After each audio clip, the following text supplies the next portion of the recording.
To the July 15, 2020 session of the Board of Zoning Appeals. In a moment, we will commence the calling of our calendar, a copy of which can be found on the town's website under the calendar and agenda links for the Board of Zoning Appeals. If you wish to participate, you may do so by using the following address: www.brookhavenny.gov/join, or by clicking the link found on the webpage for the Board of Zoning Appeals. Applications for relief today will consist of three parts: the presentation of the applicant, the testimony of those wishing to speak on the application, then finally the rebuttal testimony of the applicant limited to those issues brought on by persons speaking in opposition. At the conclusion of each of the presentations, this board will take one of three actions. We can decide the case today by a motion to grant or to deny the relief requested. Alternatively, we can close the public hearing and place the matter on our decision calendar.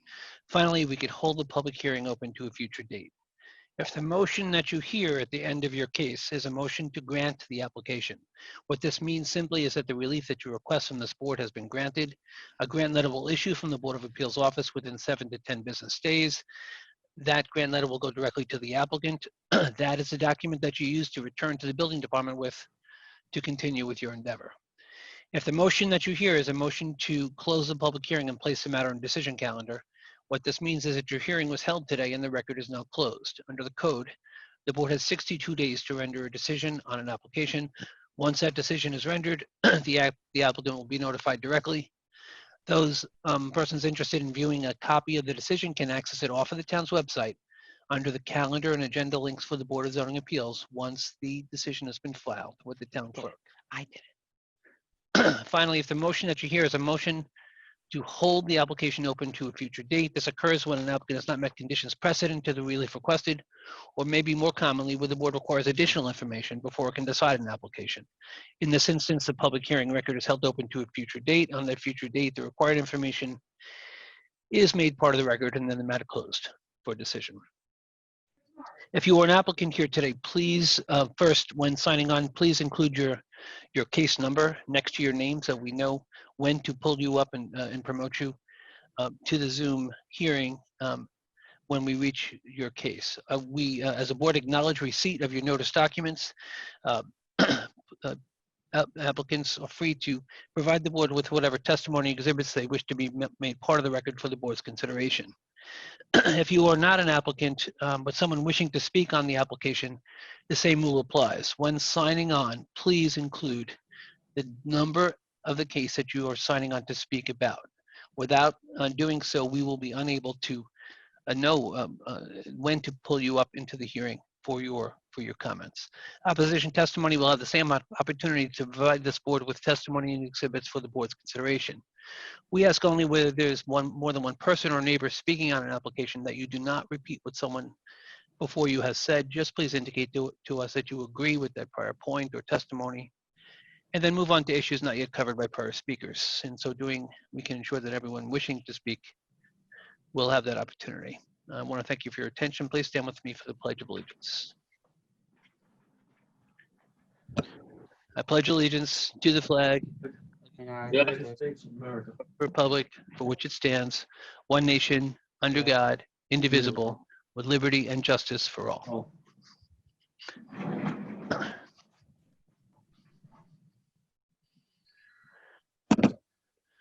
Good afternoon again. Welcome to the July 15, 2020 session of the Board of Zoning Appeals. May we have roll call?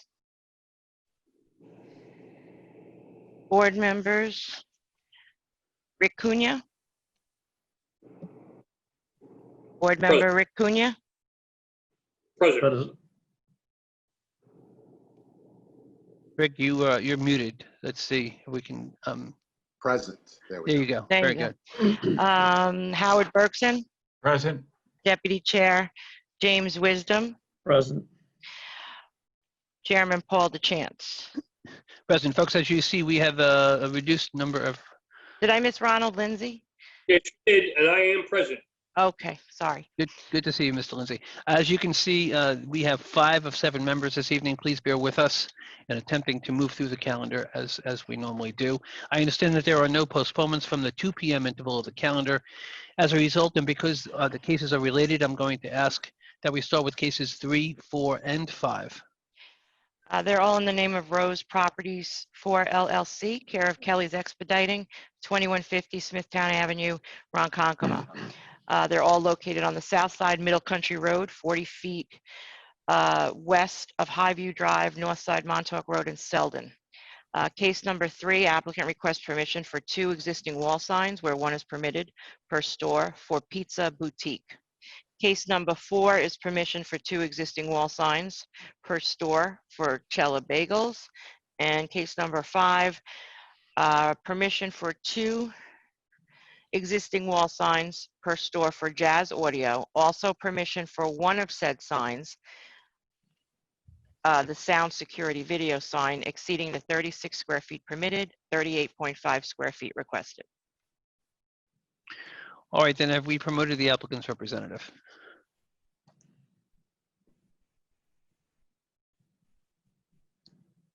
All right, I see Peggy Kelly's raising her hand as a participant.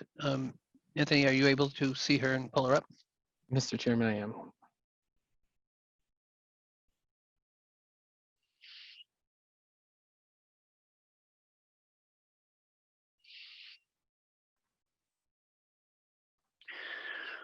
All right, Ms. Kelly, yeah, we see you. I'm pretty sure that we're going to be able to hear you. Can you just Good afternoon. give it a test? Very good. I like the raise the hand technique. I thought that was very good. Let's start this by having you sworn, please. Swear to tell the truth, the whole truth, nothing but the truth to help you. Yes, I do. All right, and I also expect testimony from the board's planner, Christopher Reed. So, Mr. Doyle, can we also swear in Mr. Reed? To read, do you swear to tell the truth, the whole truth, nothing but the truth to help you? I do. Thank you both. Ms. Kelly, let's start with your appearance, please. Good afternoon, Mr. Chairman and members of the board. My name is Peggy Kelly. I'm here on behalf of these applications. My office is at 2150 Smithtown Avenue, Suite 5, Ronkonkoma, New York. Thank you. As you are aware, Ms. Kelly, the board's planner reviewed these applications and provided the board with certain written comments and recommendations. Mr. Reed is present and he will give his testimony concerning his findings. The applicant seeks permission for existing wall signs, and the property is located on the south side of Middle Country Road, 40 feet west of Highview Drive in the hamlet of Selden, and home to Cella Bagels, Jazz Audio, and Slices Pizza Boutique. The sign ordinance allows for 1 wall sign on each store, wherein 2 are proposed, advertising Slices and Pizza Boutique, Cella Bagels and Grill, and Baked Fresh Daily, Jazz Audio, and Sound Security and Video. And staff finds that the facade is irregular in size and height with bump outs, which gives the presence of having 2 storefronts. The signs collectively total 35.5 square feet for Slices Pizza, 107 square feet for Cella Bagels, and 81 square feet for Jazz Audio. It is noted that the Board of Appeals granted permission for 2 wall signs at the shopping center for both Jazz Audio and Cella Bagel, along with a 2.5 square foot area variance for Jazz Audio, stemming from an application by the applicant in 2014. Rose case number 6 and 7 of August 27, 2014. Staff notes the signs being proposed with Cella Bagels and Jazz Audio are identical to the sign package submitted and improved in 2014. In light of the prior approval for 2 wall signs for tenants in the shopping center, there's no objection to the proposed relief for the companion applications by the applicant, with said relief being type 2 actions. Okay, then for the record, that is the testimony of the board's planner, Christopher Reed. Ms. Kelly, how would you like to present these applications? To start, Mr. Chairman, I'd like to put on the record that John Rose, who is a member of the Town of Brookhaven Planning Board, is a member of the Rose Properties, who is owners of this property.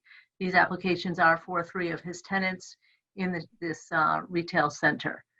As Mr. Reed pointed out, the 2 applications were previously put forth in front of this board in 2014. Unfortunately, those applicants did not apply for the building permits and the grants have expired. The additional tenant has moved in since then, the Slices Pizza Boutique.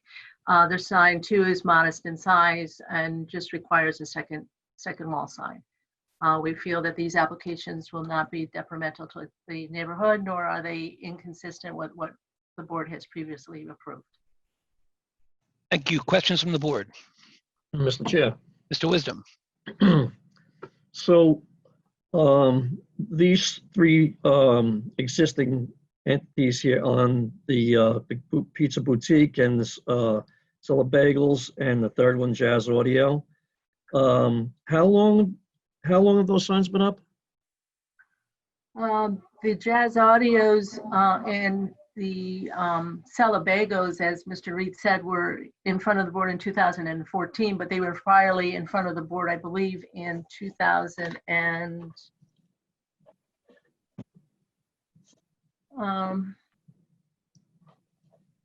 So are these the original signs that were up since then? yes, sir.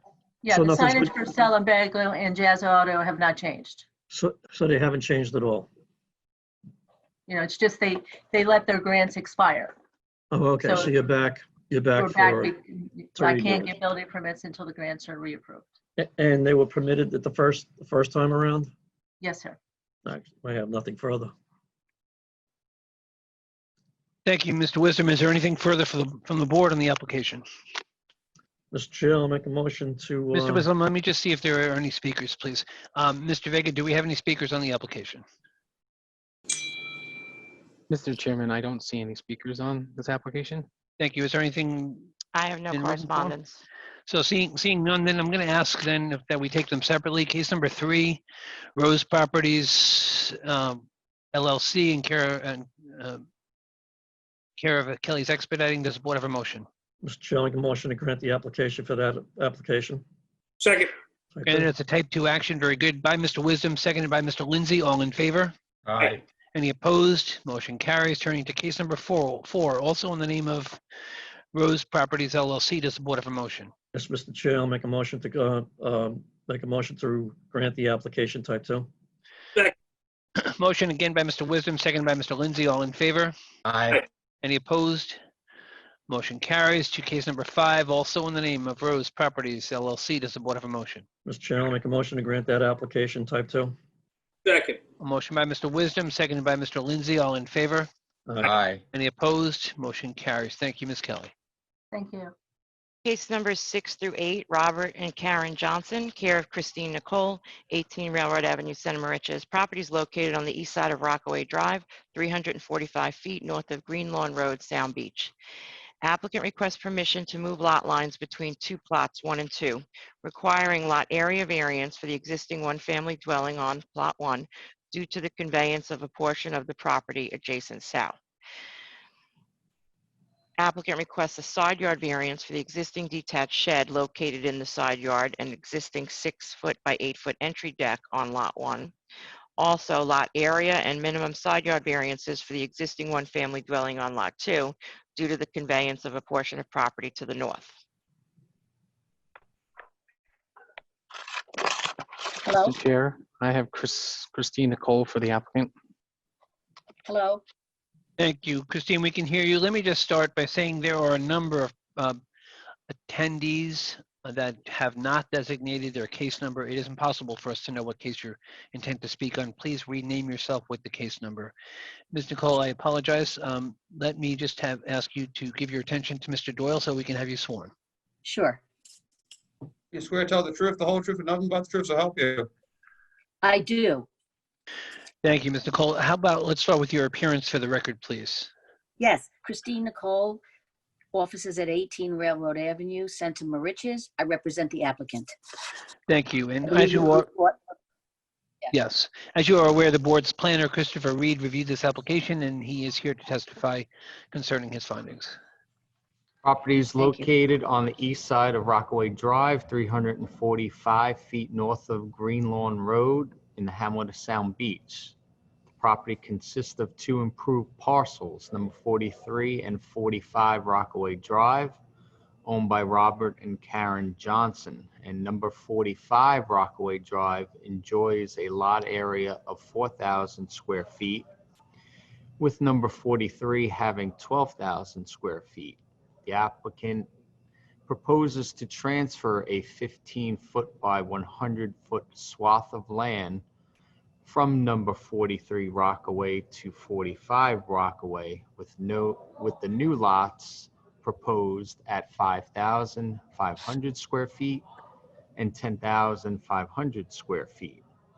And while certain relief associated with the endeavor is significant, with no new construction being proposed, no undesirable change in the locale is anticipated with the 15-foot conveyance.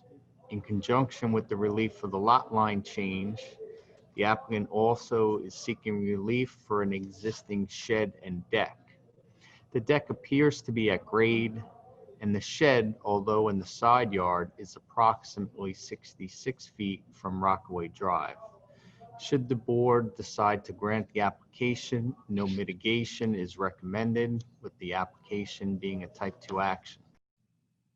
Thank you. All right, then, Ms. Nicole, you've given us your appearance. Those are the comments of the board's planner. How did you wish to present this? Okay. The Johnson property is located in Sound Beach. The zoning is B1. We're proposing to add 15 feet to the 40-foot lot, making it 55 feet wide, or 5,500 square feet, and reducing the 120-foot lot to 105, leaving 10,500 square feet. Each lot has a home on it. The 40-foot lot was purchased by the Johnsons in 1971, and in 1998, the lot next door was purchased. Mr. Johnson's son resides in that house. Lot number 1 also requires variances for a side entry deck, leaving 3 feet, and a shed in the side yard, leaving 2 feet. There was a small concrete porch on the side that was replaced with this wood porch. The walkway and rear deck are ground level. Looking at the radius map, Mr. Chairman, you'll see that within 200 feet radius, there are 15 or 40-foot lots out of 38, giving us 40%. So we've not changed the character of the area. If not, we've made it a little bit better with this lot size.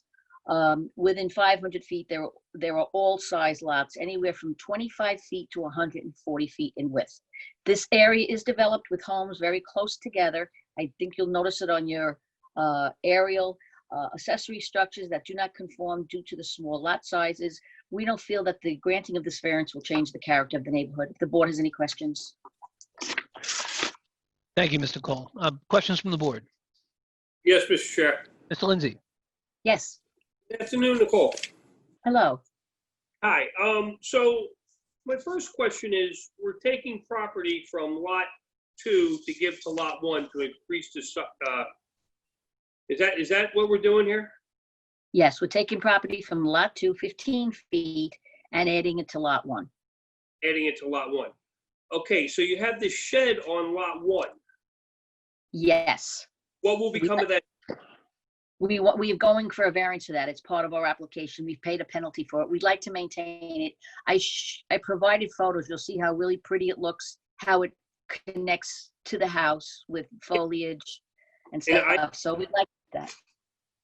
Yeah, you would like to keep that, but won't that be, unless I'm looking at this wrong, which I could be, that 8x8 frame shed on lot 1, won't that be into the property line? No, we're moving the property line. See, the dark line is the new lot line adjustment. Okay, that's what I'm no. looking, new lot line adjustment. Okay. Yes, that's why Well, we're doing. Shed been there. Thank you.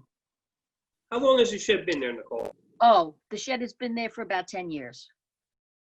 Okay, and does it conform to the neighborhood with that small area right there? Oh my gosh, yes.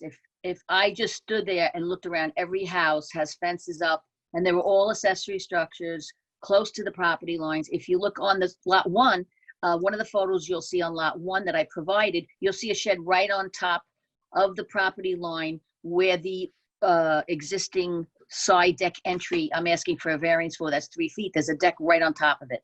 I mean, a shed on the property next door. They're all tiny lots, everybody, and it's an old area, so everybody has structures that are close to the property line. This is definitely fits in with the neighborhood. Okay, you say they purchased the property in 1970. Is that about how long? 70, 71. There? I'm sorry, I couldn't hear you. The deck that we're looking for the variance The on. deck has been there for 32 years. And nobody, I guess that conforms also to the neighborhood. Yes, it's ground level, sir. It's ground level. So it really doesn't, the rear deck does not need a permit because it is ground level. I think just at one end, it might be higher than 8 inches. So I added it to the application anyway. But otherwise, it is ground level for most of the deck's width and length. Okay, and the families own both houses? The family? Yes, they do. Family owned. Okay, I have no further questions, Mr. Chair. Thank you, Mr. Lindsay. Is there anything further from the board? Nicole, these are single-family dwellings and no new construction. No new Proposed here. construction. Nope. All right, then. If there's nothing further, Mr. Vega, do we have any speakers on the application? Mr. Chairman, I do not have any speakers, but again, oh, I have someone who raised their hand, Jean. Should I see if she, Sure. Again, while Jean is being promoted, to all of those participants that we see on as attendees, please rename yourself, identifying the case number that you are here on. Chair, Yes, Rick Cunha. Mr. Cunha. Could I ask Christina a question? Sure. Hi, Chris.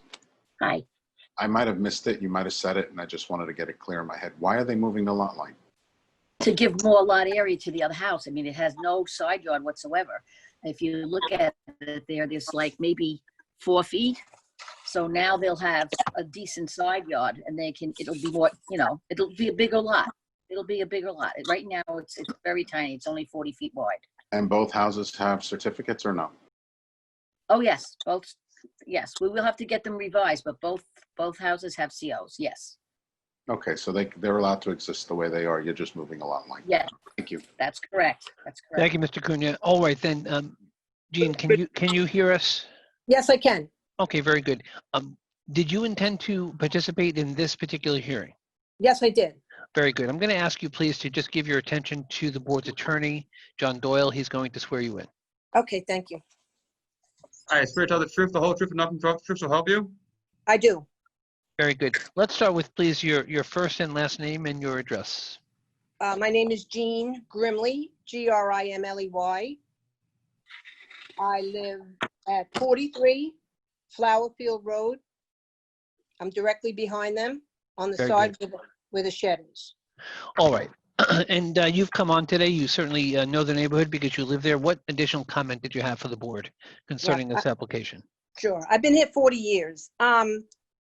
I saw the neighbors start building that, and I assumed that it was a tree house. But I'm a little confused on, this was just put up within the past 4 months, and it is huge. When I sit in my backyard, that's all I look at is that huge shed with the deck on it. So I'm confused on if that's a shed. The deck is huge. It must be at least 8. It's higher than 10 feet. I'll tell you that. And when I look out on my deck, that's all I see is that huge, whatever they're calling it. All right. So bear with me for a second. What number Flower Field did you say you were? I'm at 43. All right. So it seems to me that the street behind this parcel is Sunrise. Could this be a different neighbor that you're talking about? Yes. What neighbor? Do you see? Does your computer screen show the map that we're looking at right now? No. It does not. All right. No. So this house is fronts on Rockaway Drive. Right. The street behind Rockaway Drive is Sunrise Drive. Okay. And then one more street over is Flower Field. Right. So if you're on Flower Field, you can't have an adjoining yard with this applicant based upon this map that I'm looking at. That's why I'm asking, do you believe that you're talking about the same house? Yes. That's the Johnson, Robert and Karen Johnson house. Robert and Karen Johnson. I have Right, on, Right. My yard butts against their yard on the south side, south corner. Okay, I don't see that. That's why I'm confused there. That's definitely their house. And that's what they said, they're building a shed, but it looks more like a tree house to me.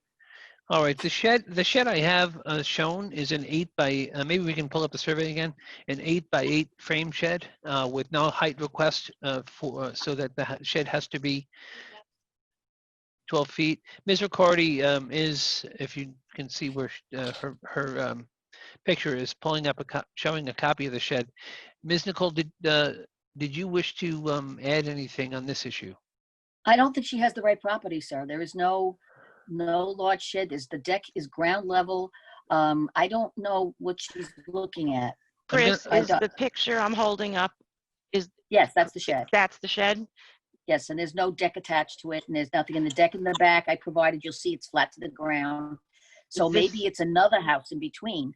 I'm I'm just trying looking to up find to her see. property. Yeah, I'm trying I'm looking at the radius map to find her. Yes, I'm doing the same. Here it is, Jean Grimley. She's number 99. So 99, Anthony, can we bring back the radius map? Okay, 99. I think it's hard to see, Laurie. Mr. Chairman, Yes. so we're having a little All right. technical difficulties with the live sharing. So as we can see it, the actual public cannot see what I'm sharing. All right, ma'am, I will tell you that I'm looking at your residence on Flower Field 99. The roadway that backs up to that is Mineola Road, and it's nowhere near Rockaway Drive. So you may have the name correct, and that may be another. Let me see if there's another parcel owned by the same entity or the same individuals. 102 Bergman. I don't see that this is No. a rear yard neighbor to you. In that, I mean,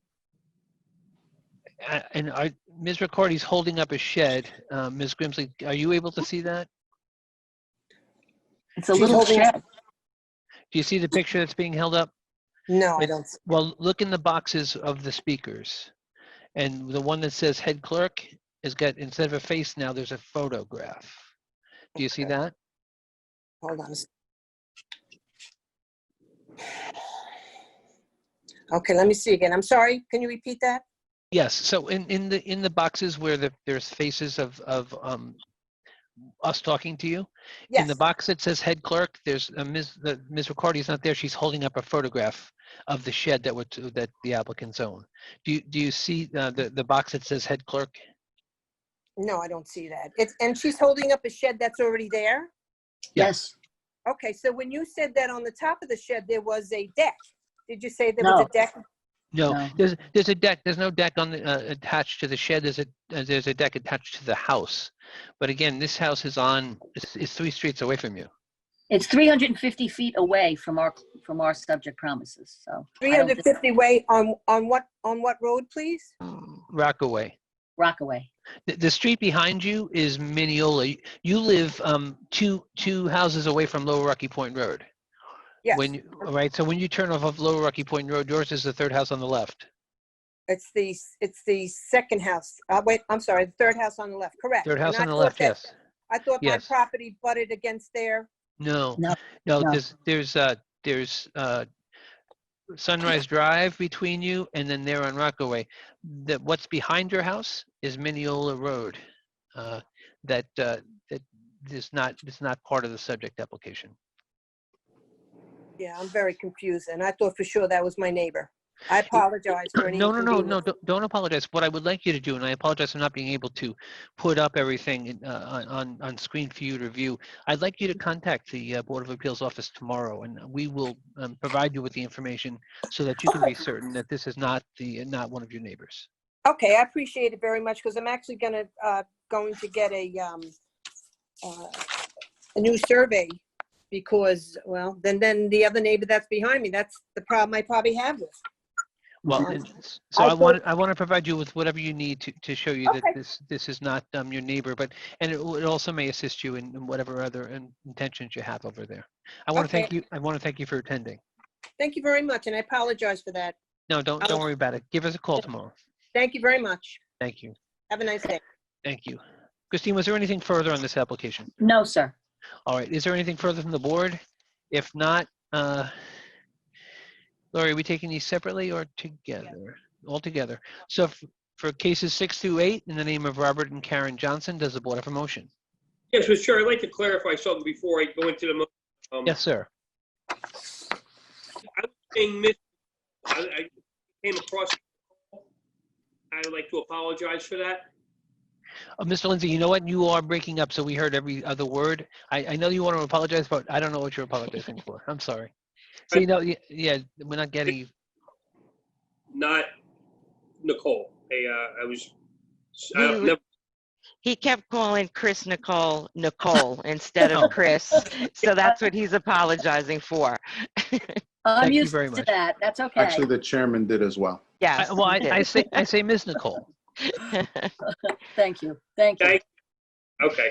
All right, thank you, Mr. Lindsay. So then with regard, going back to the request for a motion, does the board have a motion? Yes, sure. I'd like to grant the application type 2 is presented. Second. Yes, that motion is by Mr. Lindsay, seconded by Mr. Cunha. All in favor? Aye. Any opposed?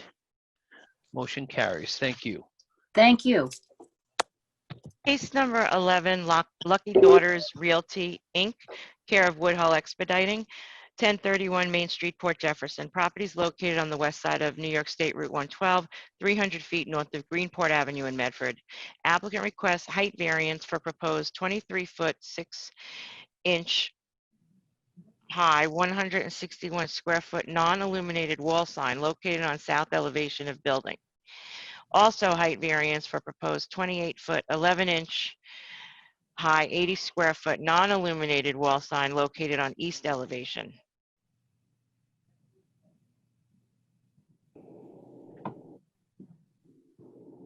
Mr. Chairman, I have Larry Davis for the applicant. I also have a Bob Policastro. I'm not sure if he is a You speaker. can promote the individual. We'll ascertain that. Thank you. Mr. Chair, I recuse. Yes, the record will reflect that Mr. Cunha is recused from the application.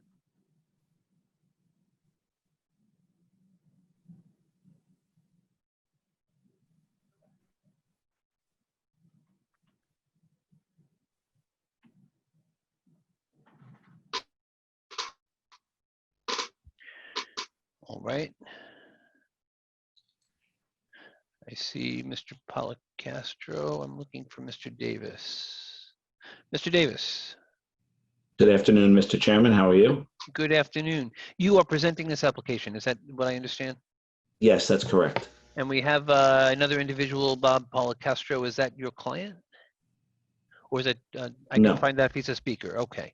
So Mr. I- Policastro, Actually, Mr. Chairman, I'm sorry, Larry, I missed half of that. I'm actually covering for Mr. Vito today, so he may be. I am absolutely not positive. All right, let me ask. Mr. Policastro, can you hear us? Yes, I can. Can you hear me? Yes, we can. Are you here just to speak on this application, or are you the applicant? I'm part of the applicant. I'm actually Something come part of the nonprofit that operates this thrift store at the location. Very good. Then your representative, an attorney, Larry Davis, is here, and we're going to have him give us his appearance and present the application. Is that acceptable to you? Yes, thank you. Very good. Mr. Davis, then, good afternoon. Good to see you. Can we start with your appearance for the record, please? You as well, Mr. Chairman. Larry Davis, 175 Oak Street, Patchogue, New York, for the applicant. Thank you. Mr. Davis, I know that hopefully you're aware that the board's planner reviewed this application, is here. We're going to start with his testimony. I am. Thank you, Mr. Chair. Thank The you. applicant seeks relief for proposed signage, and the property is located on the west side of New York State Route 112, 300 feet north of Greenport Avenue, in the Hamlet of Medford, and home to Angela's House Home Store. The parcel is improved with a 23,822 square foot commercial building, which is utilized for furniture showrooms, and wherein the planning board granted a change of use on December 3, 2018, for the applicant to utilize 2,000 square feet of the commercial building for the home store. And the approval was subject to certain conditions, including the following germane to the subject application. All work to be done as per plans entitled Architectural Site Plan, 2052 Route 112, Medford, New York, 11763, drawing SP1 dated November 7, 2018, prepared by Edward D. Orazio. And all new signage shall be subject to obtaining a building permit from the Town of Brookhaven Division of Building.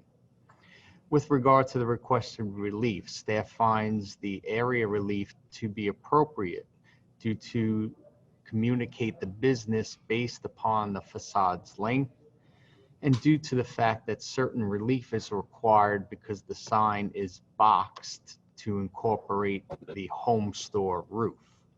With regard to the height, staff notes the building is larger than the furniture showroom store and finds that the 5.5-foot increase in height on the east wall may be appropriate. On the south side, however, staff notes the sign is being placed to the maximum extent practicable, likely in order to communicate the business to potential patrons traveling north on New York State Route 112. However, in doing so, the proposed sign location here essentially ignores the height ordinance for signage, and it is the opinion of staff that the sign at this height would result in an undesirable change in the locale, and the magnitude of relaxation is significant, being a 38% deviation of code requirement. Further, staff opines that the relief is not the minimum necessary to communicate the business. Staff recommends a denial for the 29-foot height on the south elevation, with consideration be given to providing a sign at 23.5 feet, identical to the height proposed on the south elevation. The application is a type 2 action. Thank you. For the record, then those are that is the testimony of the board's planner, Christopher Reed. Mr. Davis, what would you like to present to us today? Thank you, Mr. Chairman. I'd like to do a little cleanup first. Sure. I think essentially when this application was denied, they got the signs reversed on the denial. I understood that to be true. Okay. It has since been corrected. So what we're asking for is on the east wall, 161 square foot proposed sign at 23.5 feet, and on the southerly wall, an 80 square foot proposed sign at 29 feet.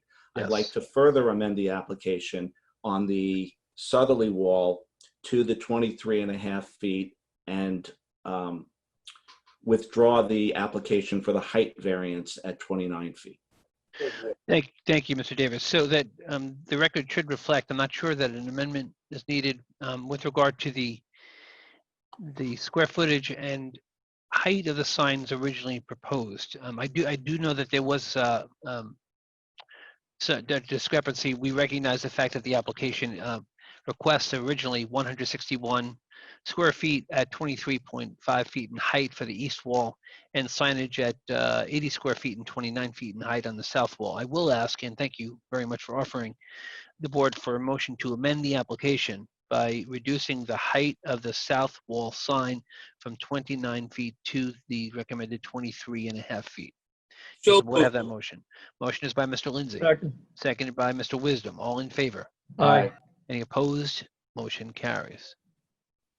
Mr. Chair, additionally, on Just bear with me, Mr. Davis, I'm sorry. I'm sorry. So for the south wall, and I'm actually speaking with Ms. Riccardi at this point, but on the south wall, the height of the sign went from 29 to 23.5. If we're looking at, it says 2811. So, Can I interrupt a second? Mr. Policastro, just bear with us a moment. Yes, what Ms. DeVito asked for was 28 feet 11 inches. on the south, and it's been now, the request is to amend that to 23 feet and a half, 23 and a half feet. We're changing her notes, yes. On both elevations, yes, but there's no amendment to the east, the only amendment is to the south. All right, Mr. Davis, so we have an email from Ms. DeVito, and this is what this is the cause of the side conversation. The email from Ms. DeVito altered the square footage of. She just swapped them. She just swapped the. Yeah, the east and the south. Yes, I see that. So there's no amendment to square footage. Right. None. One is 80, one is 161. The only change we have is the south wall sign height is going from 29 to 23 and a half. Correct. Even though the email says 2811, and that's one of the snags that you have. That's the only change that we have. 161 on the south. Well, no, because the square footage is also being swapped. Well, initially, that's why I asked you, do you want me to ask the board for a motion to amend the application by alternating the relief for the signage I from would have east and just, south? I would have just read these lines right here, unless these are different now. That's, No, they're correct.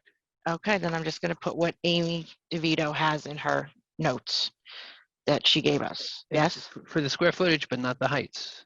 So the heights are wrong. The height?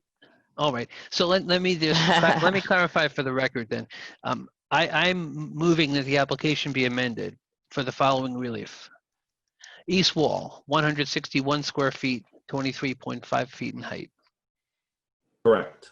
Okay. South wall in the south wall, 80 square feet, 23.5 feet in height. That's correct. Is there a second? So Stop. moved. What's on here? Does the board have that motion? Motion made and seconded. All in favor?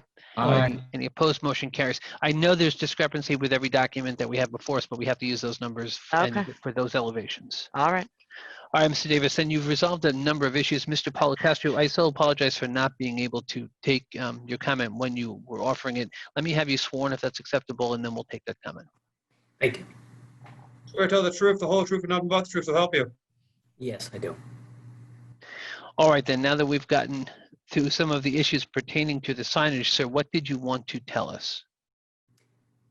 When we were originally looking at the building, we knew that the front originally had a Rooms Unlimited sign in the front that was a massive sign.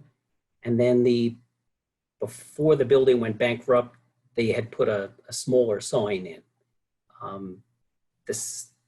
The Rooms Unlimited was probably twice the size of what we are currently asking for on the east side of the building. The sign on the south side, we actually took down a very large, I think we had included it in the paperwork, it was a furniture sign that was on the side wall. So we had removed that. So we were looking to, when you see the Dollar Tree store next to us, that's why they were asking for the 29. That was where the previous sign was. With the Dollar Tree, it would block if you put it lower. So we were basically asking to have it put right where the brackets are still existing for the previous, I guess, since that building was set up. All right, sir. I do see why that was the basis for the original request. I do know from looking at the photographs that this building, your building, is quite larger and more forward to the roadway than the Dollar Tree. So I'm not sure if there is what the extent of that obstruction would have been from the roadway. But I appreciate that input here. I'm going to ask the board: are there questions of Mr. Davis? Before you start, Mr. Yes, Chairman, there's Mr. one. Davis. I want to make one correction to Mr. Reed's report. On the Yes. very last line of his report, the first two words, he has the south elevation. It should read the east elevation in order to get it correct. Yes. I do note, in fact, on the first page also, references to south and east in his report need to be uh, just exchanged. So that's, and as I read that report, you're correct. The reference is not the east, but the south elevation. Thank you. All right, questions from the board. Yes, Mr. Chair. Mr. Lindsay. My first question is, actually, with all the amendments, it took away all my questions. The amendments did have Sorry a to way of do that. cleaning the application. Application for me. Don't have any questions, to be honest with you. Under the circumstances and with the amendments made, I don't blame you, Mr. Davis. I know you're not used to that, but Well, I may was be waiting the for case Mr. here. Lindsay to call me something other than Mr. Davis, so. With that being said, then, Mr. Polcastro, did you wish to add anything further before I ask the board for a motion? Can I clarify one point? Of course. Because I originally thought it was just going to be the swap on the original one, but what was on the south wall to the east wall. But I thought that the south wall was still going to have the height of 29 feet. Is that not permitted? Like with the way the sign is showing there? And that's a difficult question to answer directly. I will tell you, because you were here, I'll remind you, because you were here and heard the testimony, the board's planner took a look at it and recommended that a denial for that relief. The board would have had to consider that testimony along with whatever additional testimony that was put in the record on your behalf in support of the request for 29 feet. That particular height was unusual for the area, and I'm not sure how the board would have responded to it, but there's no need for the board to deliberate on that point because your representative has requested an amendment to the application altering the height to 23.5 feet. So that's the shortest answer I can give you to that question, and I hope that you find that you follow that. And if you don't, I'd ask you just to speak with your representatives and they will explain to you whatever it is, additional information that I think you need to understand how we've gotten just to the spot that we're in now. Okay, acceptable. Without, if there's nothing more, then I'm going to ask the board for a motion on the amended application. Yes, Mr. Chair, I'd like to grant the application type 2 is presented with the amendment of on the south wall going from 28.11 down to 23.5. All right then, Mr. Davis, I'm sorry, Mr. Lindsay. See, I did it, Mr. Davis. Motion is made by Mr. Lindsay, seconded by Mr. Wisdom. All in favor? Aye. Any opposed? Motion carries. Thank you both. Thank you.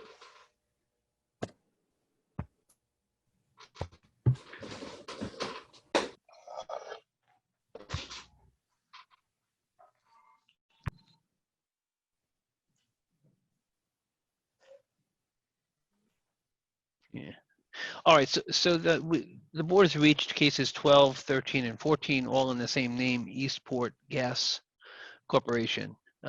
In reviewing the application for the public hearing, we noted that the notice times to the public went out at for 4 p.m. So as a result, we cannot hear this case until 4 p.m.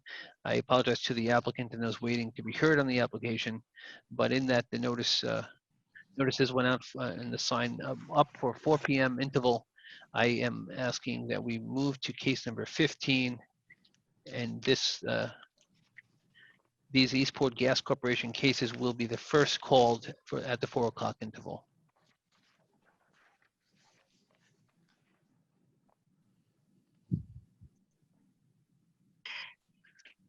Case number 15, Ronkonkoma Hub LLC and Hawkins Avenue Development RHP2 LLC, 45 Research Way, East Setauket. Properties located on the southeast corner, Union Avenue and Hawkins Avenue, Ronkonkoma. Applicant requests permission for proposed buildings D and E to be lower than the minimum heights required. Building D, 1 story is proposed where 2 stories is required. Building E, 2 stories is proposed where 3 stories is required.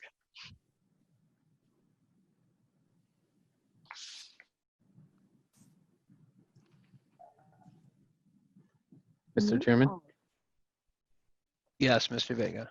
I have a John Wagner, attorney for the applicant, and a Joel Richardson.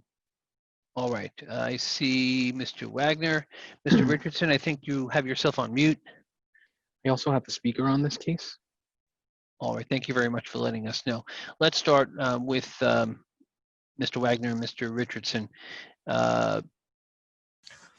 Richardson, what is your connection to the application?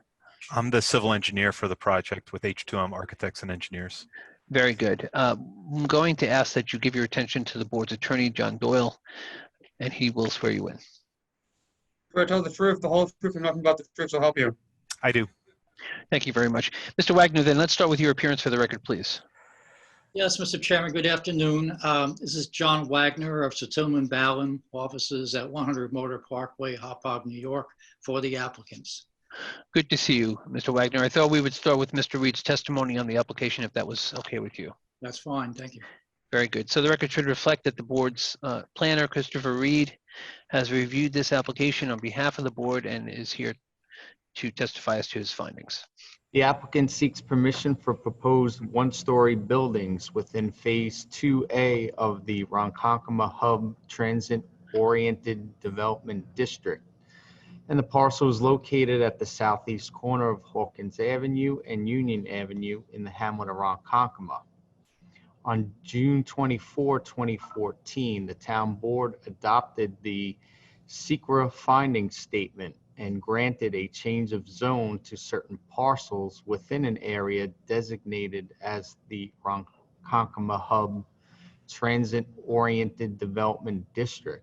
And the overall Ronkonkoma Hub plan intends to provide for a maximum 1,450 residential units, 360,000 square feet of office, and 60,000 square feet of flex space. Phase 1 of the plan is complete, consisting of 489 residential units in 5 separate buildings. Phase 2A of the Ronkonkoma Hub intends to provide for 388 residential units, 79,900 square feet of retail and restaurant use, and 15,901 square feet of office space. And the subject application is encompassed within Phase 2A. And as previously mentioned, the town board implemented the zone change for the hub in 2014, which included a new zoning district known as Article 23, Ronkonkoma Hub Transit-Oriented Development District. Section 85-602 of Town Code, the regulation plan, reveals that the article designates the sub-districts comprising the Ronkonkoma Hub TOD district and the various roadways within and adjacent to those sub-districts.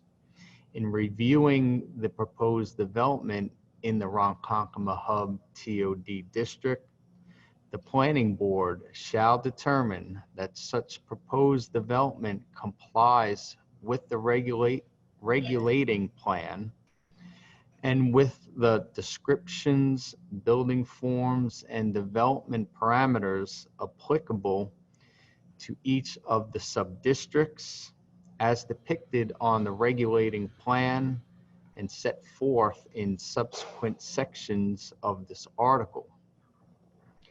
Buildings D and E do not conform to the regulating plan. Building D is a one-story building, and the regulating plan reveals its designation as B460 and within the downtown living district, requiring a minimum 2-story building. Building E is also a 1-story building, and the plan designates it as D570 and within the Main Street district, which requires a building with a minimum 3 stories. It is noted that both the downtown living and Main Street districts permits both residential and commercial use in all areas. As such, staff notes both the use and square footage within both buildings D and E are within the allowance as provided in the SECRA findings adopted in 2014. Staff finds that the issues with the subject application pertain to whether a one-story building is appropriate within these districts or at all within the development district, for none of the 4 sub-districts within the Ronkonkoma hub permit one-story buildings. As such, an inquiry to the applicant's representative is recommended as to why both the 6,300 square foot restaurants cannot be incorporated into a higher building design, placing them on the ground floor with other permitted uses above, which is apparently being accomplished at buildings A, B, and F. And the application is a type 2 action. For the record, then, those are the comments of the board's planner. Mr. Wagner, you've given us your appearance. How would you like to present here? Okay, Mr. Chairman, I would like to, I think the planner aptly summarized what the application is about, so I won't repeat that. I will basically address the area variance criteria for the board and demonstrate how they are met for this application. And in connection with that, I will address the planner's inquiry as well. Could you give the board just a bit of a background of what is actually being planned and why it is considered to be single story as opposed to a 2-story structure? Okay, so the 2 buildings in question, buildings D and E, are designed to be freestanding restaurant structures. The reason they are freestanding and not incorporated in the adjoining buildings is that the primary purpose of these buildings in developments of this nature is to basically activate the open space.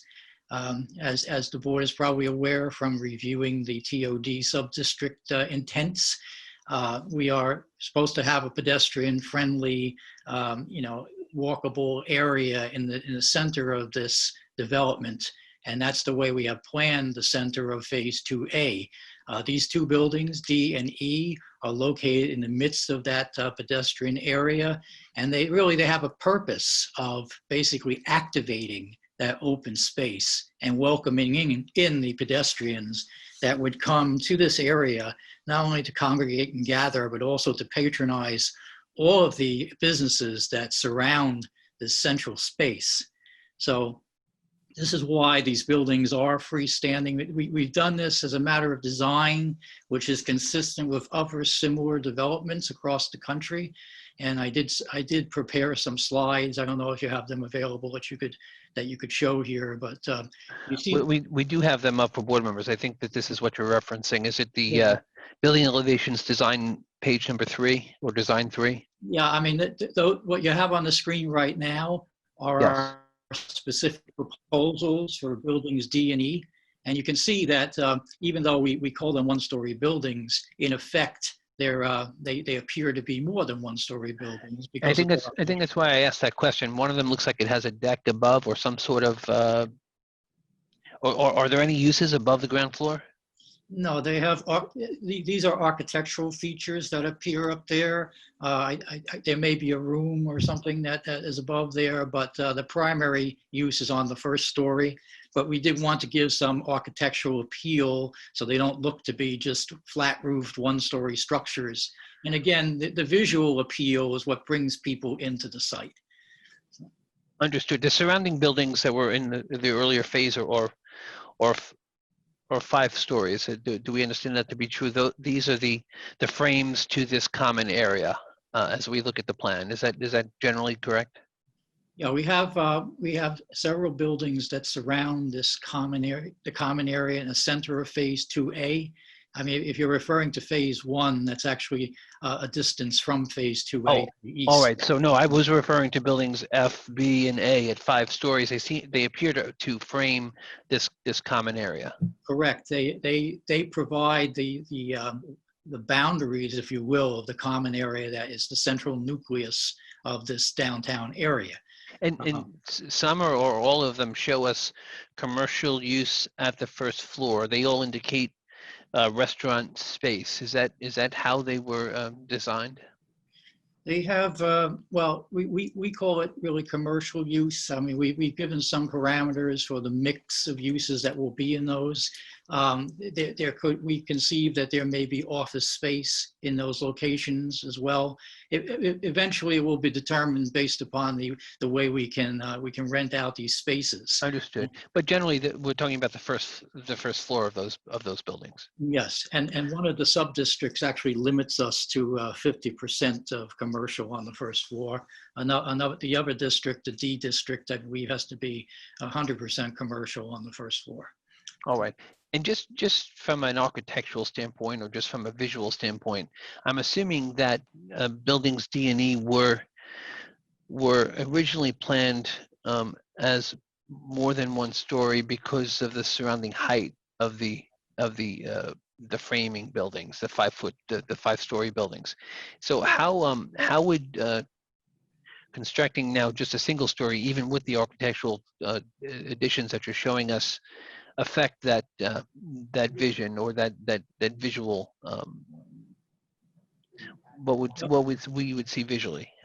Well, the key thing visually is that we by having the lower buildings in this area, which is the central gathering space of the development, you know, we have a less intense building presence, which kind of welcomes in people who might come in. And I should point out that there are various ways that people can enter this central space. There's a pass-through under building A, for example, which will allow people to cross over from the railroad on the other side and enter this common space. We also have places, you can't really see them here, but there's a space between building A and building B, which again allows people to enter into this central space. We're trying to create a magnet, if you will, that will draw people in and will not intimidate them from entering the space. So the reduced height of these buildings makes them much more people-friendly and shows people that there is a place that you can come in and gather and mill about and not be overwhelmed by high buildings, you know, crushing down on you. Yes, I will admit to you, this is an unusual application for the board in that we generally see the request for instance, a story or a height above what the code would permit, and you're actually seeking permission for a lower height, meaning less stories, than this overlay district would require. That's correct. And the whole purpose is to activate this area. That's what we're trying to do. And tell me, is that the purpose for the building considered to be a 1-story? I'm sorry, 2 stories. I'm not certain what it is. Is it the overall? Is it that the owner or developer looked at the project and said, okay, there's a lot of potentially rentable and leased space. We're not sure whether we need multiple stories on these buildings, and we'd rather not do that, or is it as you're saying, they believe that the height as proposed and the stories as proposed would in fact be that magnet to the square? It's the second. We're trying to create the magnet effect. How does one come to that determination? Or how did this applicant or developer come to that determination? Well, you do it based upon looking at other successful developments across the country. And we have looked at a number in various states. And, you know, we look for the ones that are commercially successful. And they're successful when they get people out into these areas and congregating and gathering and feeling at ease in these areas. So the design was driven in large part by prior successes. We're trying to duplicate that success. We want to have obviously a successful project that is as an asset to the community and to the town as a whole. All right. I may have interrupted your formal presentation. Did you want to continue it or add any further points that you haven't covered yet? Well, let me just, just go briefly down through the criteria. I mean, Sure. looking at the whether there's going to be an undesirable change to the character of the neighborhood or a detriment to nearby properties, and also the separate criterion about whether there's going to be an adverse effect or impact on physical and environmental conditions in the neighborhood or district. Those two really fit together well here in this application. Our position is that, the proposed one-story buildings, D and E, will have no conceivable undesirable change in the neighborhood character or nearby properties. And lower buildings are simply less visually imposing and actually have reduced visual impacts when viewed from neighboring or nearby properties. So I think that by actually having lower buildings, we basically address those two criteria quite well. I mean, with regard to substantiality, I mean, we're only looking for a one-story variance with respect to building D and a two-story variance with respect to building E, because that's in the D sub-district, where there's a minimum three story requirement. I think that all things considered, and based upon the explanation I gave you before about why we've designed these buildings the way they are, I think that it's pretty clear that the benefits to the applicant, if these variances are granted, would outweigh any detriment to the health, safety, or welfare of the neighborhood or community. In fact, there's really not going to be any detriment to the neighborhood or community by what we're proposing. So I think under all those circumstances, I believe we meet the criteria for you to make the appropriate balancing under the town law 267 requirements. Thank you. Thank you, Mr. Wagner. I do see that Mr. Richardson is with us. Did you have him here just in case there were questions from the board pertaining to his expertise, or did you wish him to present anything to us?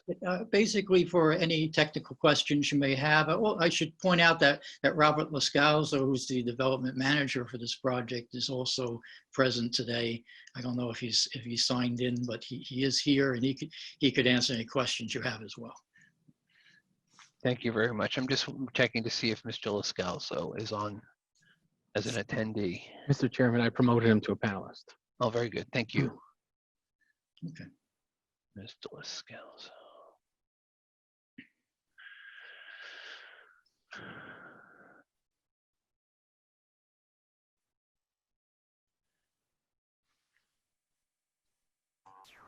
Ms. Lascalzo, can you hear us? Yes, I can. Very good, sir. I'm going to, okay, I can see you now. I'm going to ask that you give your attention to Mr. Doyle, the board's attorney, to be sworn. Swear to tell the truth, the whole truth, and nothing but the truth to help you. I do. Very good. Mr. Lascalzo, I know that you have heard what's gone on thus far. Did you wish to provide any comment to the board? I could share, if I could share the screen, I could show you, what these buildings would look like in that square. But as John indicated, it's all about placemaking and about creating that sense of place and stepping the buildings down to a human scale. So, and really being that magnet and drawing people in. So I could share that if you allow me to, or. I'm actually not certain if we don't have that capability. So I apologize for that. If there's any documentation you wish to submit, you can do so. I guess, John, your office can be involved in that, or just obtaining it from Mr. Lascalzo and providing it if you wish. We can make it part of the record. That's fine. Thank you, Mr. Chairman. All right. Let me ask the board, are there any questions? Mr. Chair. Mr. Cunha. Thank you. Good afternoon. I just wanted to speak to, I believe it's John, the attorney? Yes. Mr. Wagner.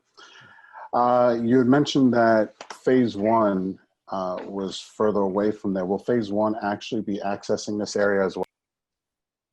Well, phase one is primarily residential in nature. We would expect that some of the residents there will come over here and congregate in this area as well. They have their own spaces, but we're hoping that they'll be drawn into this area and patronize some of these businesses.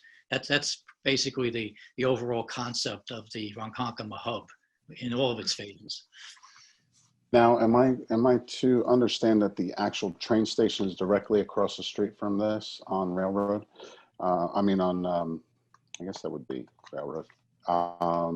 And also, I guess the parking garage to the east, that's the municipal parking garage, is that? That's the MTA parking garage directly to the east of Phase 2A. It's a multi-story structure. It's owned by MTA and is used for commuter parking. The train station is across Railroad Avenue to the south, actually more to the southeast of this site. But the entire site, putting aside the station, the entire landing area for trains is right across the street from us.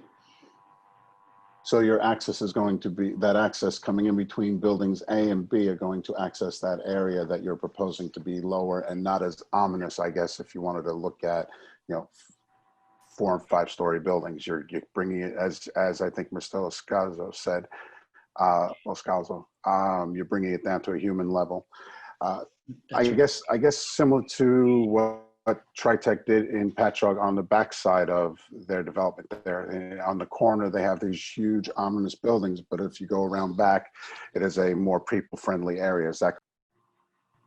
That's correct. I mean, that was, it's a different location over there in Patchogue. I mean, we're trying to address the environment we find ourselves in here, which is that we have the multiple phases that we're doing, which have different mixes of development, some more residential than others. And we're also hoping to draw in the commuters that come home, and access the Ronkonkoma station. We'd like to draw them into our facility and give them a place to go when they come home at the end of the day. Also, I think the chairman touched on the use, and I see that, I was looking at this briefly, and it said, restaurant use is allowed. What other uses are allowed on these proposed building D and E?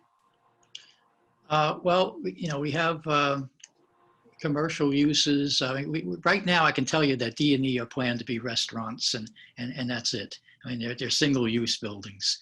And, again, it's to get people in there and, whether they're inside the restaurants or dining around the restaurants outside and congregating in that way.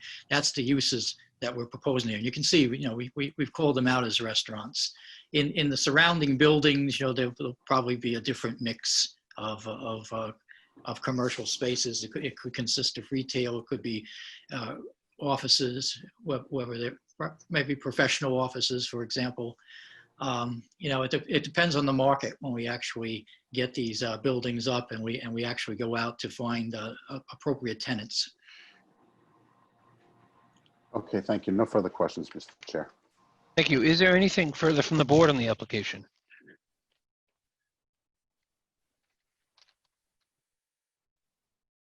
Gentlemen, briefly, the buildings that we're talking about, D and E, it appears as though, based upon the locations of the other buildings and parking garage around it, that it would only be even visible from the roadway frontage. Is that accurate? You will be able to see primarily building D from the Hawkins Avenue side, and the elevations reflect that. Mm-hmm. I think building E is probably going to be mostly obscured by building D from somebody looking in from the outside.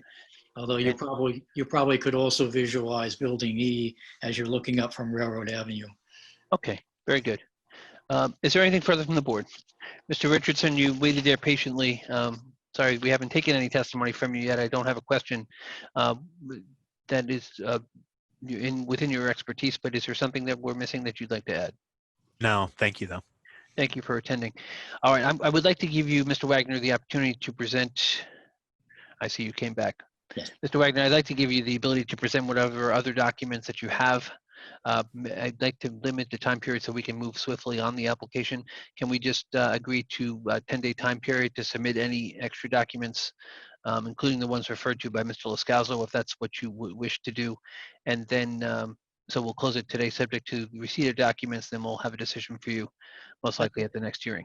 That's fine, Mr. Chairman. I believe we provided those documents by email earlier today. So, All right. Well, in either event, I'm going to ask the board for a motion to close and hold, and then I will allow you to submit any additional documents for 10 days. The board will have a decision for you, most likely at the next hearing date. thank you very much, Mr. Chairman. Thank you. Does the board have a motion to close and hold? So moved. Motion and second have been made. All in favor? Aye. Any opposed? Motion carries. Gentlemen, thank you very much. It is 3:20, and I believe that would conclude the 2 o'clock interval calendar. The board can't move forward on any of the other applications, including the Eastport Gas Corp. Until 4 p.m. So I'm going to ask for a motion for recess until 4 p.m. So So moved. moved. Motion and second have been made. All in favor? Aye. Any opposed? Motion carries. Do we have Mr. Cunha with us? Yes, I see him now. Rick, I guess you realize that you are muted, but I'm going to ask the board for a motion to resume the hearing. So moved. Motion and second have been made. All in favor? Aye. Any opposed? Motion carries. Before us, we have the 4 p.m. interval calendar, the holdover calendar. In addition, the Eastport Gas Corp cases, which are found on our 2 p.m. interval calendar, which we will start the 4 p.m. session with. I just know that there are adjournment requests from the 4 p.m. and interval calendar. In a moment, we will hear the request for adjournments. I'll just ask the board for a motion following those requests.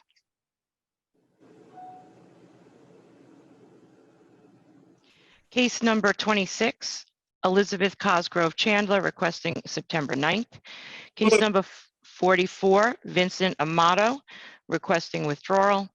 From the holdover calendar, case number 22 of February 5th, 2020, Michael Evers requesting August 26th. Number 37 of March 11th, 2020, One Pond Drive LLC requesting August 26th. Number 17 of May 6, 2020, Carol Mantle requesting August 12th. Case numbers 4 through 7 of May 20th, 2020, Philip Carlucci requesting August 26th. Cases 12 through 15 of April 22nd, 2020, Wall to Wall Management requesting August 12th. And case numbers 3 through 6A of July 11th, 2018, board to set a hearing date for Landmark Properties. That's being postponed to August 12th. So moved. Motion is by Mr. Cunha, seconded by Mr. Wisdom. All in favor? Aye. Aye. Any opposed? Motion carries. With that, then, I will note for the record that there are between 10 and 15 attendees who have not yet designated a case number that they would like to speak on or have interest in. I would request each of you to rename yourself with your name and the case number that you wish to speak on. We have no other way of promoting you to the hearing that you have interest in without that information. So please do so now. And with that, I'm going to ask that the board call the cases 12, we'll start with case 12, Eastport Gas Corp. 520 Montauk Highway, Eastport. Properties located on the northeast corner, Montauk Highway and Union Avenue, Eastport. Applicant requests appeal of Historic District Advisory Committee recommendations dated February 22nd, 2019, that existing canopy at motor vehicle fueling station be made smaller or be removed.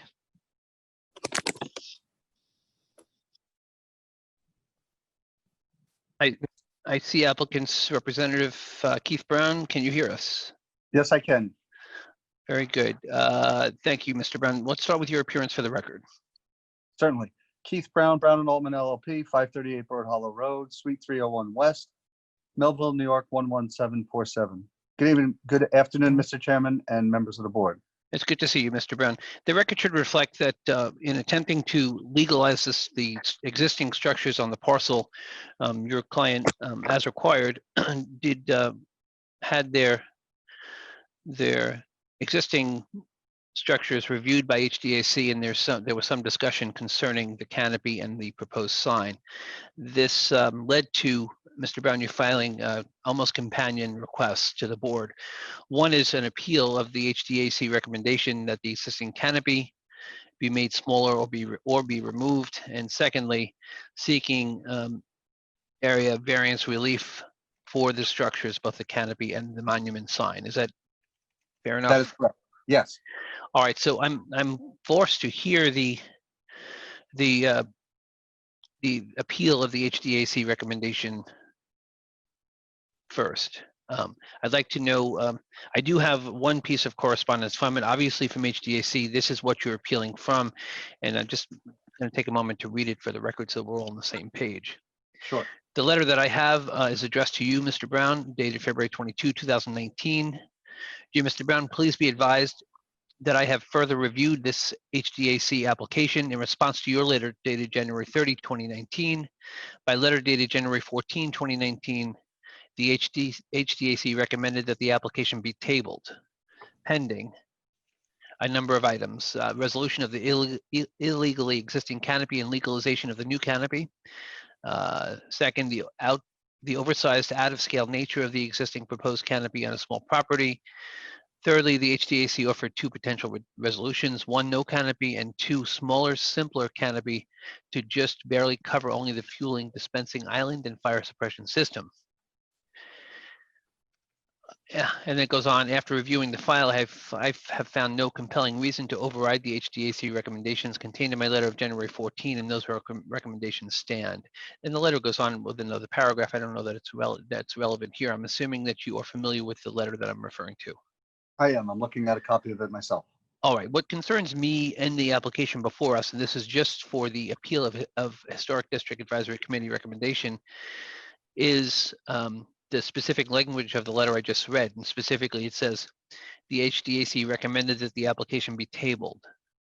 Now, tabled to me, the way I'm reading that correspondence is that there's no final determination by the HDAC. You have their current recommendations, and they were tabling it for further consideration based upon the considerations that I just read into the record. Tell us why your interpretation of that is different, and maybe why this is or isn't the final determination of the HDAC from which an appeal can be taken. Sure. Yes, Mr. Chairman, on that note, we believe it's a final determination. We went back and tried to revise our design of the canopy, at least on two further occasions. They had also asked us to reach out to the Eastport Civic Association, which we did. We presented them with a letter from the Eastport Civic Association. And ultimately, they rejected any redesign of the canopy whatsoever, leaving us with no other choice, but rather than be stuck in this state of suspended animation, where we couldn't get to the Zoning Board of Appeals and we were stuck at the HDAC, it necessitated a application based on the February 22nd, 2019 letter from the then Planning Commissioner Tullio Bertoli. All right, and that, in fact, that letter, and I apologize for not saying it, that letter of February 22nd, 2019 was authored by Tullio Bertoli, the Planning Commissioner at that time. Ms. Riccardi, may I ask, do we have any communication from the HDAC concerning this application, the appeal of Historic District Advisory Committee recommendation?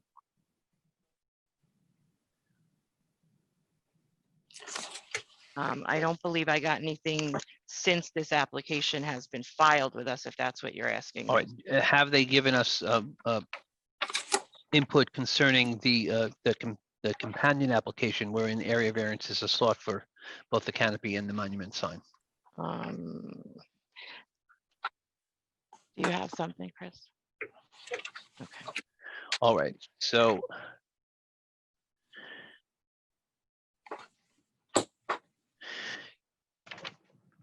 I do see correspondence June 12, 2020 by the present new commissioner, Beth Ann Riley,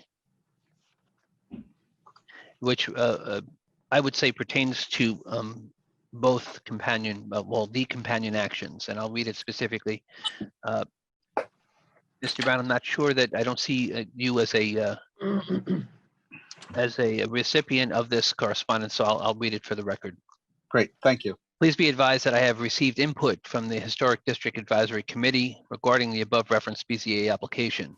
The HDAC strongly recommends denial of the above referenced application based upon the oversized out-of-scale nature of the existing / proposed canopy on a small property prominently situated in the heart of the Eastport Historic District. The HDAC is deeply concerned about the proposed legalization of the existing large, out of proportion fuel canopy on this small property in a sensitive and prominent location in the heart of the Eastport Historic District. The HDAC is opposed to the concept of a fuel canopy in this location. It would set a dangerous precedent for the town's historic districts if this type of canopy is granted. The HDAC is also opposed to the existing internally illuminated oversized detached sign.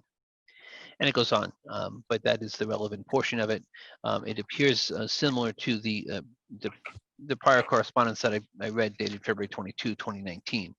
That is what we have from them on this particular application. Mr. Brown, what did you want to present to us for consideration? Sure. Well, Mr. Chairman, I have a full presentation. I also am in receipt of Mr. Reed's memo dated July 13th. I don't know if you want to read that in the record. No, I think that those would pertain to the area variances sought for those structures, and that's the companion actions, cases 13 and 14 before us. But just on the appeal of the HDAC's recommendations, was there anything else from the applicant?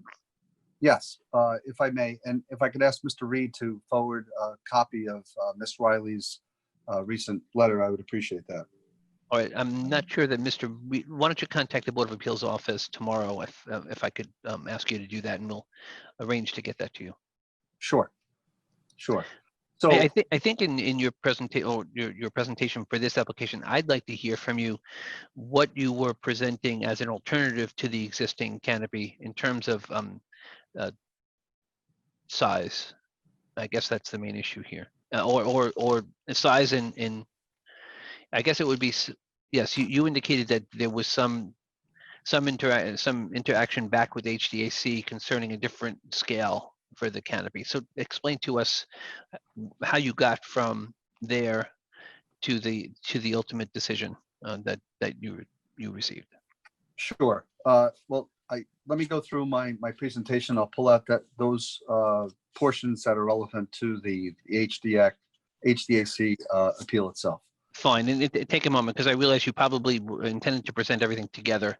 I just would like to keep the record of the HDAC appeal separate, and then you're free to provide us the entire presentation along with Mr. Reed's comments for the area variance actions. Sure. So thank you, first of all, for the opportunity to make the presentation before you today. I'm here this afternoon requesting relief to redevelop the existing fueling canopy, as well as to legalize the existing mobile identification sign located at 520 Montauk Highway in Eastport, New York. As a matter of background, the property is located on the corner of Montauk Highway and Union Avenue and is situated in the Eastport Historic District. The property has been improved with a gasoline station since circa 1984 and is one of the few gasoline service stations servicing this area. This property provides much needed service to this community, and its operation is vital to its local residents. There are only 2 other gas stations in the surrounding area. There's a Getty station located about a half a mile away at 388 Montauk Highway in Eastport, and the Valero station over a mile away located at 125 County Road 51 in Eastport, which, by the way, has a canopy. This is the only gas station located within Eastport proper, let's call it the downtown business district. So in preparation for the hearing, my office has made 2 submissions to the board secretary, which we'd like to incorporate into the record. On July 8th of 2020, we submitted the following exhibits for your review. The resume of Michael Rubenstein, the project engineer, a copy of the site plan SP1 prepared by Tide Runner Engineering, dated August 1st of 2018, last revised February 24th, 2019. A copy of the survey prepared by Island-Wide Land Surveyors, dated July 21st, 2011. I should note the exhibit numbers so that we could all follow along. The resume is Exhibit 1. The site plan is Exhibit 2. The survey is Exhibit 3. Next is a copy of the November 20th, 2019 letter from the Eastport Civic Association in support of the application, which is Exhibit 4. A copy of the petition in support of the application signed by over 100 customers of the gas station is Exhibit 5. I'm going to skip a couple of the exhibits that pertain to the variances requested. Number 13 is a copy of the aerial map of the property and surrounding area, Exhibit 13. An aerial photograph of the property is Exhibit 14. A photograph of the property from the intersection of Union Avenue and Montauk Highway is Exhibit 15. A copy of the property from Union Avenue is Exhibit 16. A copy of the property located at 497 Main Street, Eastport. The Salon Eastport is Exhibit 17. A photograph of the property located at 511 Montauk Highway, Eastport, KC Collections is Exhibit 18. A photograph of the property located at 518 Montauk Highway, East Northport, a barbershop abutting the property to the east is Exhibit 19. A photograph of the property located at 519 Montauk Highway, Eastport, New York, the Hamptons Air across the street from the property is Exhibit 20. A photograph of the sign located at 519 Montauk Highway, Eastport, New York, Hampton Air across the street from the property is Exhibit 21. A photograph of the property located at 525 Montauk Highway, Eastport, New York, Cinderella's Deli across the street from the property is Exhibit 22. And a photograph of the sign located at 525 Montauk Highway, Eastport, New York, Cinderella's Deli across the street from the property is Exhibit 23. In addition, Mr. Brown, let me say for the record that we acknowledge receipt of those documents, which are have been and will be shared with board members in a deliberation of the application. I've asked Mr. Vager to bring up the photographs and provide them for ready access during your presentation. Great, thank you. In addition, a memorandum of law in further support of the application was submitted to the board this afternoon. We ask that all of these items be made part of the record for this case. Very good, and we've done that. And I have a feeling that we're moving to the companion application. But is that your sense of it also? No, I'm trying to get my background information out. Okay, and very good. I'll try to focus on the All HVAC. right. Just by way of background, the property is located in the northeast corner of Montauk and Union. There's an undeveloped land across the street on the northwesterly corner of Montauk and Union. Residential development is to the north of the property. An Eastport Fire Department station is further north along Union Avenue. On the southwesterly corner of Montauk and Union is the Cinderella's Market, a convenience store / delicatessen. A power plant / electric facility is further west along Montauk Highway.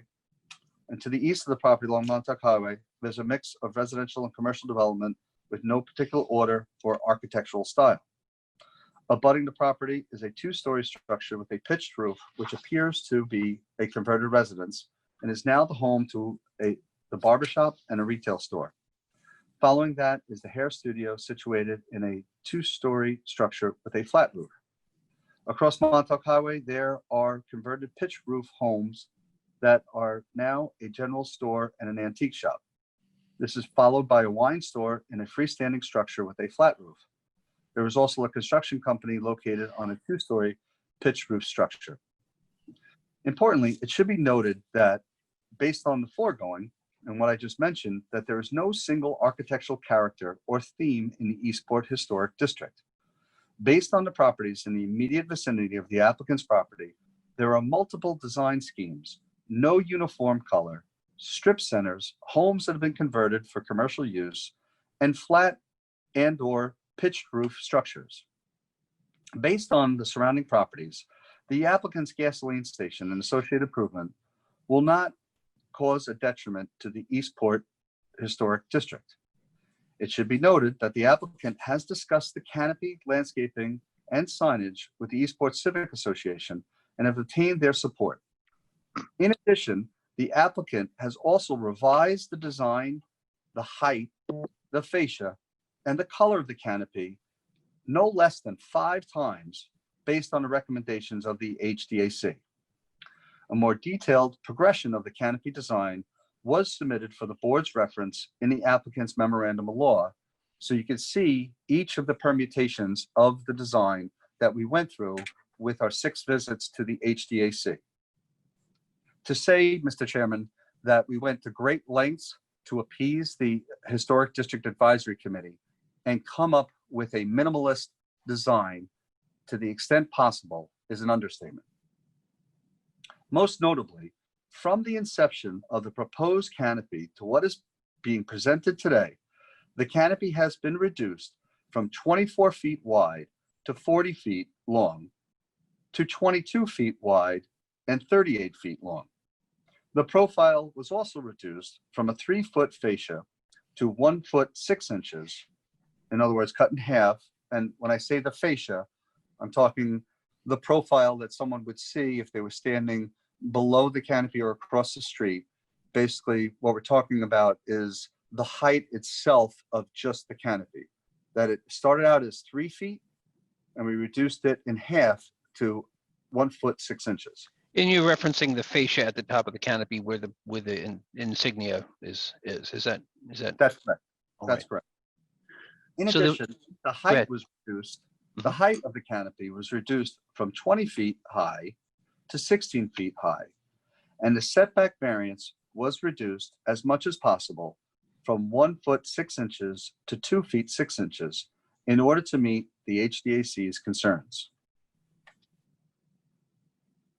Just bear with me with, Sure. I think it's necessary to provide some further background. The property has been used as a gasoline fueling station since circa 1984. A copy of the Certificate of Zoning Compliance was previously submitted to the board and is attached to the applicant's memo of law as Exhibit A. The applicant notes that the existing canopy was installed around 2011, prior to the applicant purchasing the property in 2013, which is a very important point. And that is because unbeknownst to the applicant, he purchased the property without a valid C of O for the canopy or the ground sign, and the applicant was issued a summons for same. Since the applicant has become an owner of the property, he has made every extent to rectify the violation and has made at least 6 trips to the Historic District Advisory Committee to make design modifications to the canopy without success. On January 8th of 2019, the applicant appeared at the HDAC where the design was rejected by the HDAC, which was opposed to the canopy in general and recommended that the applicant either remove the canopy altogether or propose a smaller canopy, something just over the fuel pumps. On March 12th, 2019, the applicant again appeared before the HDAC and presented a smaller canopy design for the station. The canopy was reduced from 24 feet by 40 feet to 22 by 38. This again was found to be unacceptable to the HDAC. On July 25th of 2019, the applicant met with the Eastport Civic Association to discuss the canopy design and overall site. I myself was present at that meeting. We met directly across the street from the gas station at the cafe on the corner. And in discussing the existing canopy and the existing ground sign, those in attendance of that meeting all agreed that the existing canopy itself was not tremendously out of proportion with the existing gas station. And in fact, the existing ground sign on the corner was also not disproportionate for the gas station. And on top of it, we indicated that we were willing to trim the scale and the profile of the canopy, which was met with their approval. And when looking at the ground sign, those in attendance agreed that the existing ground sign was not visually obtrusive to the overall property. And in fact, it looked very nice for the property. Whereas we had proposed a monument sign, those in attendance thought that the ground sign that was existing there, that it's visible in your Google Earth image in front of you, is not visually obtrusive. In any event, though, the ground sign is not part of your HDAC appeal. Okay. So after much discussion that day, the civics lent their support to the proposed canopy and requested the following from the applicant. One, that we remove the blue band from the canopy and only have it to be white in color, which we agreed. That there would be no gas station brand signs on the canopy, which we agreed. And that the mobile pylon sign would remain and the applicant would install additional landscaping surrounding the sign rather than installing the monument sign that we had discussed. And a copy of that Eastport Civic support letter is submitted as Exhibit 4. Thereafter, the applicant last met with the HDAC on January 14th of 2020 to present its redeveloped and redesigned canopy, this time with the Civic's approval and with a petition in support signed by over 200 customers and residents of the surrounding area that visit the gasoline station. The HDAC, once again, did not support the application, causing the applicant to withdraw its HDAC request and seek relief from this board. In total, the applicant has made 5 modifications to the canopy to appease the HDAC and to minimize the canopy size and profile, which is essential for the applicant to maintain its business. A complete progression of the canopy design is included in the memorandum law. And in summary, the applicant reduced the canopy size, as I said, multiple times, reduced the fascia multiple times. I'm sorry to interrupt you, Mr. Brent. We do have that. I don't want the testimony to be redundant. I have the specifics to that, and I appreciate that. And that, let me just go ahead. conclude that Yes. we removed the mansard roof and went with a flat roof, and we removed the blue band to go with just a plain white band. So in order to redevelop the property, the applicant is requesting that this board overturn the HDAC's January 22nd, 2019 resolution so that we can install a smaller, more in keeping with the HDA, with the Civic Association's recommendations on the site. All right, thank you. I just wanted to clarify 2 things. First, you said the gasoline service station has been in operation for many years, dating back to what date did you say? 1984. All right, you did indicate that not your client, but a prior owner in 2011 constructed both the canopy in question and the existing sign without permits. That is correct. And just finally, before I give it to the board for questions, you mentioned 2 other service stations in the area. So there are this one and then 2 others. Or how many of those 3 are within the historic district? We are the only one. All right. All right. Thank you. Questions from the board?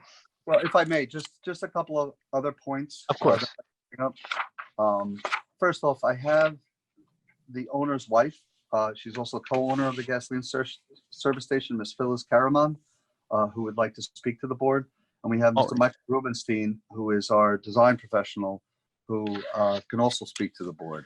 Thank you, Mr. Brown. Is that testimony better suited in response to the variance relief requests found at 13 and 14, or for the appeal, which we're here speaking about now? I think in particular, Mrs. Karaman's testimony is necessary for this portion of the application. Very good. Then we will promote her. Mr. Vega, are you able to find Mrs. Karaman? Yes. And if I may, Mr. Sure. I would like to just address one point about the canopies and historical nature of the canopies themselves. I have submitted, and I'm just trying to locate it in my documents, that gasoline canopies have been a fixture on gasoline stations since gas sale use has come of age in this country, dating back to the early 1900s. I have submitted under Exhibit R, there's information relative to the number of canopies that exist on gasoline stations, and that the first stations to have canopies on them date back to 1911. And I've also submitted an IRS memo which indicates that over 90% of gas stations in the United States have some form of canopies over them. And with that, Mr. Chairman, I'd like to have Ms. Karaman speak, and then Mr. Rubenstein, and then open it up for any questions. Yes, hi. How are you, everybody? My name is Mr. Chairman, you're on mute. Do you hear me? Miss Karaman, hold on one moment. Ms. Karaman, Yes. I apologize. Just bear with us a moment.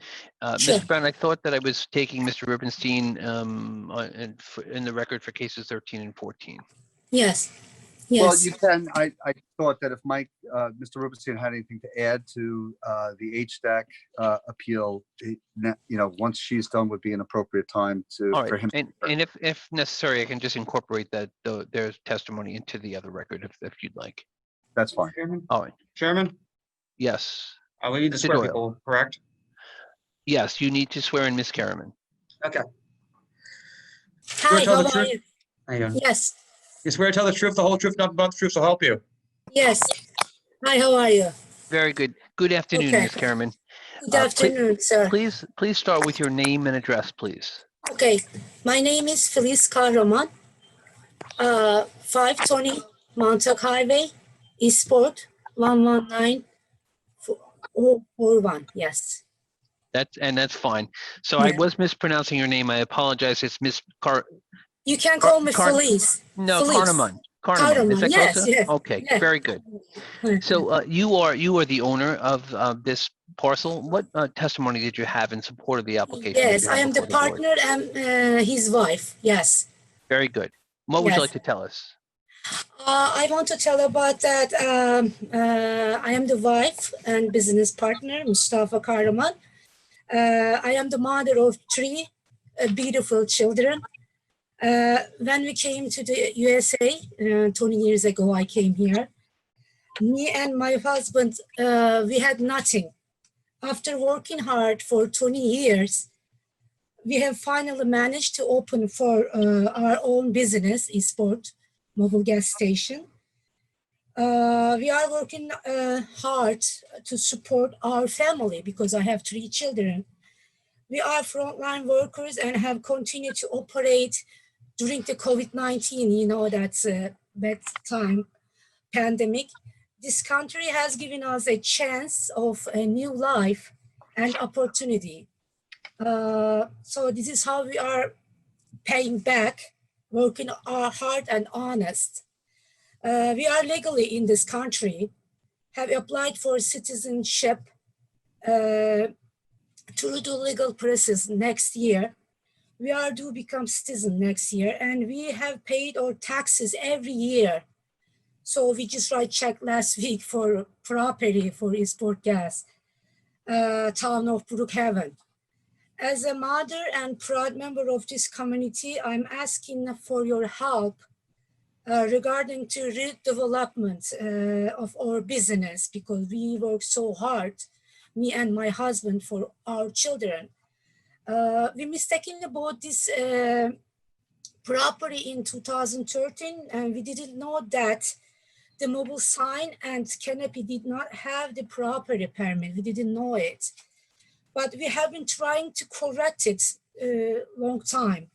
And we worked very hard, and we spent a lot of time and a lot of money. You can see new canopy that will help our business. The new design has been approved by the Eastport Civic Association, and we have the support of over 100 customers of our business who have signed a petition. We don't have any trouble with customers. I love, and my husband love our customers, and they love us. We don't have any trouble with them. So I love my customers and they love us. So we have also had our architect change the design of the canopy. So that is the smallest size necessary to cover our employees and customers from the bad weather. It is very important to me and my husband that be blowed to keep this mobile sign and the canopy. It may be difficult for us to remain in business without the help from the board.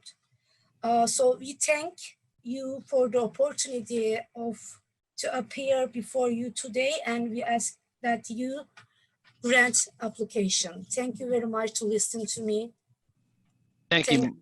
Thank you for those words, Mrs. Carneman. Thank you very much. Do we have Mr. Rubenstein promoted with us? I will promote him right now. All right.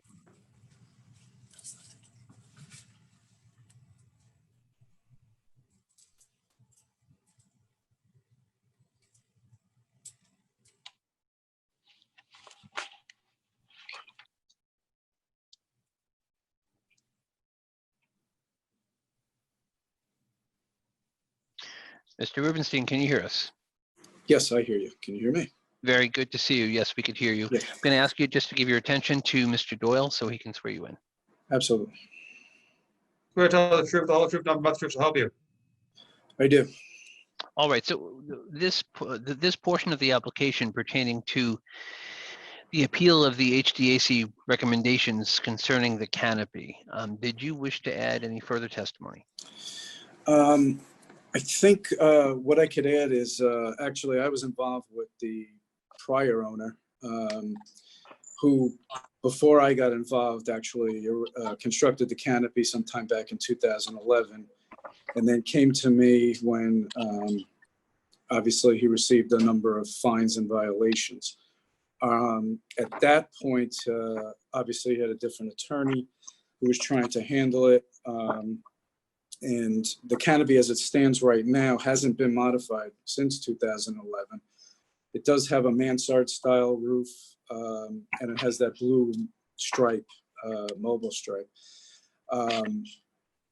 Since Mr. Brown has been involved with the project, we have, as he stated previously, and I don't want to reiterate what he's already said, we have gone through several design changes, many design changes. Most significantly, I think, is the underside of the canopy, which Mr. Brown didn't mention. We did change from that flat metal roof that you see on most canopies to a coffered style, which affords us the opportunity to further shield the lighting.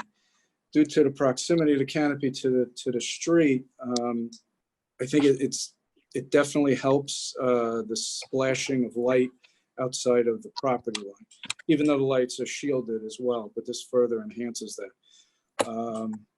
Additionally, I'm now going with a 1'6", very streamlined canopy. In my opinion, actually, really doesn't fit the character or the historic nature. I believe that having some sort of roof and roofing shingles would enhance it and further minimize, it looking like a big, I don't know, hat, if you will, over the pump islands. So, I'm not really, in favor of what the HDAC has put forth. And again, it really serves no purpose to the purpose of the canopy is to prevent the attendants and the customers from the weather. However, if you were to reduce it minimal and just put it over the pumps, why bother? It doesn't really make any sense. I do have a presentation I think is more suited for cases 13 and 14. But I just wanted to give a little background as to, prior to Mr. Brown's involvement, that there was some effort on the prior owner to try to resolve this before he sold it. And it was mainly to legalize what was there. All right, thank you. I'm going to, again, limiting as best we can to the issue of the HDAC appeal of the HDAC recommendation. I'll ask the board, are there questions? Mr. Chairman. Mr. Bergson. I'm Mr. Brown. Yes, sir. How are you? Good. How are you, Mr. Bergson? When did you say the canopy was constructed in 2011. when did the complaints or the summonses with respect to the canopy begin? I could find that out for you and I could get back to you. Well, was it before or after the applicant has attempted to legalize the premises or reconstruct the premises? I believe Mr. Rubenstein I could defer to him if he knows. Well, that's fine. You could, I'd like to address the questions to you, but if you need to refer to anyone specifically for a specific question, that's fine too. Sure. Mike, are you aware? Well, we submitted on February 8th, 2011, so the canopy was already up. I got involved only after the violation. So I would say late or last quarter of 2010, the canopy was put up. It was built. My question is, when did the complaints about it or the summonses start? I would say about the same time, because as soon as it went up, complaints started coming in. Okay. Now, Mr. Brown, you made mention of the Valero station approximately a mile away, and that's in what hamlet? It's also on Eastport, but it's out by the highway. When you say it's out by the highway, you mean the Sunrise? Yes. All right, so that's a large station just north of Sunrise Highway. Correct. Okay. So that is really a totally different atmosphere and venue than in the middle of the village. Is that right? It is, but in my opinion, I don't think that changes the dynamic here when you look at the length of time and historic nature of canopies dating back to 1916 in Standard Oil. No, I understand that there may have been, before my time, a lot of canopies on small country stations around, certainly on Long Island, certainly in a lot of the villages, hamlets around in Brookhaven. But those type of canopies aren't a question here. These are the more modern ones that just go over the island and aren't really extensions from the buildings. Which is what I think you're referring to. We have presented drawings of historic canopies of gas stations that are pre-World War II that are both designs, Mr. Bergson. Some that extend out from the building, but some that are just standalone canopies. My favorite representation is, if you all remember the movie, It's a Mad, Mad, Mad World. The canopy in that building that is the subject of one of the scenes was a canopy that was just was to do exactly what this canopy would do, which would be to keep customers and employees out of inclement weather and keep them dry. Okay. Now, obviously, we're here significant part because this is within the historic district. Are you aware of any action by this board that has granted this type of relief within his historic district? I am not. But what I would refer the board to is to take a look at Exhibit I, which was a 3D model and a simulation of what the canopy would look like post-construction.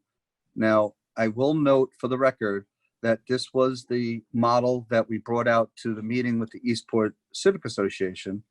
So the size is proportionate to what is being applied for. However, the blue band would be removed and the mobile sign would be removed, and the height is appropriate.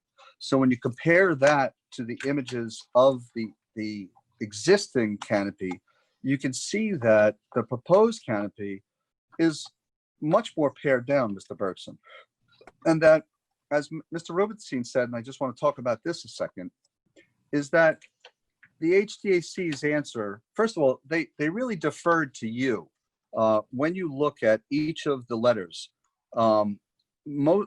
each of the letters starts out with paragraph 1 that says about halfway down that they're opposed to the fuel canopy at this location, comma, but will defer to the appropriate boards and authorities of the town of Brookhaven who might find the proposed canopy to be necessary and appropriate at the property. And since the HDAC is an advisory board, they're essentially saying that Board of Zoning Appeals, we ultimately leave that decision to you as to whether or not to grant this relief. And I know I don't have to tell the members of the board and board council, the entire purpose under the town law of the Zoning Board of Appeals is to relieve applicants of the draconian application of the town code that would cause them irreparable harm. And here, when you look at the facts, particularly, and I think this is a very unique set of circumstances, Mr. Bergson, in that this is a hardship situation because you have two individuals, Mustafa and his wife, bought this station without knowing that there was a C of O on the canopy and the ground sign. English is not their first language, and they did not perform the proper due diligence. They would not have known, and they did not know that there were violations that were issued by the town on the canopy. And then once they found out, they endeavored and have been endeavoring for the last couple of years with every ounce of energy that they have to legalize the canopy because they're good model citizens. You know, as they said, they pay their taxes, they run a nice operation. This is an extremely clean gas station. They have a nice following of clientele. And I just want to talk to the board about the ramifications if you deny this application. A denial of this application ostensibly shuts this gas station down. There are no gas stations where people want to go to and roll down their window or get out of their car and be exposed to the elements. So what's going to happen is that when people drive by, they would rather pass this gas station and go to the next gas station than go here without a canopy. So this is, as we stated at the outset of our presentation, the only gas station in the downtown area, and it'll force people to use the other stations that are on the outskirts of town. And essentially what will wind up is that without the canopy, this station will not be able to survive and it'll go dark. And then you wind up with just another empty lot in downtown Eastport, which serves no function whatsoever. When you have this gentleman that's servicing these customers and the residents of Eastport in a very meaningful way. So Mr. Brown? I really Okay. would urge the board to think very long and hard about this decision because it goes well beyond, you know, the dimensional nature of the application. You know, the canopy here is absolutely essential to the functioning of this business.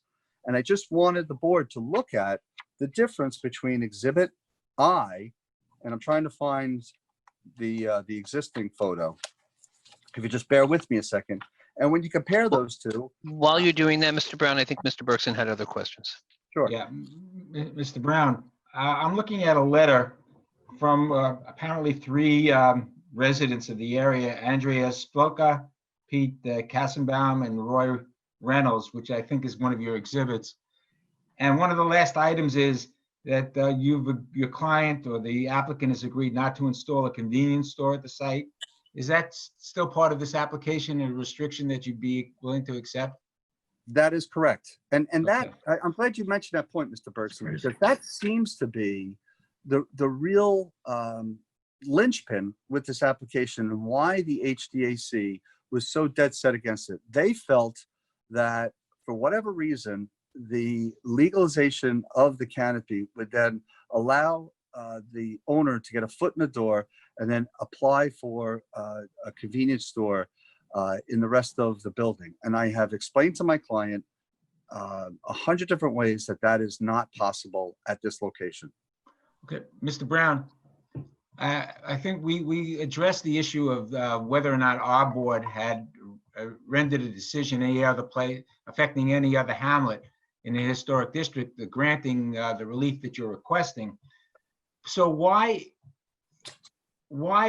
about this canopy could you be able to tell us would distinguish a grant here from another district where we have and might in the future want to deny? Well, I think the answer is simple. It's that we have pared this canopy down to the greatest extent possible in terms of height, in terms of area, in terms of profile with the fascia, and in terms of color. And we have made it so, and I know this board in particular, represented clients in all 13 towns across Long Island. This board is very attuned to the fact that you only want to grant that relief, which is absolutely necessary, and nothing more. And I believe the chairman has been, steadfast in that approach to the law of zoning and land use. And I think in this particular case, based on the accommodations we've made to the HJC, based on the support from the Eastport Civic Association, and based on the fact that there's a hardship and that we've pared this canopy down to the greatest extent possible, that this is one of those instances where the draconian application of the town code and the decision by the HDAC to say, never ever will we allow this, it would result in a dark, empty, non-performing property that's on a very important intersection in this small little hamlet. Mr. Chairman, can we see the exhibit that Mr. Brown was referring to in terms of the what the proposal looks like? Is that possible? It's Mr. Chairman. It's exhibit I, and we could look at it compared to that, the exhibit that's in front of you on Google Earth. It's Exhibit I. Mr. Berson, you were sent a copy of it. Mr. Brown, I'm having some difficulty identifying that Exhibit I also because they're not, I didn't get them labeled. So maybe you can describe for the board, or if you want to hold yours up to your camera so that we could see what we're referring to, and then go to the document that we have.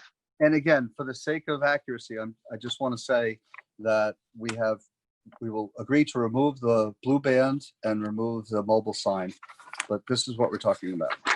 And I just asked for Mr. Rubenstein to confirm for me that this was designed, the latest design in terms of dimensions for the canopy and the height. Is that right, Mr. Rubenstein? Yeah, Keith, I'm having a hard time seeing your video. Mr. Brown, your graphic, your background graphic is altering. Oh, hang on one second. It was a nice graphic, but I didn't realize I had it on. I'm sorry. Yeah, let me turn the camera around. I don't think it's letting me. Is the background gone? No. No. Mr. Rubenstein, do you have the same exhibit? Unfortunately, I don't have it with me. All right, so the background is gone now. Okay. But for some reason, my camera won't turn around. So I'm not sure which side of my phone I'm looking at. Hang on one second. Well, we see the pencil box now. Oh, no, that's good. That's good. Bring that maybe closer. Closer. How's that? There you go. That's better. I don't have that. It's attached to the petition, Mr. Chairman.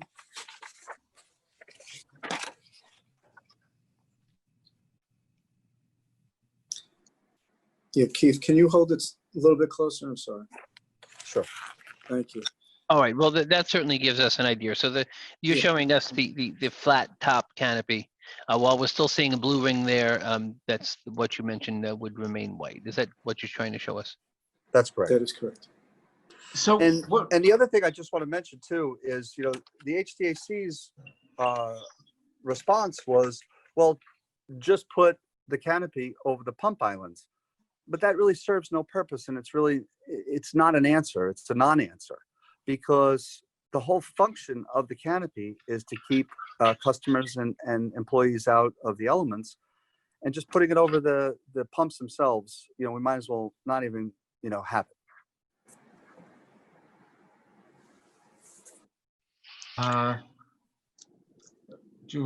Just with reference to the recommendation of the Civic Association, was it their recommendation to, I understand this is going to be, the proposal now is that it's flat.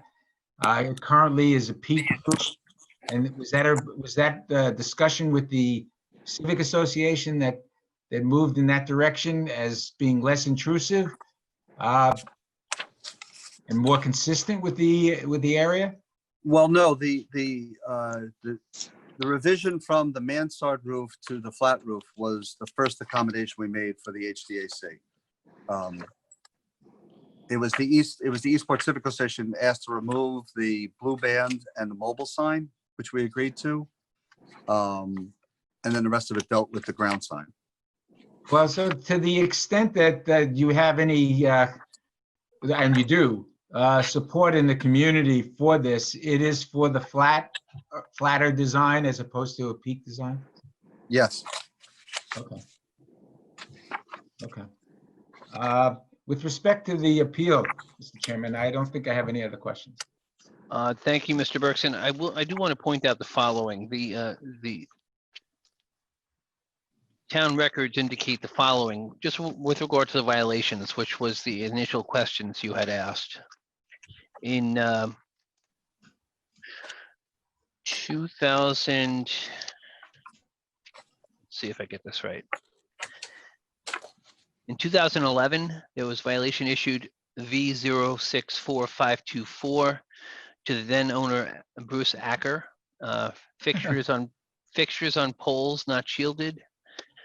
July 5, 2011, to the then owner, looks like Bruce Acker Trust. Gas station with improper lighting installed under canopy. 2011 to owner CAGLA Realty Corp. Violation V064030. Canopy being installed with no permit. So that, I'm sorry, Mr. Chairman, that was the end of 2011? 2011, then in 2013, and these are, okay. All right, so that was during the prior ownership. Those violations were remained open, tickets were issued. And then in 2013, present owner Eastport Gas Corp. received, there's a violation noted V069328, carport over gas tanks, neon Citgo sign, no permit, historic district. And pending litigation, May 13, 2016, to the present owner, no permit for canopy over fuel pumps. So there's a history of violations predating the applicant's ownership, but certainly on record at the time of the purchase, and they're part of the file also.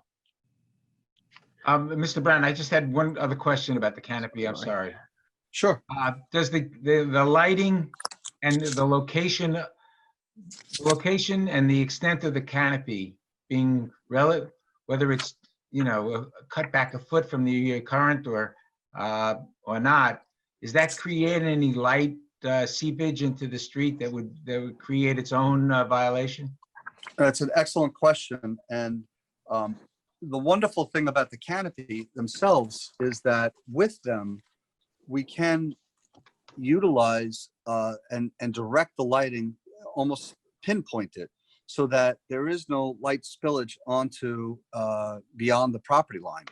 And if we didn't have the canopy, there's no way to really control the lighting except for with shielding that would be above the pumps. So does that answer your question? Yes, it does. Thank you. And I just also, I looked, Mr. Bergson, while you were talking, we did agree, based on the meeting with the Eastport Civic Association, to reduce the height of the fascia, the so-called profile, down to 1.5 feet. Right, and that came out of your discussion with the Civic Association. And then propose to the historic district. Correct. Okay. Thank you. Thank you, Mr. Bergson. I believe that we should bring up one other speaker. We do have the Vice President and Director of the East Moriches Property Owners Association, Jim Gleason. I'd like to promote him.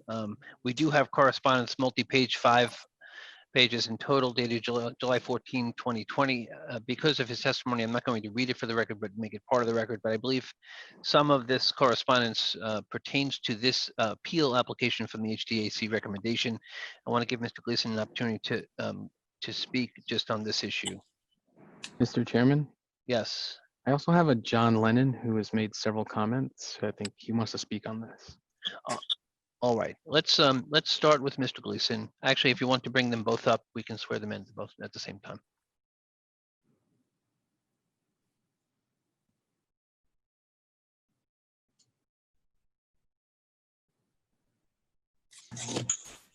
We have Mr. Lennon and I Mr. see. Gleason.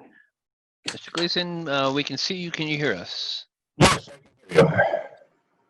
Try that again. You were a little muffled there, Mr. Gleason. Hear you. Yeah, we're having trouble hearing you.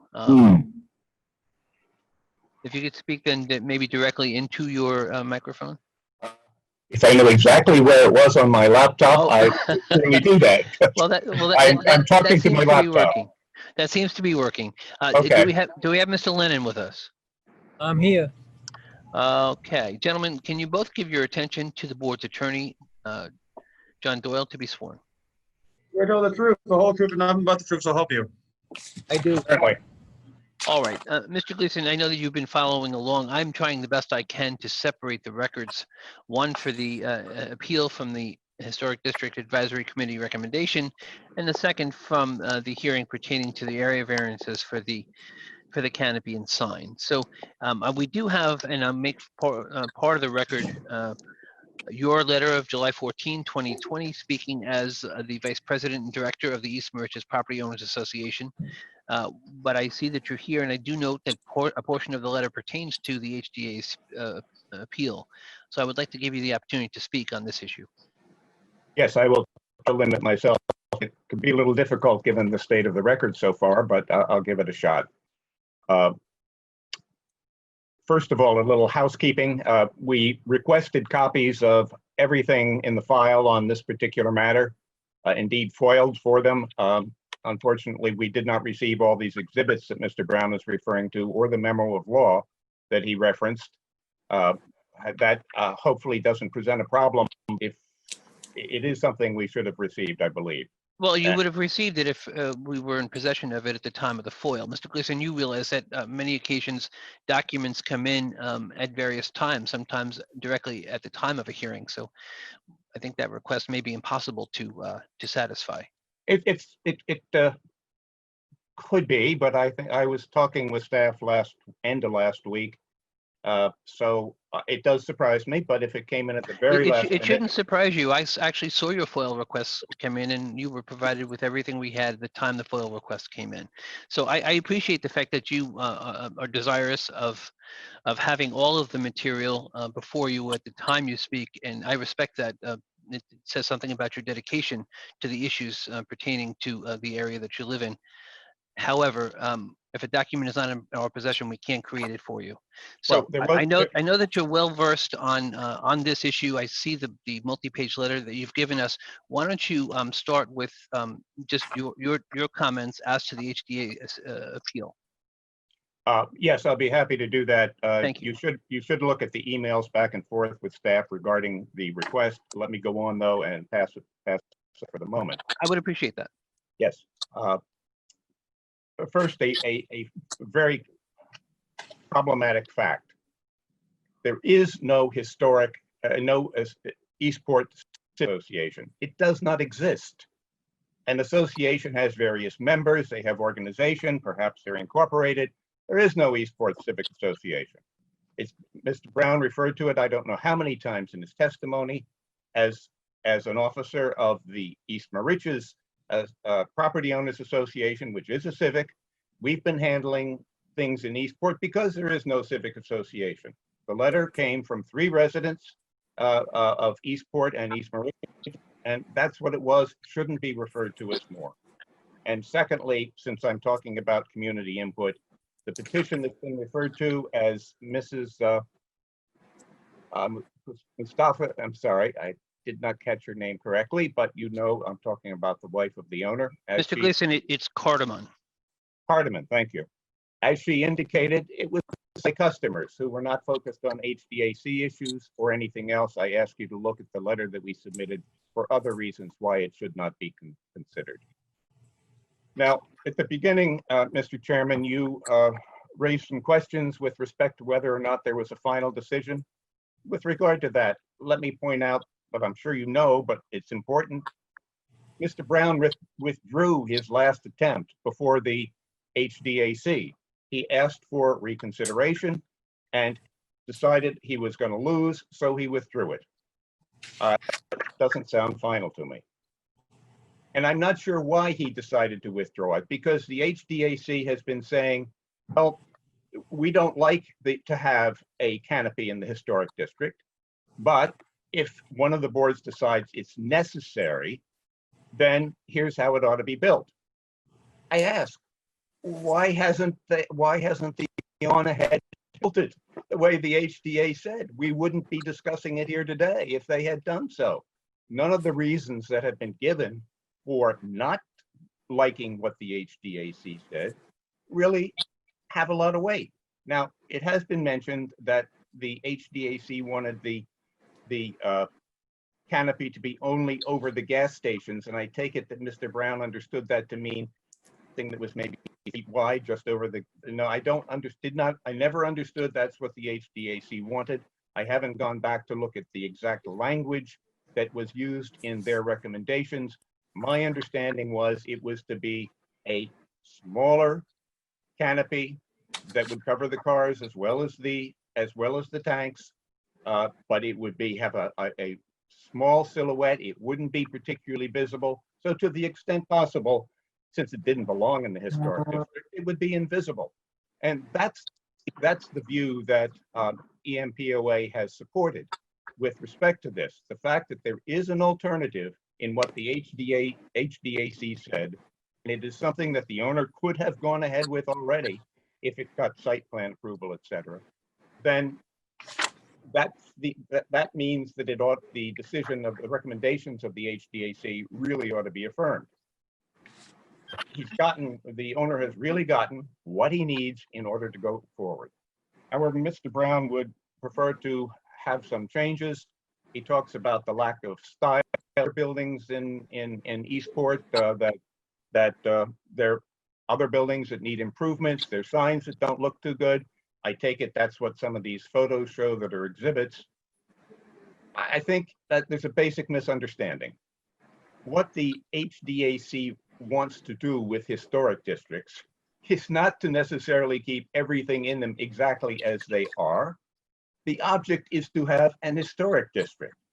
When Eastport was put into the district system, it wasn't perfect. There had been many changes since years back, but there were things there that were historic that dated back not to the early 1900s, but back into the 1800s that were serving, and you could build on that in the historic district. So when someone like the owner comes along and says, I want to do things in the historic district, what the HDAC says is, okay, but let's do it in a way that is consistent with the historic district.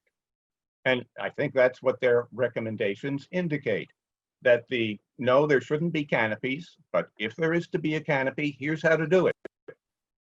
It's hard for me to understand why he hasn't proceeded with that. With respect to the decision, Mr. Brown has pointed out the HDAC deferred to the other boards.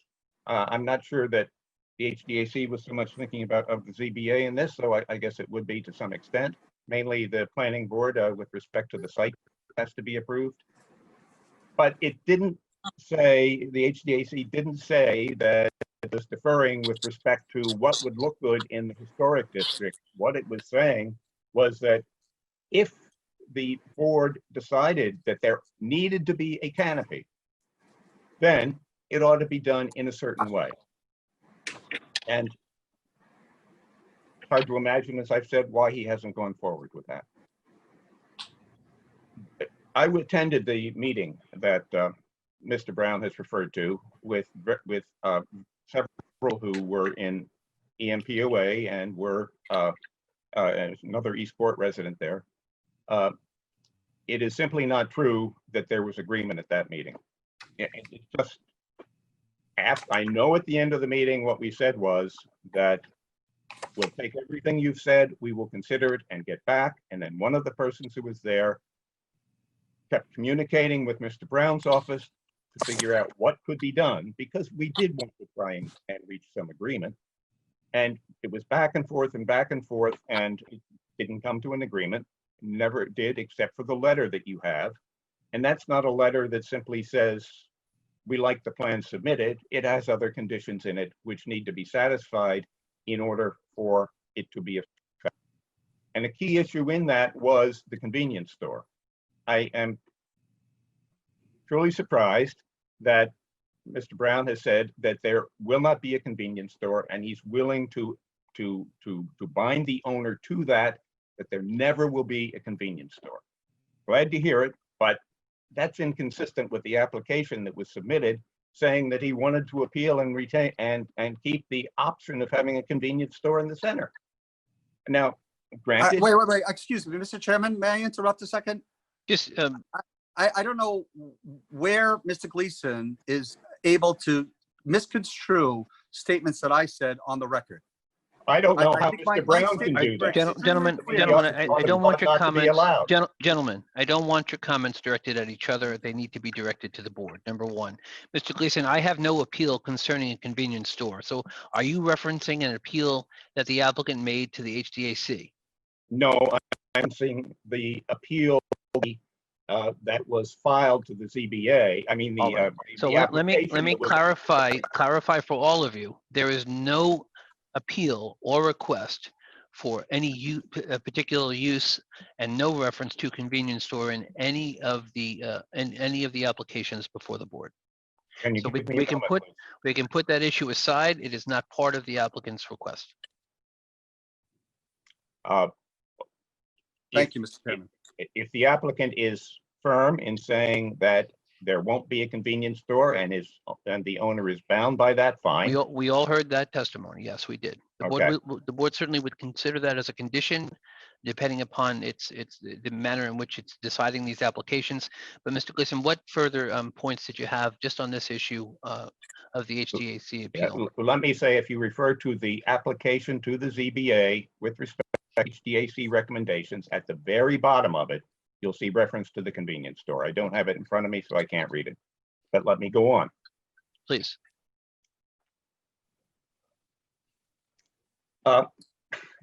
Procedurally, it seems to me there's a bit of a puzzle here. Mr. Brown is asking that the HDAC recommendations be overturned, but exactly what does that mean? Does the board think that it's in a position to assess the proposed design with respect to the same issue, same things as the HDAC considers? So it will do a de novo consideration of what Mr. Brown has been submitting. And Mr. Gleason, you know the code is very clear as to the board's participation here. We are the appeal board from the HDAC recommendation. We are not the board that's going to recommend an architectural type, a material type, or anything like that. And I think that's what you're suggesting there. But I know that you've read the code, and the code specifically says that we are the appeal board to the recommendations of the HDAC. That's what we have before us. I don't want to make the issue larger than it is. And while I have a pause with you there, I will say, Mr. Gleason, that I do have the application of the applicant before us, and at the very bottom it's typed, and I will read it into the record since you made reference to it. It says, applicant seeks to appeal all provisions and recommendations from the January 4, 2019 and February 22, 2019 HDAC recommendation letters limiting the redevelopment of the gasoline station, specifically the expansion of the canopy and the future convenience store use of the property. So we do see those there, those comments at the bottom of the application. I will confirm once again to you that there's no relief for that use and no reference to that use in the application for relief. Sorry, Lauren.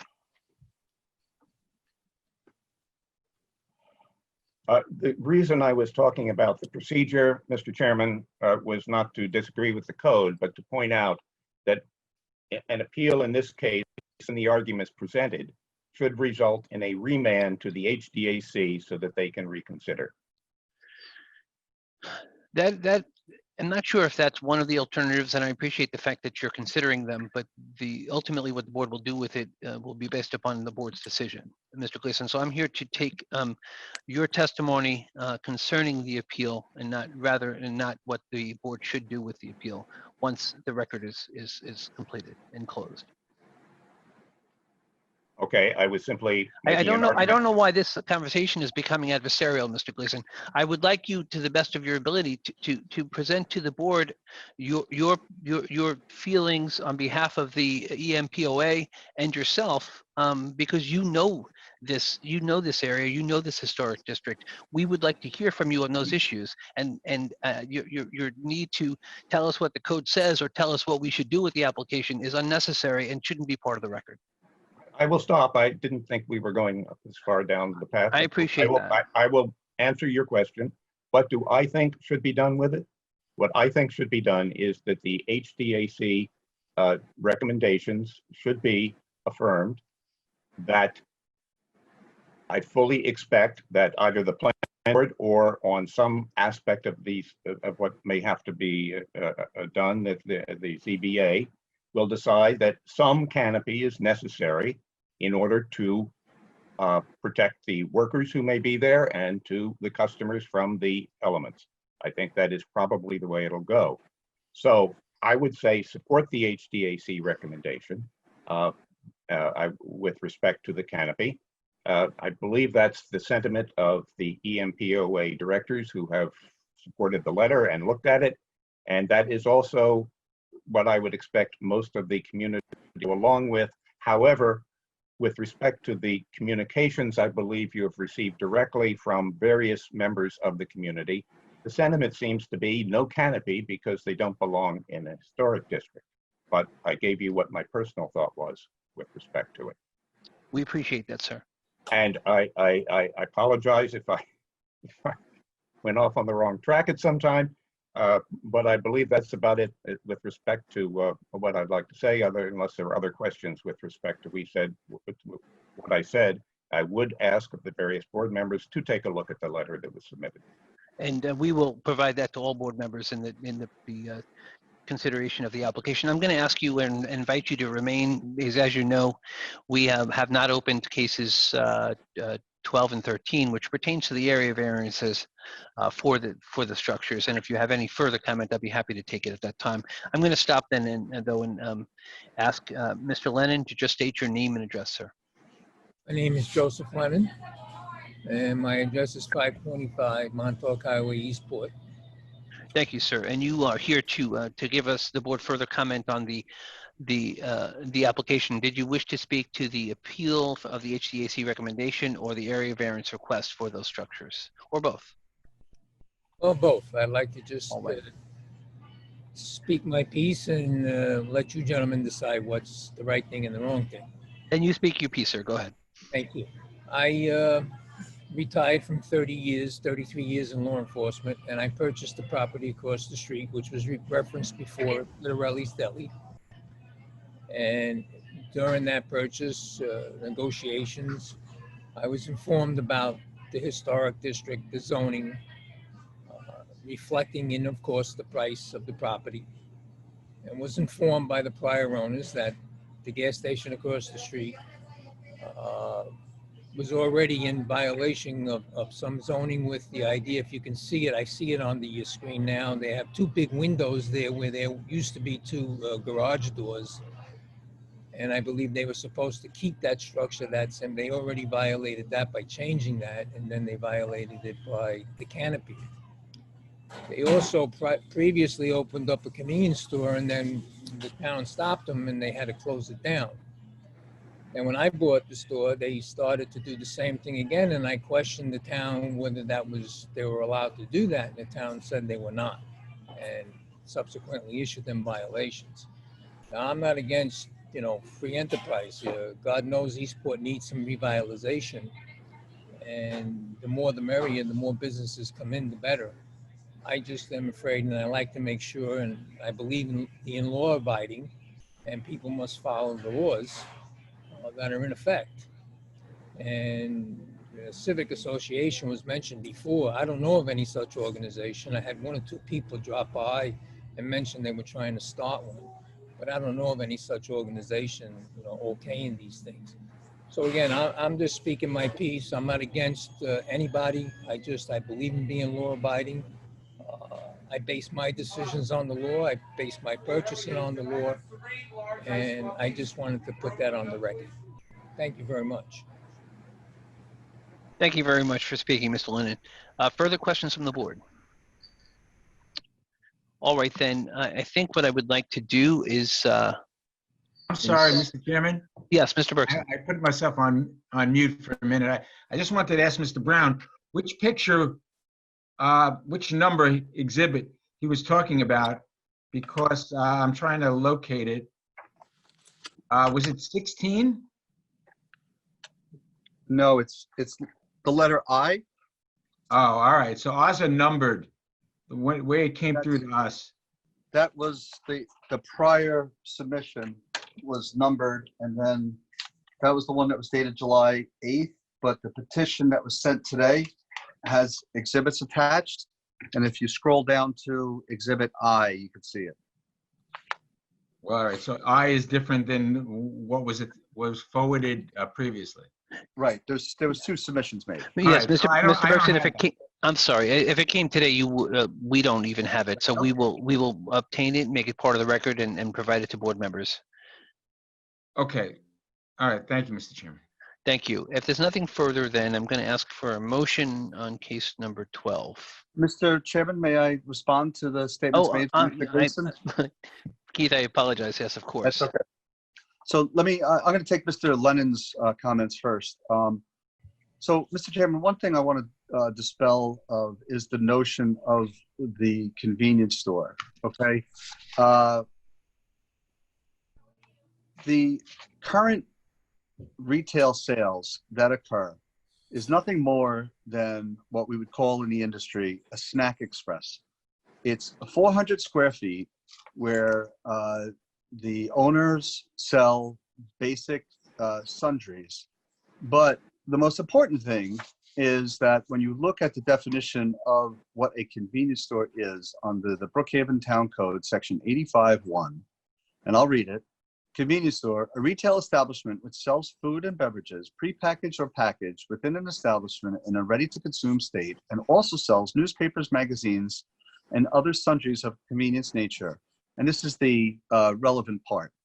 And which is open 7 days a week, at least 12 hours per day.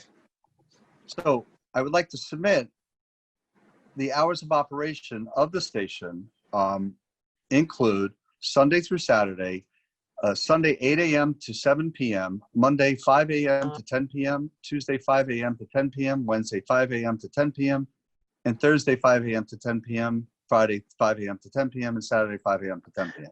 Mr. Brown, So- I'm going to do the same thing with you that I've done with Mr. Gleason. There is no request to this board for a convenience store. There is no request for a snack express or whatever you just called it. The board is focused on the HDAC appeal. And I know that you want to respond to Mr. Gleason, but it's not part of this application. And frankly, gentlemen, this is a commercial hearing that's going to last us well into the evening. If the relief is not before us, it certainly is a waste of all of our time to discuss what's there. And even if what's there requires any permitting from the town, You're not to us for that, for that permitting, nor will our decision ever include permission to operate what you've just indicated exists. Okay, and I do know that that is Mr. Lennon's concern about opening up the two old service bays into a convenience store because he operates the deli across the street. And that's why I said as emphatically as I could that that is not our intention. And we had also, when Mr. Gleason was at that meeting that we had with the Eastport Civic Association, we indicated that we would not do that. And that's item 8. And I quote, not install a convenience store at this site. And that's included in the November 20th, 2019 letter from the Civic Association to myself. Next, I'd like to discuss Mr. Gleason's comments. So if we were in a court of law, Mr. Gleason would not have any standing because he lives in East Moriches, and we're talking about a site in Eastport.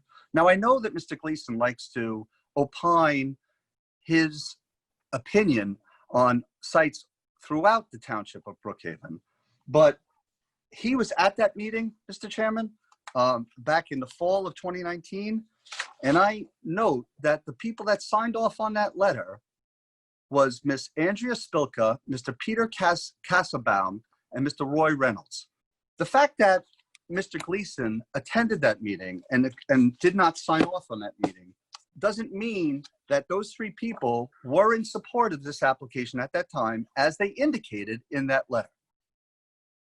I would also like to say that as far as the application is concerned and procedurally where we're at, we had gone to bat several times with the HDAC. And the last time we went to the HDAC was a final pitch. We had already received 2 decisions from them, which we could have appealed at any point in time. And I requested the request to the Planning Commission at the time to get the final determination, which we ultimately appealed from. But as a courtesy to the HDAC, we went back with the letter, the November 20th, 2019 letter, and asked them to reconsider. And they refused, and I withdrew the application. That has nothing to do with whether or not we were procedurally allowed to appeal the letter from Commissioner Bertoli that was dated February 22nd, 2019. As far as, and I won't spend a lot of time on this, Mr. Chairman, you obviously have been chairman of this board and have staff counsel and understand what the role of the ZBA is relative to an HDAC decision under the town code. Remanding this back to the HDAC only to get yet another denial is exactly that state of animation that I was referring to before, that Mr. Gleason would like to keep this application in through infinity. So I, for one, would like to cite to the HDAC letter that Mr. Gleason has had in his possession that did not cite to the members of the board. And again, it starts out with paragraph 1 with this deference to the other boards in the township who might find the proposed canopy to be necessary and appropriate on the property.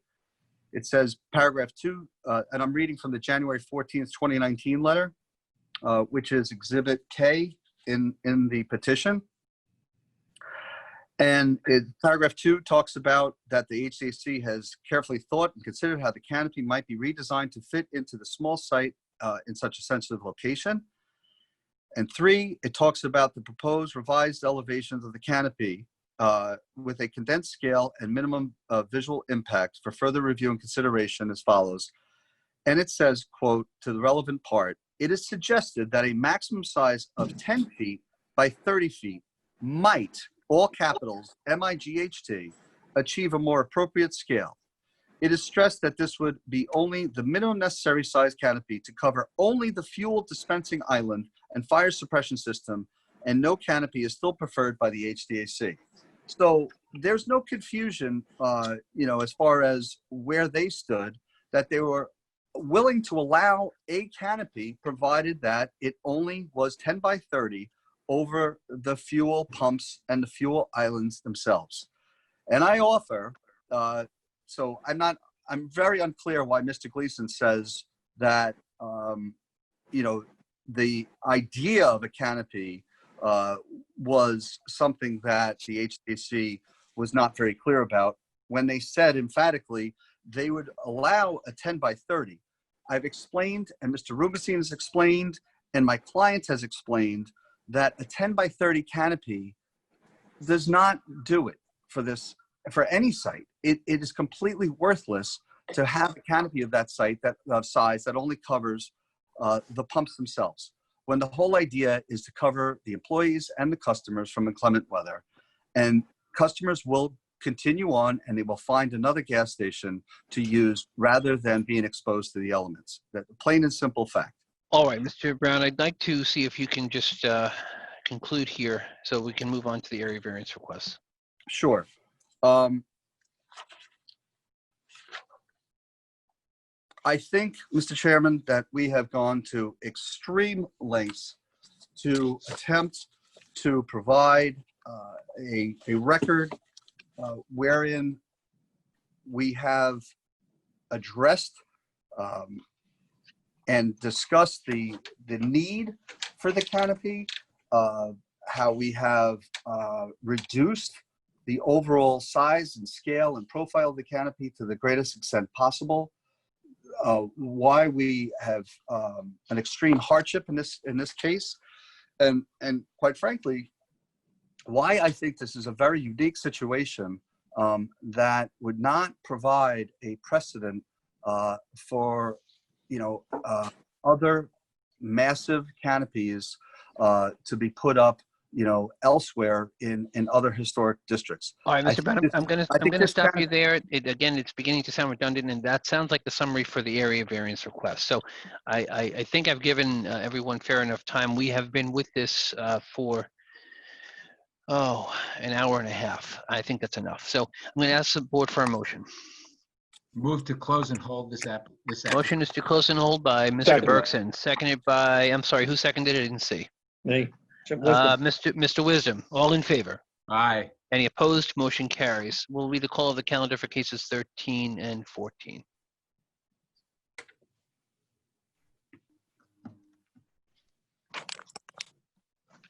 Case numbers 13 and 14. Eastport Gas Corp., 520 Montauk Highway, Eastport. Property is located on the northeast corner, Montauk Highway and Union Avenue, Eastport. Applicant requests the following relief for proposed reconstruction of existing motor vehicle fueling station. Minimum lot area, 15,000 square feet required, 9,781.64 square feet existing. Minimum front yard setback variance for existing canopy, 25 feet required from Montauk Highway, 2 feet provided. Case number 14, applicant requests permission for existing detached sign to be located less than the required 12 feet from Montauk Highway and Union Avenue, 6 foot 7 inches and 0 foot 8 inches respectively. Also located within the 30-foot triangle at intersection. Thank you, Mr. Brown. May I have your appearance then for the record, please? Sure. Keith Brown, Brown and Altman LLP, 538 Broad Hollow Road, Suite 301 West, Melville, New York, 11747. Thank you. I'm going to ask the board for a motion to incorporate the prior record for case number 12, including all of the documents referred to therein. So moved. Motion and second have been made. All in favor? Aye. Any opposed? Motion carries. The record will reflect that the board's planner, Christopher Reed, reviewed this application, and this again is for the area variances for canopy and signage, and he is here and will take his testimony now. The applicant seeks area variances in conjunction with an existing canopy and proposed ground sign for an existing motor vehicle fueling station. And the property is located at the northeast corner of Montauk Highway and Union Avenue in the Hamlet Eastport, and home to a mobile fuel station. And the premises are improved with a gasoline filling station, which enjoys a I'm just going to read the certificate of zoning compliance 2461 issued in 1984.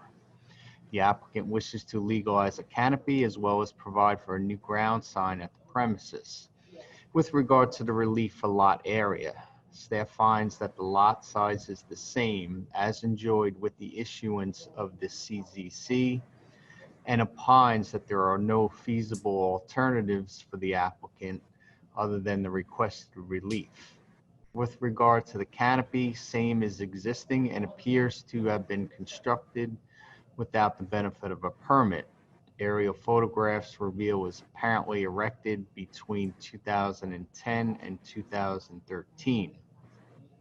And while such amenities are now typically found at gasoline filling stations, historic aerial photographs also appear to reveal that the site never enjoyed a canopy, with confirmation regarding same recommended by the applicant's representative.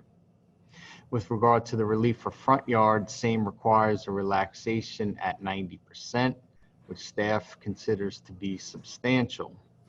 It is noted that there are certain commercial buildings with similar front yards, including at number 490, 496, and 497 Montauk Highway to the east. Staff notes that aerial photographs appear to reveal their presence on the 1962 aerial. And the parcel is within the Eastport Historic District and it thus was reviewed by the Historic District Advisory Committee. In a letter dated June 12, 2020, the HDAC strongly recommends a denial of the canopy component of the application based upon the oversized, out-of-scale nature of the existing proposed canopy on a small property prominently situated in the heart of the Eastport Historic District. And while canopies are typically found at gasoline filling stations, along with certain ones granted variances from the Board of Appeals, there is an inherent difference with such structures located in historic districts. As such, there are concerns about the potential undesirable change in the nature and character of the neighborhood. In the matter of Majid, case number 6 and 7A of March 21, 2018, the Board of Appeals denied an application for a canopy for gasoline station in Setauket, citing impacts to the historic district. And the applicant commenced an Article 78 petition challenging the board's decision, but the matter was upheld in Supreme Court, where it found that there is a distinguishing factor between variance relief in historic districts. The HDAC is also opposed to the existing ground sign at the premises, although same is intended to be removed and replaced with a monument-style sign and requires no area or height relief. The ground sign endeavor requires significant relief for setback, and with regard to same, there do not appear to be much in terms of feasible alternatives based upon the small landscaped area near the Montauk Highway Union Avenue intersection. It is the opinion of staff that no significant adverse impacts with regard to traffic safety is anticipated with its location. And the application is a type 2 action. All right, for the record then, those are the comments and that is the testimony of the board's planner. I want to make sure that we are all on the same wavelength here. The prior application pertained to the canopy's appearance and scale to the parcel itself and within the historic district. Irrespective of what agreement or recommendations the HDAC will make or won't make, or the board's ultimate determination of that application, the applicant is still compelled to seek area relief for the setbacks of both the sign and the canopy.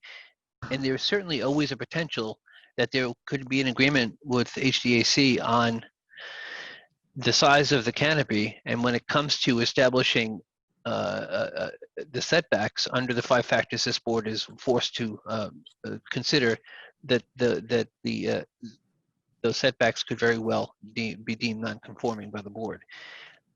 The focus for these applications are the setbacks of the proposed location of the canopy and the proposed and the existing signage.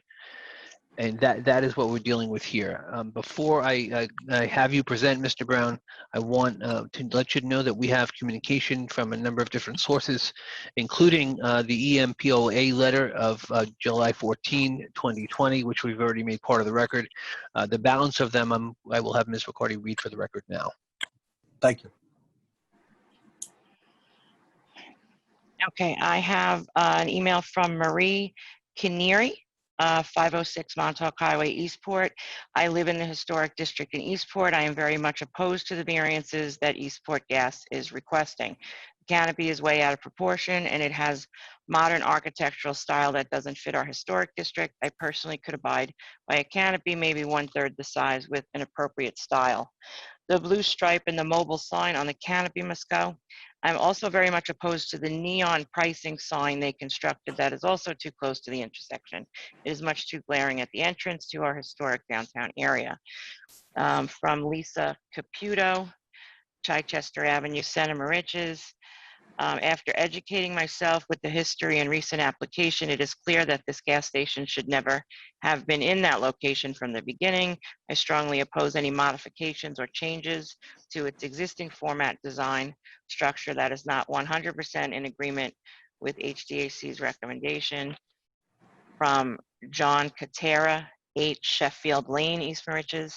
I have lived in East Moriches near the Eastport border for over 30 years. This gas station is not consistent with the architecture of the area and it should not be allowed to remain as is. The owner has consistently ignored the laws of the town and continued to do whatever they wanted to do with their gas station. This is incomprehensible. Why has Brookhaven Town allowed this owner to do this? Why not just shut down this business until they agree to comply with the law? This owner will obviously continue to do whatever they want until they are made to take our law seriously by shutting them down. Please enforce the law. From Gary Bavosa, 19 Tuttle Avenue, Eastport. Please remove the mobile sign and change or remove the canopy at the gas station in Eastport. I'm a 31-year resident and I am tired of this illegal blight on my community. From Diane Bavosa, same address. Please remove the mobile gas station. I'm an Eastport resident. I am offended that it has been illegally for many years and it interferes with the beautiful historic district of which Eastport Green Project is trying to keep historic and attract business. And I also have an email from Linda Stuccio of KC Collections, 511 Montauk Highway, Eastport. I own and operate a small antique and gift shop across the street and diagonal from this service station. I'm sorry for this delay as my husband is scheduled for surgery. I have absolutely no complaints with this station as is. Before this new tenant fixed up this previous piece of property, it was a disgrace. This owner has continued to keep up this property by cleaning, sweeping, and general maintenance. I had to look out my front door as well as my customers coming and going, viewing the eyesore at the location for years. The owners are courteous to all their patrons. Now for the other properties on Main Street, there are many others that need to be addressed. Many have fallen into ill repair. I think these properties should be addressed. Thank you. That's all I have. So that comprises the written communication that we have on the application. With that, Mr. Brown, I'd like to give you the opportunity to present. Thank you, Mr. Chairman. And just to be clear, I plan on going through the 5-factor test that's enumerated under Town Law 267B for area variances. Very good. Before I do that, though, I just want to comment on the letters that were just read by the Secretary to the Board.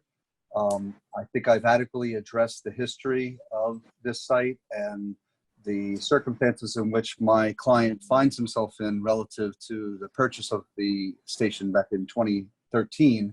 And I also asked the board to please disregard any comments made by any persons outside of the Eastport community proper, and that is because they would not have standing if we were in a court of law. With that said, Mr. Chairman, The grant of the requested area variances for the fueling canopy and the minimum lot area of the property and the mobile identification signs will not create a change in the character of the neighborhood or create a detriment to any nearby properties. As I've stated, the gas station has been in service since circa 1984, and the continued use of the property as a gas station on this undersized lot will not change the character and cause a detriment because the fuel canopy was installed in circa 2011 and has remained in place since that time. As such, permitting the applicant to redevelop and legalize the canopy will not cause a detriment to any property owners or change the overall character of the neighborhood, because that impact has already been absorbed since the canopy was erected back in 2011. As you can see from the adjacent properties aerial plan prepared by Tidewater Engineering, Exhibit P, the surrounding properties are situated at or near the property line. For example, Victoria's Antiques, located at 485 Montauk Highway, Eastport, is situated a 0 lot line from Montauk Highway. Nita Spa, located at 485B Montauk Highway, Eastport, is situated with a 0 lot line from Montauk Highway. And the Eastport Luncheonette, located at 497 Montauk Highway, Eastport, is located 1 foot 6 inches from Montauk Highway. Photographs of Victoria's Antiques, Nita Spa, and Eastport Luncheonette are incorporated in the petition as Exhibit Q. Permitting the applicant a front yard setback variance to maintain the mobile identification sign and canopy is therefore in character with the Eastport Historic District. The redevelopment of the canopy will not be a detriment to the overall character of the Eastport Historic District either, since beginning in 1916 and continuing ever since, gas stations have been installing canopies over its fueling pumps to protect patrons and employees from inclement weather. See Exhibit R of the petition. Permitting the applicant to maintain and redevelop the canopy at the property is in character with the historical use of gas stations dating back more than 100 years ago. Further, the proposed canopy will be developed with an architectural style and color scheme that fits within the character of the Eastport Historic District. As requested by, let me skip that. The canopy will have a color scheme that matches the color of the hardy shingles and masonry building, and the canopy will develop in a manner that's consistent and with the Eastport Civic Association letter by removing the blue striping and will not include any gas station branding signage. The identification sign existing on the property, and as well as the one that's proposed, is necessary for the operation of the business and is not out of character with signage in the surrounding area. The immediate vicinity of the property is surrounded by commercial uses and businesses, with many properties installing signs in their front yard immediately adjacent to Montauk Highway. Business identification signs are displays at Cinderella Market, located at 525 Montauk Highway, Eastport, across the street from the property at the southwesterly intersection of Montauk and Union, and at Hampton's Air, Heating, and Air Conditioning, located at 519 Montauk Highway, Eastport, across the street from the property at the southeasterly intersection of Montauk Highway and Union Avenue. Photographs of both of these businesses are annexed to the petition as Exhibit S. The applicant respectfully submits that granting the requested relief will not change the commercial character nor cause a detriment to any nearby properties. Second, whether the benefits sought by the applicant can be achieved by some method feasible for the applicant to pursue other than the area variance. The benefit to the applicant cannot be achieved by any other method other than through the grant of the requested area relief. The applicant seeking variance from Town Code Section 57A 12B to legalize the mobile identification sign situated 6 feet 7 inches from Montauk Highway and 8 feet from Union Avenue, and a variance from Town Code Section 57A-12 sub C to permit the sign to be within the sign setback triangle formed by Montauk and Union. The property is situated on an undersized lot with 2 front yard setbacks along Montauk Highway and Union Avenue. Based on these unique circumstances of the property, the applicant cannot achieve the benefit of the identification sign without front yard setback variance relief. In that regard, motorists, predominantly price shoppers, motorists are predominantly price shoppers, especially for gas.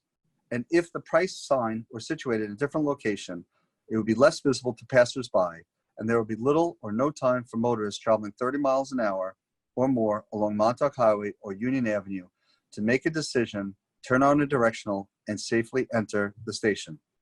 Accordingly, there's no alternative for the applicant in order to achieve the benefit of the sign without the need of the area variance. The proposed sign variance relief is similar to relief granted by this board in the matter of Leon Petroleum, adopted July 17th, 2017, and included in the petition as Exhibit T. In Leon Petroleum, the applicant, the operator of a gasoline station located at the northeast corner of 25A and Eagle Avenue in Rocky Point, was granted front yard setback relief to permit a detached ground sign to be 2 feet 5 inches from Route 25A, where a 12-foot setback was required. Similarly, in the matter of Majid Setauket Associates, adopted June 12, 2018, the operator of the gas station located at the northeast corner of 25A and Jones Street in East Setauket was granted a front yard setback variance to permit a detached sign to be located 4 feet 7 inches from the front yard, where 12 feet front yard setback was required. That's in the petition as Exhibit U. And in the matter of Star Advantage Property Holding LLC, adopted December 22nd, 2014, and included in your packet as Exhibit V, granted a front yard setback variance to permit a detached sign for a gasoline fueling station located 6 feet 5 inches from County Road 101, where a 12-foot setback was required. And finally, in the matter of Bola Management Corp., adopted by this board on May 23rd, 2014, and included in the petition as Exhibit W, granted a front yard setback variance to permit a detached ground sign 2 feet 8 inches from the South Service Road for a gas fueling station located at the southwest corner of the Long Island Expressway, South Service Road, and Ronkonkoma Avenue in Ronkonkoma. In addition, the applicant is seeking a variance from Town Code Section 85-432A1 to permit a fuel canopy to be 2 feet 6 inches from Montauk Highway. This canopy has been redesigned a total of 5 times to be the minimum size necessary to protect patrons and employees from inclement weather. A smaller size canopy would not allow the applicant to achieve this benefit. The canopy is an essential part of the applicant's business, and 90% of the gasoline stations have pump island fuel canopies to protect gas station customers and employees. See Exhibit R of the petition. Due to the property being heavily restricted, as it is on an undersized lot with 2 front yards along Montauk Highway and Union Avenue, it is simply not feasible for the canopy to be installed in a conforming location. Accordingly, a benefit to the applicant cannot be achieved without the need of an area variance. Third, whether the requested area variance is substantial. The requested variances for the mobile identification sign, the canopy, and the lot area are the results of the characteristics of the property themselves. Here, the property is undersized on the corner with 2 frontages. It is not possible for the applicant to revise the site layout any further in order to allow the fuel pumps, canopy, snack shop, ID sign without necessitating the need for a variance relief. As previously noted, the canopy has been designed to the minimum size necessary. Although the variance relief may seem substantial, there is no feasible alternative locations or designs for the identification sign and fueling canopy. In any event, as discussed above, the lack of an impact on the neighborhood character or detriment to any nearby property resulting from the requested variances points to the lack of weight that should be afforded to this criteria. It must also be noted that the town BZA has requested more substantial variance relief for fuel canopies than the 2 foot 6 inches proposed by the applicant. I will note the matter of Leon Petroleum. This board granted an area variance to permit a development of a canopy to be located 0 feet from Route 25A. That's Exhibit T. In the matter of the Star Advantage Property Holdings, it granted a front yard setback for a proposed canopy to be 17 feet 11 inches from a front yard where a 50-foot setback was required. In the matter of 1258 Middle Country Road LLC, this board granted a front yard setback variance for the fuel canopy. Accordingly, and I also point to the decision in GN Michael LLC. Those last 2 are Exhibits X and Y of the petition. Accordingly, the size of the applicant's variance is not determinative in deciding whether to grant this application. The applicant notes that the properties along Montauk Highway in the Eastport Historic District are non-conforming in respect to the front yard setback, For example, as I noted, the Victoria's Antiques and Anita Spa are both 0 lot line from Montauk Highway. Fourth, whether the proposed variance will have an adverse effect or impact on the physical and environmental conditions in the neighborhood or district. To this, I will say that the requested variances will not have an adverse impact on the physical or environmental conditions in the neighborhood or district. The property is not located in an area with any protected natural features, nor will the redevelopment of the canopy, lot variance, or sign variances cause an environmental concern. The canopy has been up since circa 2011 with no adverse effect, and the redesigned canopy will be even smaller. And fifth, whether the alleged difficulty was self-created, the lot area variance is not self-created, as the size of the property is a pre-existing non-conforming condition. The need for the sign and canopy variances are self-created to the extent that the applicant's predecessor in interest installed these improvements without first obtaining variance relief. The applicant was unaware of this when he purchased the property. However, in light of balancing the other area variance factors in favor of the applicant, this factor should not be determinative, as the benefit to the applicant outweighs any possible detriment to the community. And in conclusion, the applicant has respectfully submits that the proposed fuel canopy is a minimum size necessary to achieve the benefit of a fueling canopy that protects its patrons and employees from inclement weather. As the property is undersized lot with 2 front yards, the applicant's building envelope is greatly restricted, making it impossible to install the fuel canopy and maintain the mobile identification sign in conforming locations. Further, the redevelopment of the property has the support of the Eastport Civic Association and from the local customers of the gas station.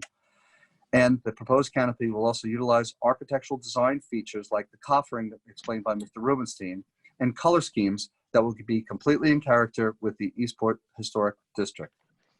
For the aforementioned reasons, the BZA, we respectfully request the BZA to overrule the HCAC and grant this application in all area variances in their entirety. Thank you. And let me just Christopher Reed, the monument sign being proposed in place of the existing. It didn't occur from the time of the filing of the application until today, where the applicant elected not to proceed in that manner and wishes to maintain the existing sign. Am I missing something in this regard? No, that is correct. And that's based primarily on the meeting that we had with the Eastport Civic Association, that they felt that the existing sign was not overly obtrusive. Well, talk to me more about the meeting with the HDAC. Was there a discussion concerning the sign and offer an agreement on the sign itself? I stand corrected. I meant to say the Eastport Civic Association. With respect to the sign itself and in front of the HDAC, I don't see any reference to it in the letters. If you just give me a minute, Mr. Chairman, I just want to double check. I'm just wondering where we got the understanding from that the monument sign was being proposed, and was that what was considered by the HDAC? Well, the monument sign was definitely something that we put forward, and it wasn't until we met with the Eastport Civics in the fall of last year that, we sat there and literally looked across the street and came to a determination that the existing signage that was located was not overly obtrusive. Well, here's what the problem with that is. The existing sign requires variances apart from a setback. It would require a height and a square footage variance. And I see Mr. Bergson nodding because that would be the case. I'm sure he was going to go there with you, but you haven't filed for relief for the existing sign. You filed for relief for a setback, and I believe it was done because the monument sign was going in. When we are changing course and saying, okay, now we want to keep what we have, I don't have area or height relief for the sign itself. Yeah, so if that's the case, Mr. Chairman, we ultimately wanted to get in front of you for the HDAC decision, and we included the other variances that we needed at the same time since we were coming before you. And so if that's the case, we'll stick with the original monument sign application, and if we have to, we would have to reapply for the existing signage. All right. With that, then we have all the communication that was read. You've presented your case. Mr. Rubenstein, did you have any further comments on behalf of the applicant? Let's unmute you. Go ahead. Sorry. I think we can hear you now. Go ahead. Okay. Yeah, without duplicating Mr. Brown's testimony, just a couple of items relating to the canopy itself. When we talk about height of canopies, we haven't really addressed the underside of the canopy, and the underside of the canopy at 14'6" is sort of an industry standard, so that trucks and other vehicles can safely pass under the structure without obviously damaging the fire suppression system and all the lighting and whatever else is housed. We also reduced the fascia, which under normal circumstances would be 3 feet.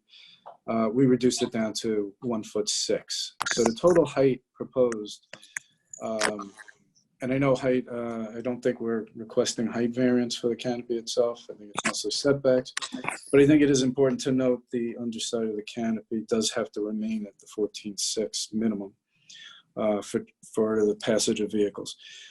Regarding the signage, my testimony was specific to the monument sign, which we're keeping apparently. And regarding the setbacks, 8 inches off of Union, 6'7" off of Montauk Highway. The monument style sign has an overall height of 9 feet. So therefore we're not requesting any relief there for height. It is 2-foot brick base and 2-foot brick columns. It is trimmed with 6-inch fascia and has a mansard style roof with gray shingles. The ID sign itself is 18 square feet, and there are 2 LED gasoline price signs for regular and diesel. Typically, price signs are mandated by the state that you do have to post the price of the sign at the street. And I think it's important to note that it is mandated. The LED signs have also become a necessity for various reasons. The most obvious being the old style manual signs typically would blow off or would fall off, and therefore the customer wouldn't know what price the gasoline was at. And the operator would constantly have to go into the street chasing their numbers. Also, they are clearer and offer greater accuracy. The sign itself, the roof, it will be, I think somebody said it was internally illuminated. That is not the case. The sign was designed to be in keeping with the overall character of the neighborhood. If there's any questions from the board, I'd be happy to answer them. Thank you, Mr. Rubenstein. I'd just like to get through what we have now. Mr. Bergson, I can take the balance of the testimony, which I expect to be from Mr. Gleason and Mr. Lorenzo, if he's still with us, or I could ask for questions now. What would be your preference? However you want to handle it. All right, then. Why don't we go directly to Mr. Gleason? Mr. Gleason, I note a good half of your letter refers to the area variances, and you make some very specific points. So instead of just reading it, we have you here. I'd like to hear from you directly. We're going to unmute you now. I think we got you back. Can you hear me? Yes. Okay, good. Could you do me a favor for this record? Just state your name and address and affiliation. Sure. I'm Jim Gleason, Vice President and Director of the East Merchants Property Owners Association, and I'm speaking on behalf of the association. I'd like to refer to the letter, but not go through everything that is in it because of time constraints. And I again, let the board members take a look at it because there's some very salient points there, we believe. Yes. So, but I would like to comment on some of the things that are in the record so far with respect to the sign. And if you'll excuse me, I have to get to the right place in what's in front of me.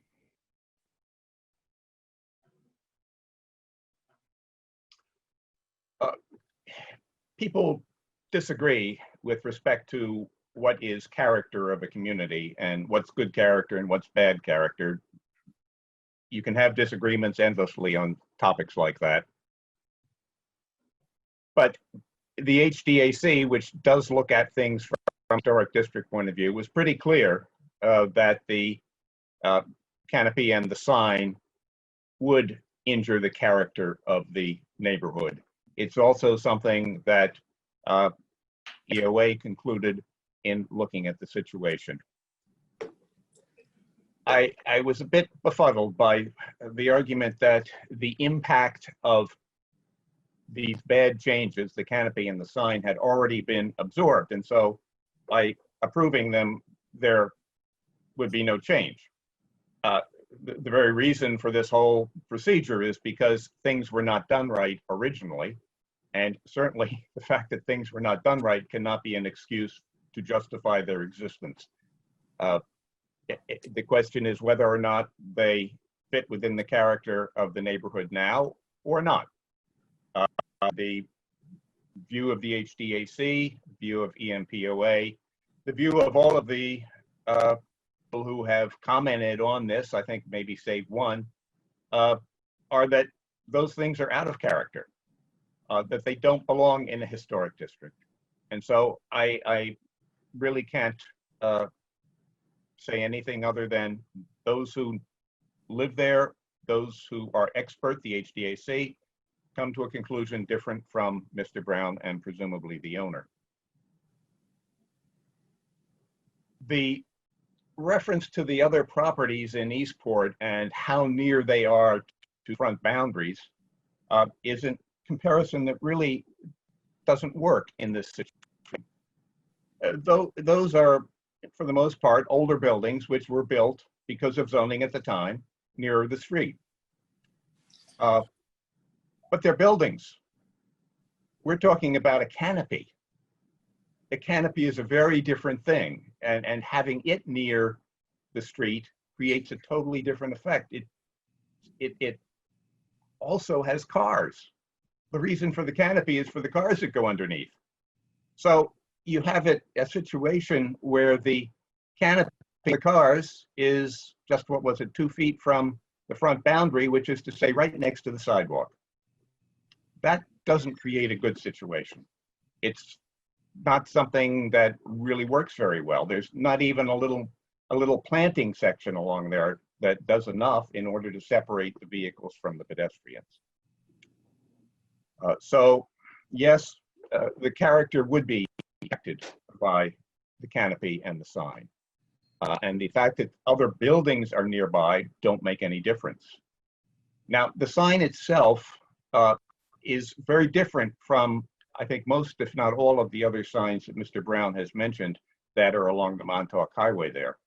Aside from the question of whether they were legally constructed or not, the other ones, and whether or not this one was, which it wasn't,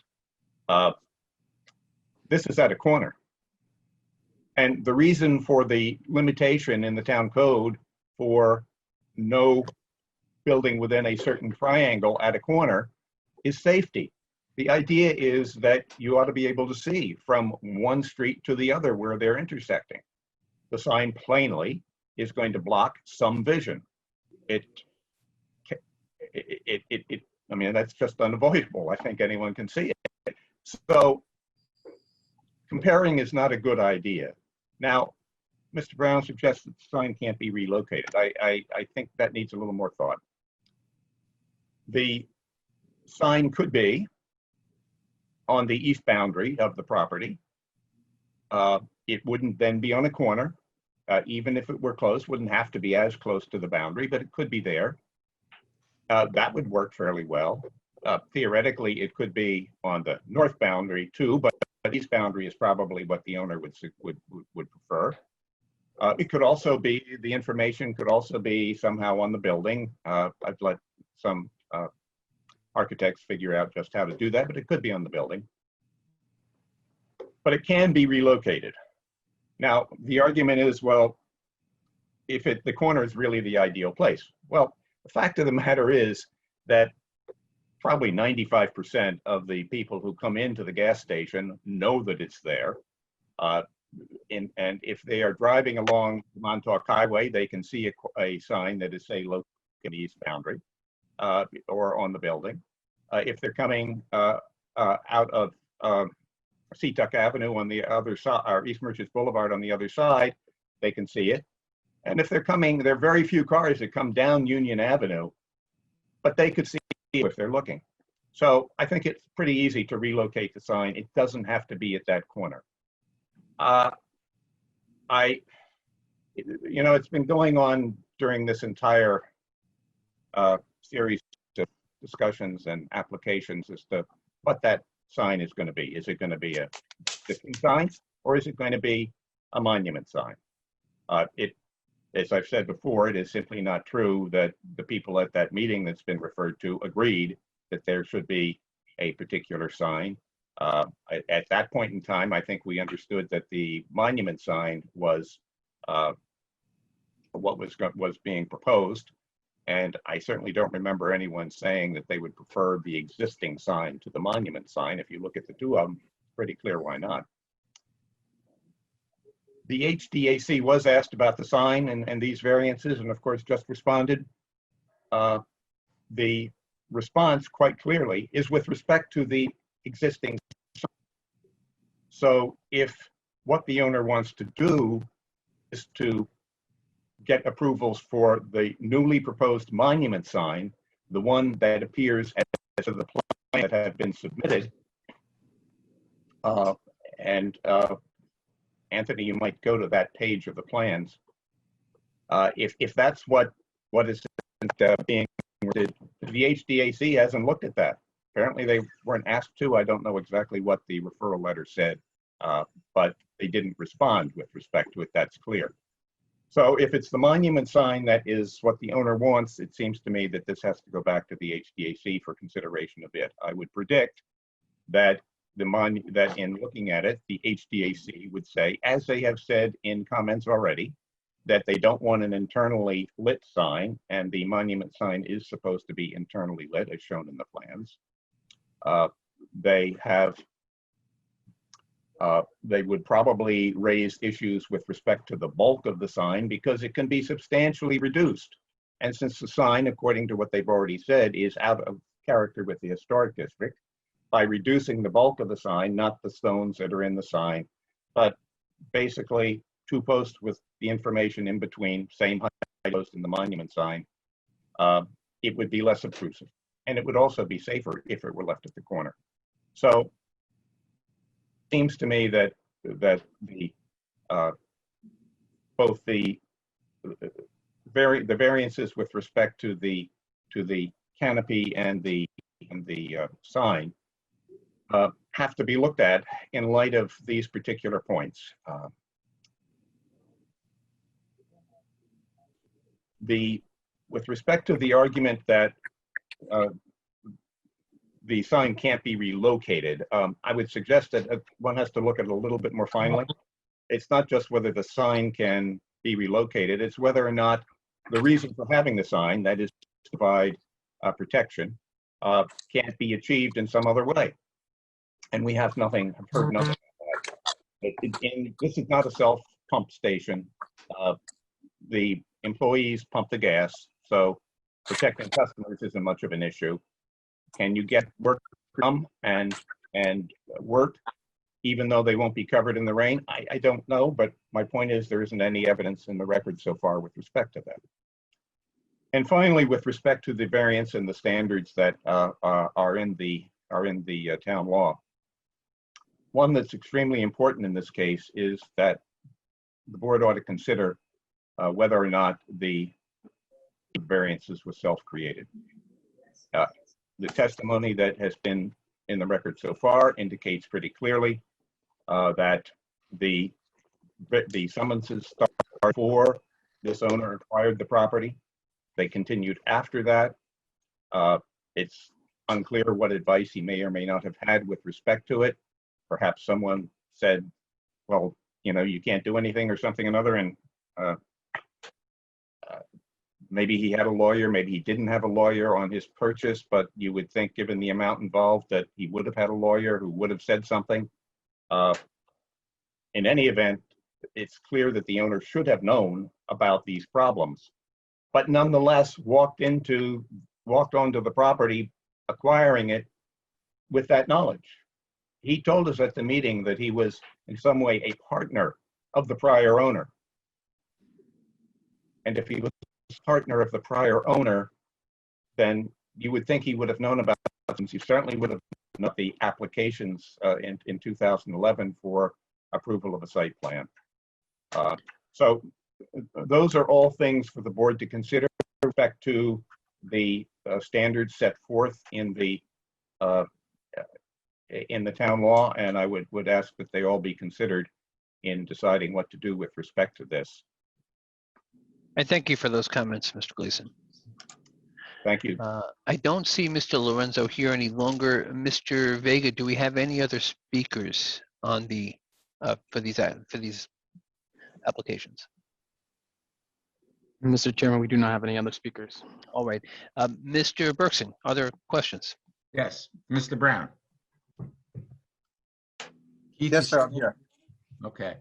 Keith, so with respect to the sign, we're doing the application as it appears in front of us now is for a monument sign, otherwise in conformity with the town code, other than the location. Is that correct?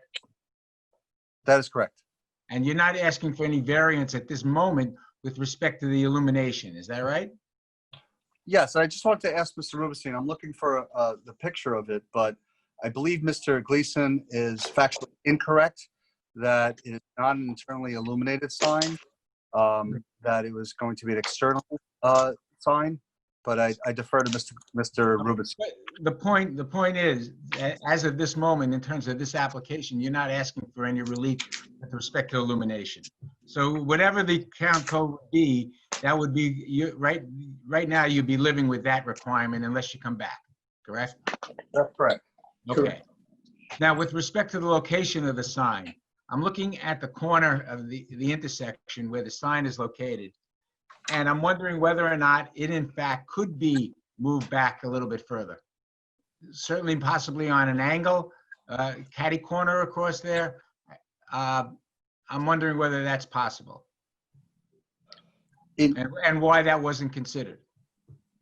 Yes, well, as you know, it's a pretty small site. I mean, the lot area itself is, I believe it's about 15,000 square feet. And the area where the site is located is in this small landscape area down in the southwest corner nearest the curb cut that will be there. Right, it's perpendicular, it's parallel to Union Street, correct? Correct. The way it's set. I'm wondering whether or not it would be a less of a variance, somewhat less of a variance request if it were set back somewhat and or catty corner there. But I'll defer to Mr. Rubenstein on that, Mr. Bergson, only because we don't have a lot of room to work with, you know, in that corner. Again, I'm looking at a survey, so it's hard for me to judge that specifically. Yeah, I think the on the display, they zoomed into that corner. We have a lot of traffic at that intersection. We tried to minimize it so that the sign would be protected with a small landscaped area and curbing. If you look, basically we have 3 points. So we have the 3 spots backing up. Potentially, we have the 2, we have the 2 gas pump islands. So there's not a lot of maneuverability. So what you're saying is if you put the sign catty corner over there, it might interfere with the flow of traffic through. Yeah, and the backing up of the spaces. The pump islands? Exactly. Okay. Yeah, and the backing up of the parking spaces. Okay. Now, Mr. Brown, you indicated that, in your opinion, this canopy would not change the nature and character of the area. And you also indicated, I think I heard you say, that you didn't think that category of that element of review was not that important here. Why would you explain to me what you meant by that? Or tell me I misheard you. No, it's because of the case law. And let me just get to that section.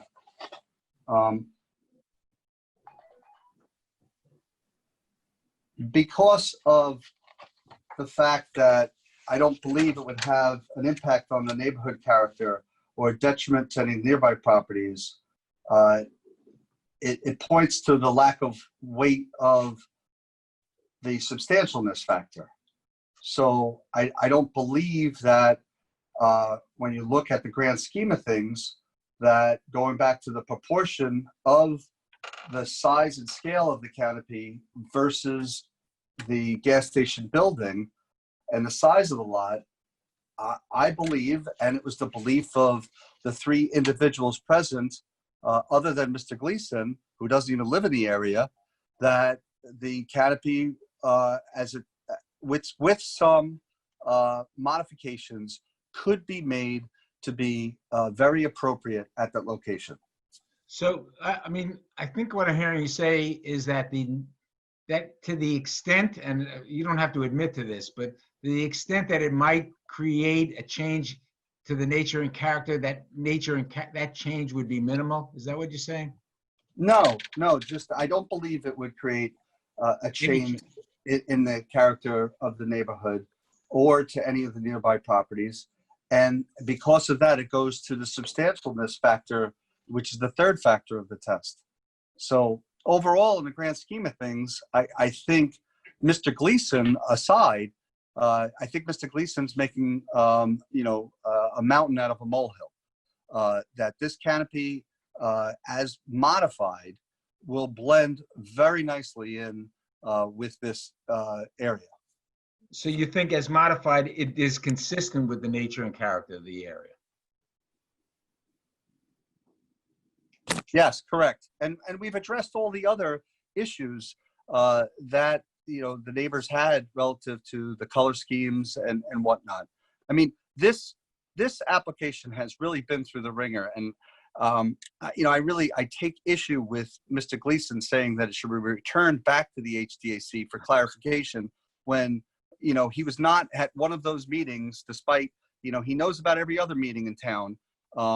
And the fact is that the proposed sign, the monument sign, was reviewed by the HDAC as far back as October 15th of 2018, and it's under item number 4, which says the proposed sign and building changes are acceptable to the HDAC. I have nothing further, Mr. Chairman. Thank you, Mr. Brown. Yes, sir. All right, Mr. Brown, I did not give you the opportunity to speak, just to give us responsive comments to Mr. Gleason's testimony. I think that you've done your best in getting them out during your response to questions, but I wanted to just give you that opportunity in all fairness, if you had anything else to present to the board. Yeah, thank you. I'll be brief, Mr. Chairman. I've been before this board on many occasions with both, brand new stations, let's call it, a brand new raw station on a raw piece of property. And then I've also come before this board on redevelopment opportunities such as this. This is one of those situations where we have to deal with the cards we're dealt and the parameters with which we are dealt. The town code was modified in about 2011, and I was trying to find it as we were, as Mr. Gleason was talking, but I couldn't get to that portion. Rick sent you a message. He asked you a question. Mr. Vega, Sorry. I have, if you could just mute. Yeah. Sorry, Mr. Brown, go ahead. Based on recollection, I believe that the J5 amendments came into play sometime around 2011, if I'm not mistaken. But the point is that I did a survey of all the gas stations in the township of Brookhaven that met the new J5 criteria. And at that time, there were only 3 gas stations that met the 65,000 square foot lot area requirement. That means that every other gas station in town does not meet the code requirements and the dimensional requirements. And this is one of those. I mean, you look at the site plan here. This is very much a country gas station where the building is set catty corner to parallelogram. And the pump islands have been located where they have been historically, and there's no channelized curb cuts at all. It's a complete drop curb everywhere around the frontages on Montauk Highway and Union Avenue. You know, so with respect to Mr. Gleason's argument about the location of the canopy being too close up front, well, there's a car that already parks there, and that's because we have to deal with the cars we're dealt. So a parked car filling up is located directly underneath that canopy because the pump islands are located there. And there's nothing we could do about that. You know, the other thing I always mention, which bears mentioning here, is that station owners, the small station owners, had to go to an extreme measure of cost and regulations to remove the old single wall tanks and replace them with double wall tanks in compliance with the Suffolk County Department of Health regulations. Many of them couldn't do it, and many of them went dark. And still, where I live, there are at least 3 stations that have never been redeveloped. So, Mr. Brown, I understand all of that, and certainly the code requirements are what they are, but we're not dealing with that here. I think what we're dealing with here are structures that were built without permits, and you're requesting area variances for them. So the requirements of the new J5 code are not relevant. What again? I'd like to just focus on these structures. Yeah, well, Mr. Chairman, with the one exception to that, I will say is that the canopies only exist over the pump islands, and the pump islands pre-existed the canopy because that's where they were placed when the tanks were replaced. Right. So I mean, you're not here fighting for the existence of the gas station or location of the pumps.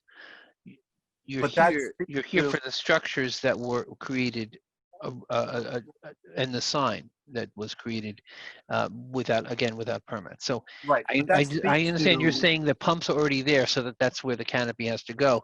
That there certainly is more than one type and size and dimension of canopy, and that's the issue that we have to deal with in addition to the setback. So I understand the argument, but I think it's a little bit deeper than that. Okay. Well, I appreciate that. And I will just say, I was just trying to respond to Mr. Gleason's comment about why the canopy is located so close to the street frontage. And that's the answer, is that because the pump islands are there. Other than that, I'm gonna hope that you've concluded, because we are now 2.5 or are we 3 hours into this? 2.5.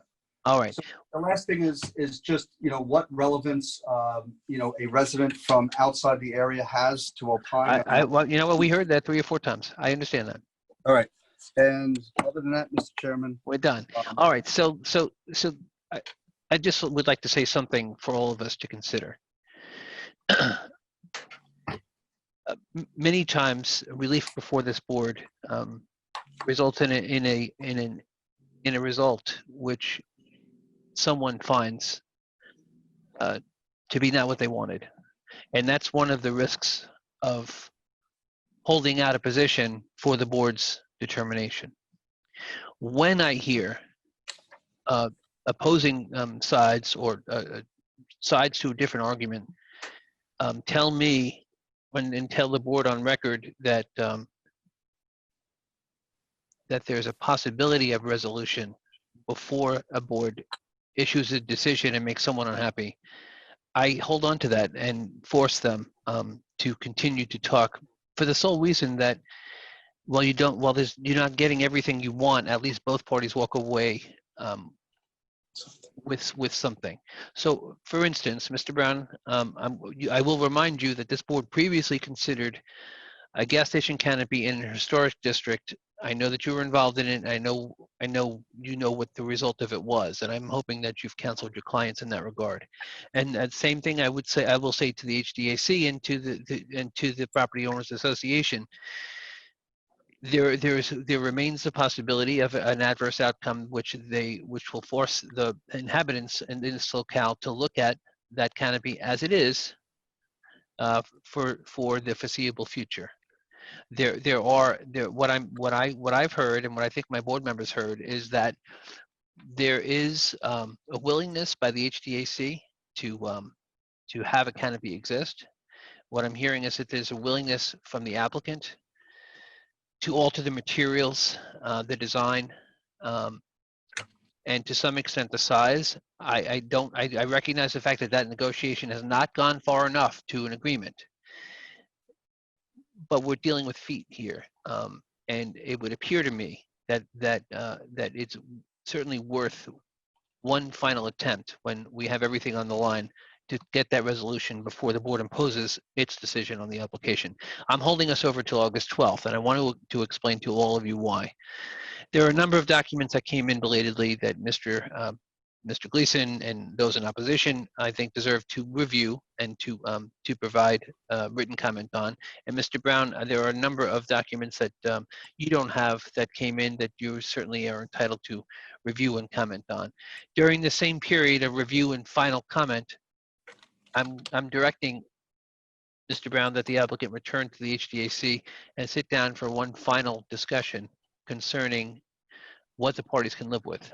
I'd rather have that occur, and I know that's probably what no one wants to do, but I'd rather have that occur than to have a result that no one wanted. So that's my impression. Gentlemen, if you have any comment to what I just said, I'll take it now, but this is what I intend for us to do. Mr. Chairman, you're limiting the response to written comments for the August session? Yes, no further testimony. The parties can review what the complete file and make any further comments in writing. One writing I would expect is the result of the final meeting between the applicant's counsel and HDAC. Very well. All right. Then with that, I'll ask the board. One final thing, Mr. Brown. This, because I'm holding this matter open, it must travel with the appeal that I've already closed. I'm going to ask you to waive the requirement of a 62-day decision on that application. I'd like to decide them both together. Certainly. All right, then. With that being said, then I ask the board for a motion to hold this over until August 12th for the reasons stated. Motion is by Mr. Bergson, seconded by Mr. Lindsay. All in favor? Aye. Any opposed? Motion carries. Board members, it's been 2.5 hours since our last break. I'm going to ask that we break and resume at 6:55. Is there a motion for a brief? So moved. Motion second has been made. All in favor? Any Aye. opposed? Motion carries. All right, then. Is there a motion to resume the hearing? So moved. Motion made and seconded. All in favor? Aye. Any opposed? Motion carries. Board members, it's after 7 and we haven't commenced the 4 p.m. interval calendar yet, so let's do that now with case number 16. Herman Echevarria, 27 Granny Apple Circle Ridge. Property is located on the west side of Granny Apple Circle, 88 feet south of Lilac Lane Ridge. Applicant requests rear yard and side yard variances for proposed in-ground swimming pool. Mr. Chairman, I have Dawn from Spectacular Pools. It's actually Dieter Speck from Spectacular Pools. That's interesting. Good to see you, Mr. Speck. Hey, Let's, how you doing? we could be better. Let me just ask you to give your attention to Mr. Doyle and he will swear you in. I swear to tell the truth, the whole truth, but not the truth, so help you. Yes, I do. All right, then your appearance first for the record. My name is Dieter Specht. Our office is at 265 Brookfield Avenue, Central Riches, New York. Very good. You are here for setbacks for a proposed pool. What would you like to tell us? It's a tight yard and looking to be 10 feet off the rear, 8 feet off the side. And I previously built pools in this neighborhood and I was granted a variance, which I attached to the application. Hopefully you have it in the same neighborhood. We do have it. Our review of the neighborhood indicates that it is a new one. So you've yeah, the aerial shows us undeveloped. So you've actually brought. It's down the been block, here? same neighborhood, brand new neighborhood. But it's yes, I built that pool last year. All right. And in support of the application before us, what presentation did you have? There's really no other recourse for me. As you can see, it's just a very limited space. As it is, I'm putting the pool in the only feasible place to locate it. And there's no other way of me building a pool in this backyard without a variance. All right, questions from the board? Have you built pools 6 feet from the house? I have all over Nassau County. On this particular pool, we're putting helical pilings under the wall nearest the the house because that ground has been excavated. But absolutely, yes. It'll be about 7 feet off the house when it's done, 6.5, 7 feet off the house when it's done. So where was this other house, the other pool that you put in? I can give you you should have a copy of Mr. Rigos's approval. Let me see, his address. It's down the block. I don't know if I have the address, but do you have the approval letter with you? We submitted it. We do have it, and I'm just, I'll read it. It's 24 north of Lilac Lane Ridge, which is in that neighborhood. Yes, that was case number 30 of June 19, 2019. It was granted rear and side yard variances. I don't have the specifics. I'm with looking regard that up now. to the setbacks. Mr.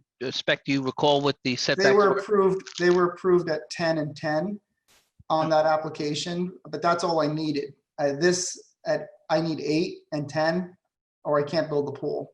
A 10 on the side yard will not work. But, so the 8 gives you enough space from a construction building code point of view to build the pool 6 feet off the house? Yes, it does. Okay. I have nothing further. Thank you, Mr. Bergson. Is there anything further from the board? Does the board have a motion? Move to approve the application is submitted, type 2. Motion is by Mr. Bergson, seconded by Mr. Wisdom. All in favor? Aye. Any opposed? Motion carries. Thank you. Thank you for your time. Have a good night. You too. Case number 24, Patricia Mason, care of Michelle Cotrali, 100 Colonial Drive, East Patchogue. Property is located on the southwest corner, John Street and Falcon Avenue, Patchogue.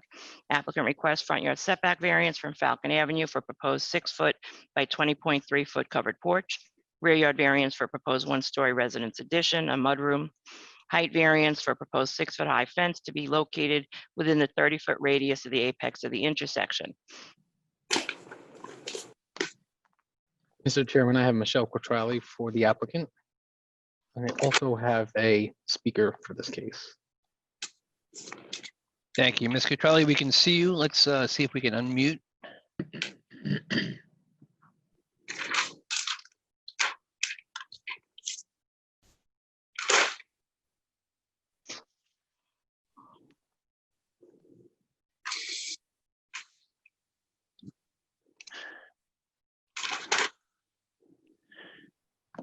Ms. Cutrelli, all right, there you go. Yes, we can hear you now. Okay. All right, let me ask you to just give your attention, please, to the board's attorney. Tell the truth, the whole truth, nothing but the truth, so help you. All right, Michelle, I saw the words, the mouth move, but the words didn't come out. So I'm hoping that we still have audio. Can you just say something so that we can hear you? Now. Now I can hear you. So whatever you just did, keep it that way. Let's start with your appearance for the record. Michelle Quattrali, agent for the applicant, 100 Colonial Drive, East Patchogue, New York. All right, Ms. Cutrelli, you are here for front and rear additions and a fence. Why don't you tell us what you'd like? Okay. As you can see, the existing house presently holds a 25.2-foot front yard setback. If we can get the survey up, that would be great. Mr. Vega, we'll get right to it. Our request is for a 6-foot by 20.3-foot roof over porch.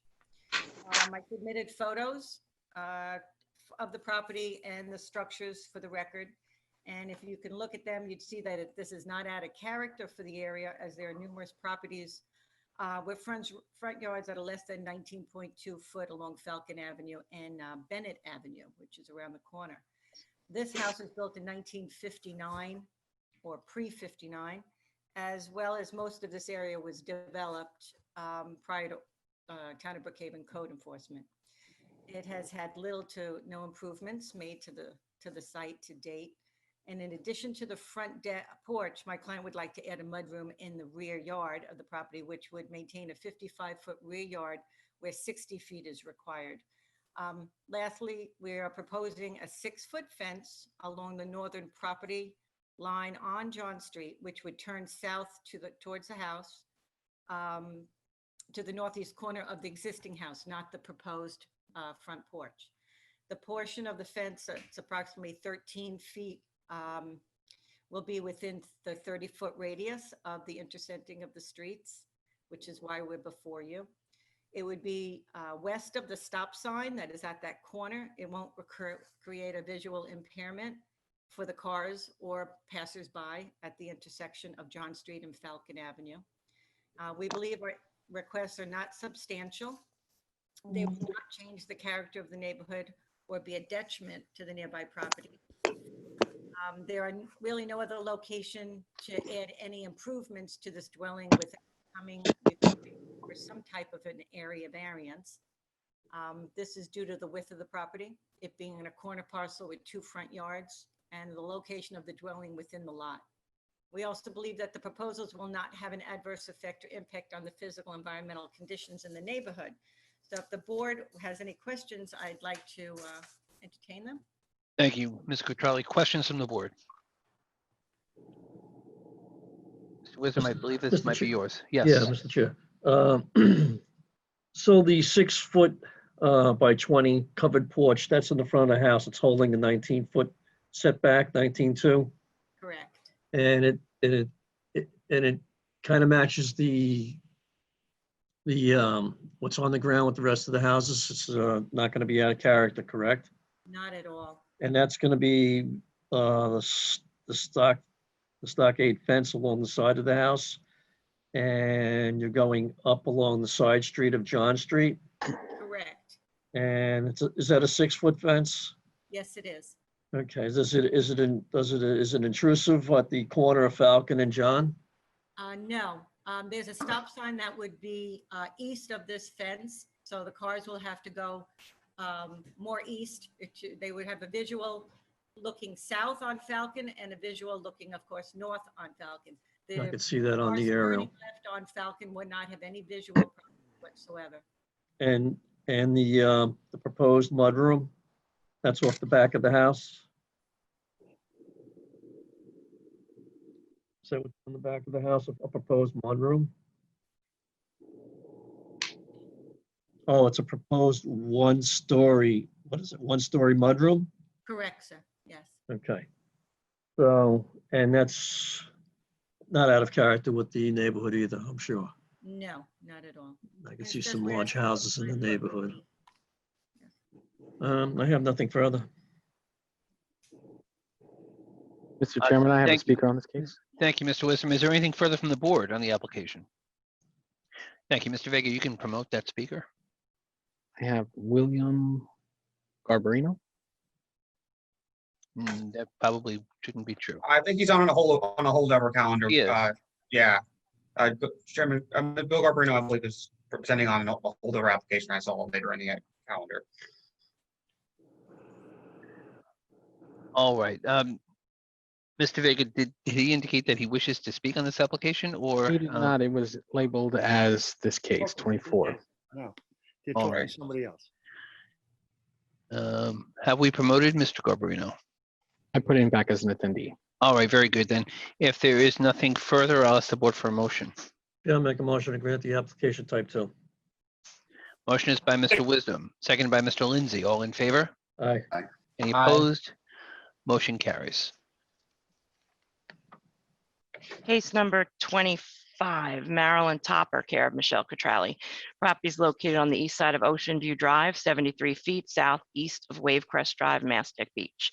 Applicant requests side yard variances for existing wood deck and existing outdoor shower with no roof.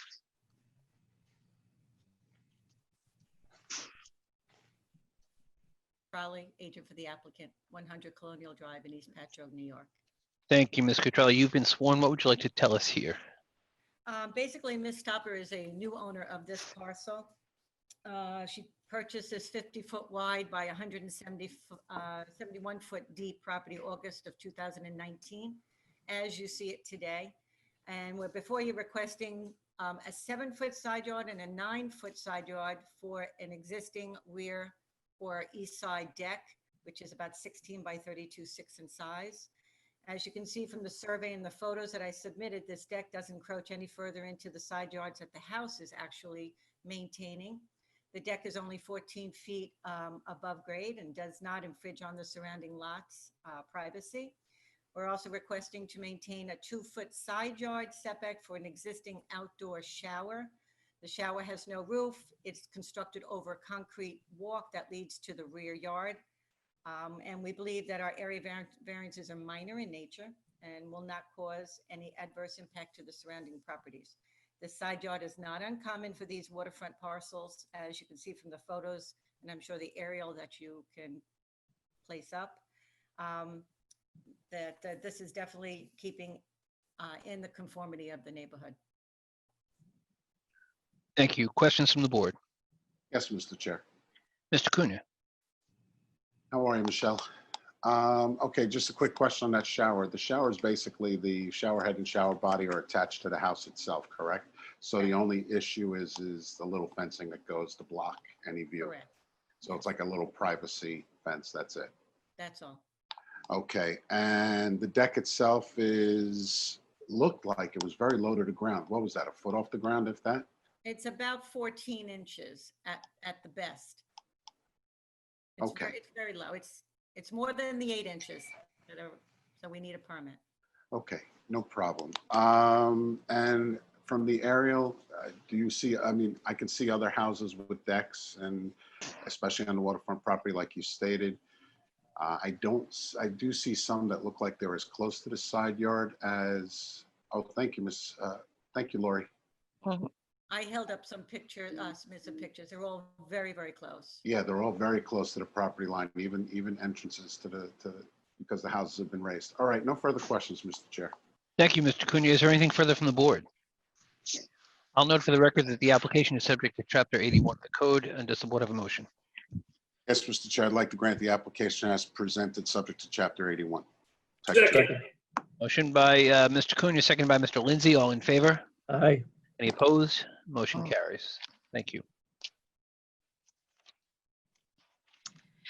Case numbers 27 through 30. Wall 2 Management LLC, 3080 Route 112, Medford. Properties located on the east side, John Rose Smith Avenue, 1,470 feet north of Jeff Street, Medford. Applicant requests division of a parcel into 4 plots, 1, 2, 3, and 4, requiring lot frontage and total side yard variances for a proposed one-family dwelling on Lot 1. Lot frontage and total side yard variances for proposed one-family dwelling on 2. Lot frontage and total side yard variances for proposed one-family dwelling on Plot 3. And lot frontage and total side yard variances for the proposed one-family dwelling on Lot 4. Mr. Chair, I have Diane Moje for the applicant. Mr. Chair, I'd like to recuse. Thank you. The record will reflect that Mr. Cunha is recused from the application. We'll wait for Ms. Moje to be promoted. Good evening.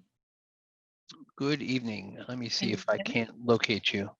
I don't know why you can't see me. Well, we're going to fix that. There we go. All right. Very good. Ms. Moje, good to see you. Well, I'm going to ask you just to give your attention to Mr. Doyle, and he will swear you in. Swear to tell the truth, the whole truth, and nothing but the truth, so help you. Yes, I do. All right, then let's just start with your appearance, please. Good evening, Mr. Chairman, members of the board. Diane Moje, DNI Expediting Services with offices located at 779 Horse Block Road in Farmingville. I believe that Mr. Breslin is standing by, and he should be invited to the video as well. Thank you. We'll be happy to promote him. Mr. Breslin has been promoted. This is his first Zoom, so. Well, we all had to do that. We all had to do it once. I know. We're all getting baptized with it. Hello, everybody. Good to see you, Mr. Breslin. I'll ask you also, please give your attention to the board's attorney. We'll have you sworn. Swear to tell the truth, the whole truth, nothing but the truth, so help you. I do. Very good. As you all are aware, the board's planner reviewed this application. Mr. Reed is here, and he will testify as to his findings. Great. Property is located on the east side of John Rose Smith Avenue, 1,310 feet north of Jeff Street in the hamlet of Medford. The applicant is proposing to divide the 5-acre parcel into 4 lots, with lot sizes ranging from 40,452 square feet to 69,135 square feet, with access intended via a 16-foot common driveway from Joe Rose Smith Avenue. and the property is located within both the A1 Residence District and Hydrogeological Zone 3, which requires a minimum lot size of 40,000 square feet, and the proposal conforms to said requirements. It is noted that there have been multiple land divisions within the 500-foot radius approving similar endeavors in the locale, including the adjacent lots to the south, depicted as lots 2, 11, 13, and 14, stemming from an application known as David Park Estates. Case numbers 21 through 24 of November 12, 1997. The inherent difference with that endeavor was that the proposed dwellings were 40 feet by 60 feet in size, and only 2 lots required a total side yard variance, which was provided for 69 feet. Further to the south, lots 37, 55, 41, and 56 were also approved by a zoning board action known as Bellinger, case number 16 through 19 of April 30, 1997, with 35-foot by 60-foot dwellings and 70-foot total yards for 2 of the 4 lots. Access to the proposed lots is intended to be a 16-foot common driveway. It is noted that John Roe Smith Avenue is not improved at the subject property, and as such will be subject to a Town of Brookhaven Department of Highway work permit and/or road improvement plan with the Division of Planning for improvements within the Joe Roe Smith Avenue right-of-way. Parcel is also located in the compatible growth area of the Central Pine Barrens and classified as non-development pursuant to Town Code and Environmental Conservation Law, Article 57, in that the proposal complies with the lot area requirement of the A1 district and is for 5 or fewer lots. Staff is recommending a natural and undisturbed buffer and the requisite 53% limit of clearing should the board look favorably on the application. And as per SECRA, the application is an unlisted action with a negative declaration recommended. Okay, for the record, then, those are the comments and testimony of the board's planner, Christopher Reed. Ms. Moshe, how would you like to proceed here? I don't really need to add much. Clearly, the subject property consists of approximately 5 acres. We're looking for flag lot configuration to create 4 lots, which totally conforms with the zoning with the exception of the frontage. As Mr. Reed has pointed out, there's been several other variances granted in the area, similar configurations. This does conform with the surrounding area. There's not another parcel similar to it within the 500-foot radius that could be developed as such. I think that we conform, and the granting of this variance would not create any detriment to the surrounding area nor impair the values thereof.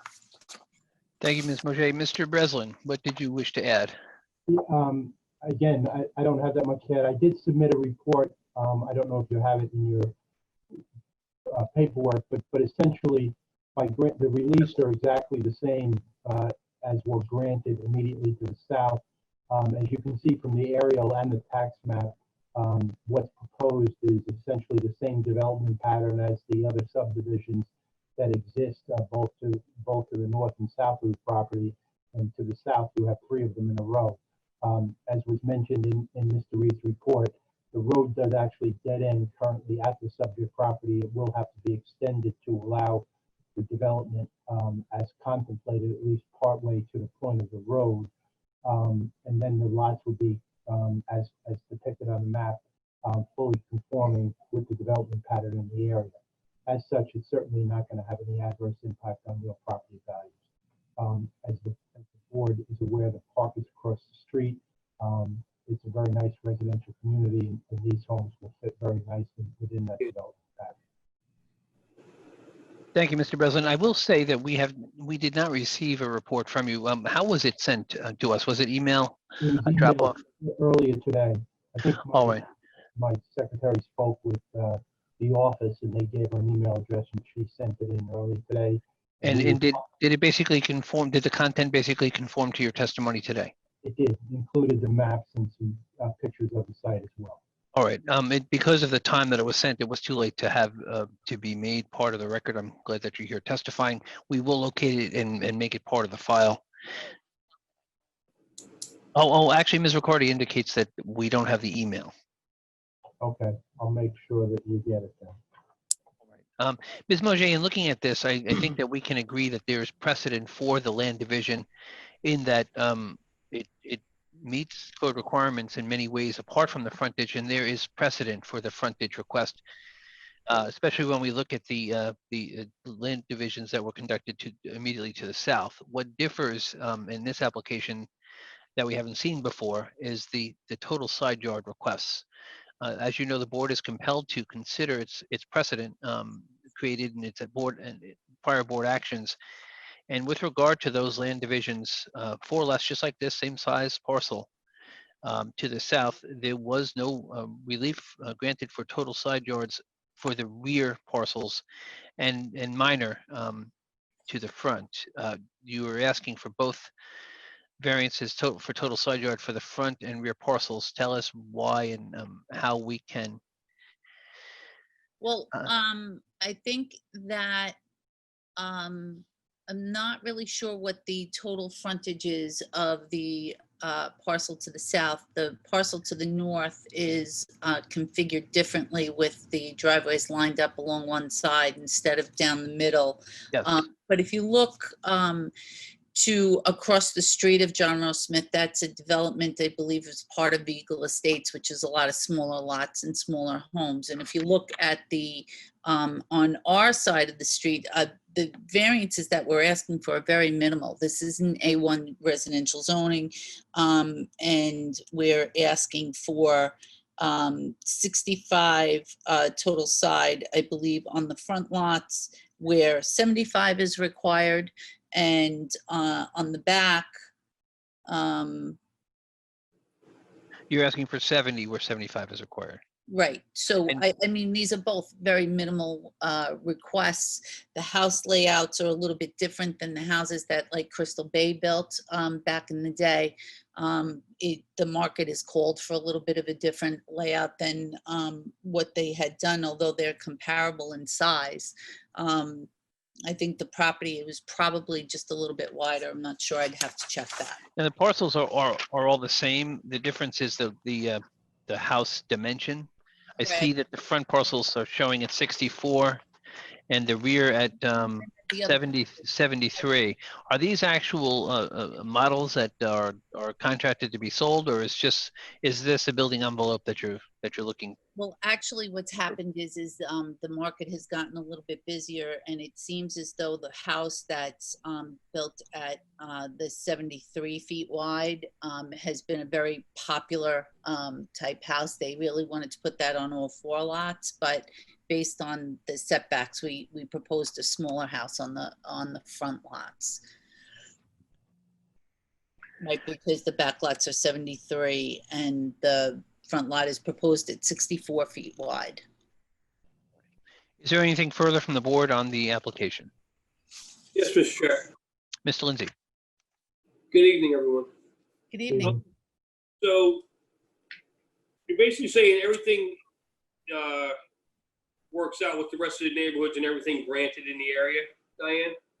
I believe that it conforms, and the minimal side yard setbacks that we're asking for are just that minimal. It won't be impactful, I don't believe, to any of the surrounding areas, nor precedent, because there's not another development or there's not another vacant lot really to be developed in this manner within the 500-foot radius. Okay, have you spoken to Highway yet? Highway is going to ask for a highway work permit. We are going to have to improve that road. We're aware of that. It is shown on the plan as to be improved. And as to the details of that would be when I make application. So that will be an improved road in front of the parcel though. Okay, and it is part of the Central Pine Barrens, I'm seeing, but it was for a 5 lot and under. Am I correct on that? Right, it's 5 acres and we're proposing 4 lots. So the parcels are all exceed the requirement of the 40,000 square feet. Okay, I have no further questions, Mr. Chair. Thank you. Is there anything further from the board on the application? Mr. Chair, Mr. Vega? I have a speaker on this case. Very good. Let's promote them, please.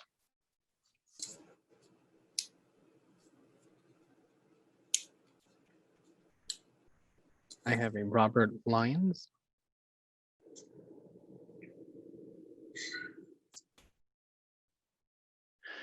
Mr. Lyons, can you hear us? Yes, I can. Okay, we can see you also. Thank you. Can I just ask you please to give your attention to the board's attorney, John Doyle? I tell the truth, the whole truth, nothing but the truth, to help you. So help me, I swear. All right, sir. Let's start with your name and address, please. I am Robert Lyons, residing at 15 John Rose Smith Avenue, which is parcel 4 on your map currently. On the radius. Okay, so you are part of the 4-lot land division that was in a different configuration with Correct, directly all north. right. Correct. So as the adjacent property owner, do you have comment on, you must have comment on this application. What is it? My concern primarily is with the road development. As stated, John Rose Smith dead ends in both from the north and south. I guess in the past decade, further north to that, there was some development done on Country Road, where if that map could move up, you'll see that Country was extended into Eagle Estates via a short extension called Hagerman Avenue, which resulted in a major increase in traffic through our development. And unfortunately, a lot of it not legitimate, trucks and things of that nature, dump trucks, etc. If this road is to be completely extended through, it will result in a lot of traffic coming down John Rose Smith as people cut through the northerly development into into the Eagle Estates to try to access the LIE. I don't know if it's apparent that the exact details of the road improvement has not been given yet, and I don't know if the approval of the variances and the building is predicated upon the road improvement and how that would work out. That's my concern is. All right, sir. And that is a very common concern. As you are aware, or hopefully you are aware, but the Division of Planning will determine whether and to what extent the road is improved. It's not a matter before the board. What we have are the variances before us. We did attempt to obtain a position from them before the hearing and attempt to assist neighbors such as yourself in determining whether or not they had comments for us, and we were unable to because they don't have, I guess, I'm assuming they don't have everything before them. But that's what we have before us is only the request for the land division. As you can see, the living on one of the tracks that were divided at some point, there's precedent for the request. The question is what the Division of Planning will determine the correct decision will be with regard to the road. I'm sorry, I don't have an answer for you as we sit here. But in terms of the land division itself, do you have a position on that? I have no issue. I've spoken with my neighbors. I don't think there's any issue with the land division. It's something we expected to happen at some point in time. Our concern really is with the road development, and I don't know if there's any sway here on that. And we have not been contacted or been informed about any plans for that. So that was our concern. All right. You will note that the covenants and the mitigation measures restrict clearing on the parcels to 53%. Hopefully that will allow as much vegetation to remain, and I think that will assist you in some respects because you are an adjacent neighbor. Yes. All right. Thank you, sir. Is there, Mr. Vega, do we have anyone else wishing to speak? Mr. Chairman, I don't have anybody else. All right. Any further questions from the board? With that being said, does the board have a motion? Yes, Mr. Chair, I would like to grant the application with all recommendations of the ZBA planner, all covenants and mitigation measures, a negative declaration. Yes, negative declaration because as an unlisted action, that is the secret determination. The motion is by Mr. Lindsay. I'll second it. All in favor? Aye. Any opposed? Motion carries. Thank you all. Thank you. Thank you.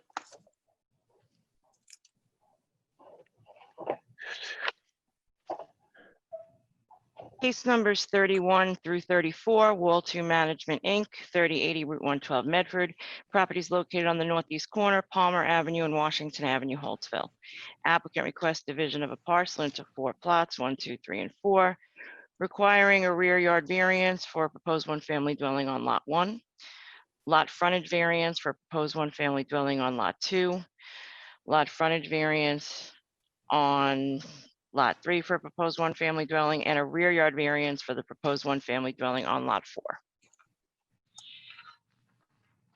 All right, I believe, Ms. Mojay, are you also presenting this application to us? Yes, I am. All right, Mr. Chair, I'd Mr. like Bay, to recuse. the record will again reflect that Mr. Cunha is recused. Just give me a second. Sure, take your time. Mr. Chairman, Just, members of the board, I'll just start with your appearance, Diane, please. I'm sorry?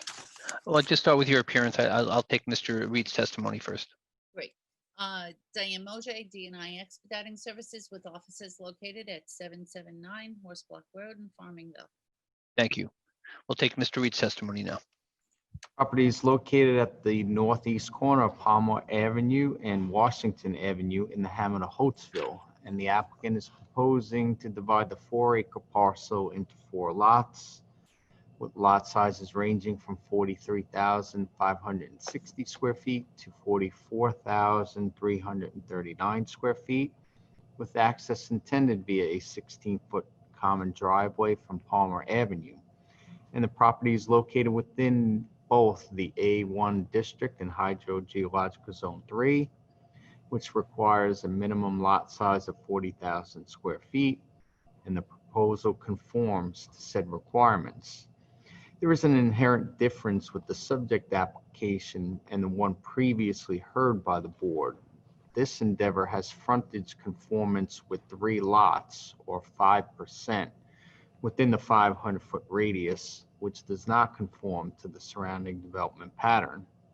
The 3 lots approved are depicted on the north side of the Long Island Expressway, depicted as lots 61, 35, and 34, stemming from a 5-lot land division approved by the Planning Board in 2014, stemming from an application known as Washington Avenue at Long Island Expressway at Holtzville. As such, this endeavor appears to be an exercise as whether the lots will be served by a private driveway or road. For the latter appears to be feasible based upon the lot size and configuration with an adequate yield plan. Palmer Avenue is improved to Dayton Avenue and terminates west to Washington Avenue. The endeavor will be subject to a highway work permit and or road improvement plan for any and all improvements to the Palmer Avenue right-of-way. It is not clear whether or not the highway department will require an extension of same to Washington Avenue.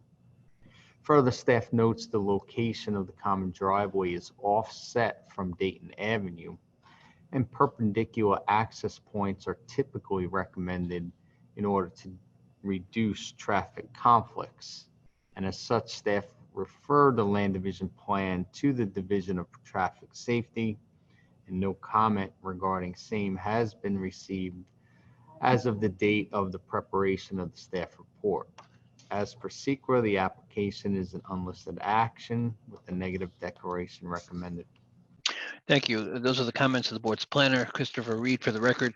The record should also reflect that we do now have comments from traffic safety. Ms. Ricordi will read them for the record. It's dated July 13th from Jason Resnick. Traffic safety has no objections to the proposed locations of the common driveways. All right then. With that in the record then, Ms. Moshe, how would you like to present this? Mr. Chairman, the subject premises consists of approximately 4 acres, and we are proposing 4 single-family dwellings located on a flag lot configuration to access off of Palmer Avenue. each of the lots do conform with the A1 zoning. And we feel that the configuration of the lots do conform with the surrounding area. Understanding that one of the adjacent parcels is served by a cul-de-sac, it really is a tremendous amount to build the cul-de-sac, although I believe we have enough room to do so.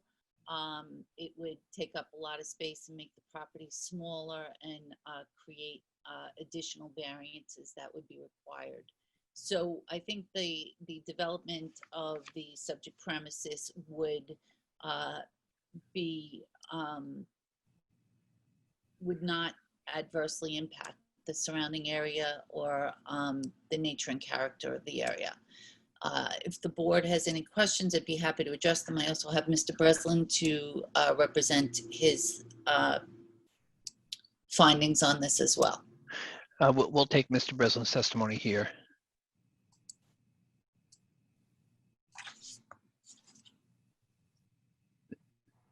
Mr. Breslin, can we unmute you? Did you have a comment for the board for this application?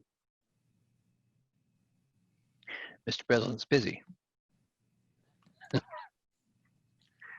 All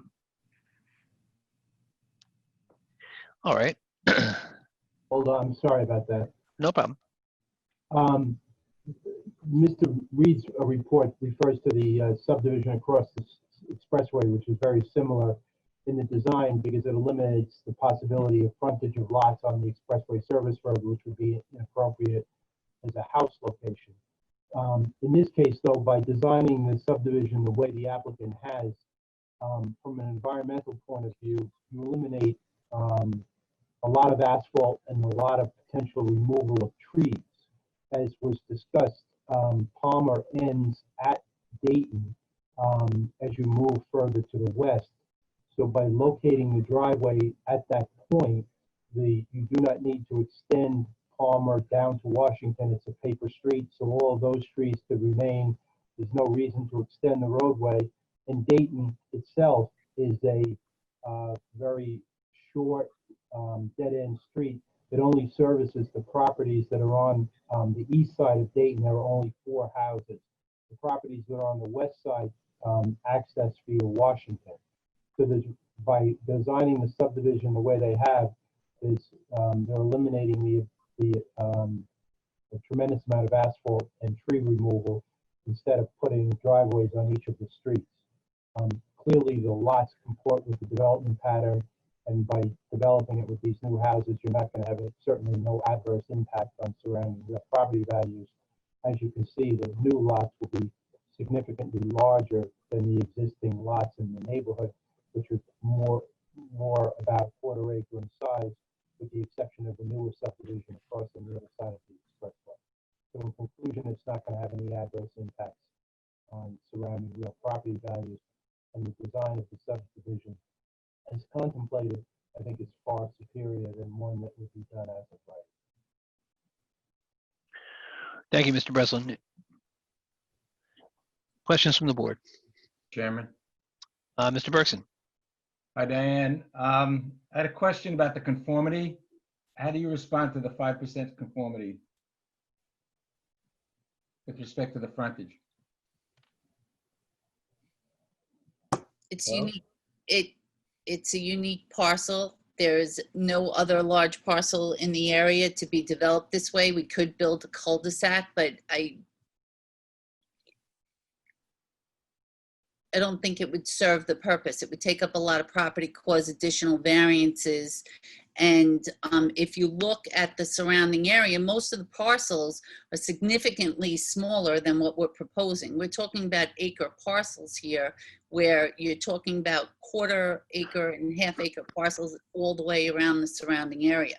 There's barely any parcels that can conform to 1 acre size parcels. So the parcels are very large, conforming to zoning with the exception of the frontage. I think it's a small request when you look at the overall proposal. Can you hear me a little better now? Yes, we can. Mr. Bergson, I Trying think- not to be on top. I think Mr. Reed was saying in the neighborhood, there's only 5% conformity as existing. I don't think he was referring to us as 5% conformity. I think he was saying that right now, there's very limited conformity. That is correct. Right. Okay, so Diane, the other thing that I'm just looking at, I'm just confused about, is there appears to be proposed disturbance area drawn on the site plan, Correct?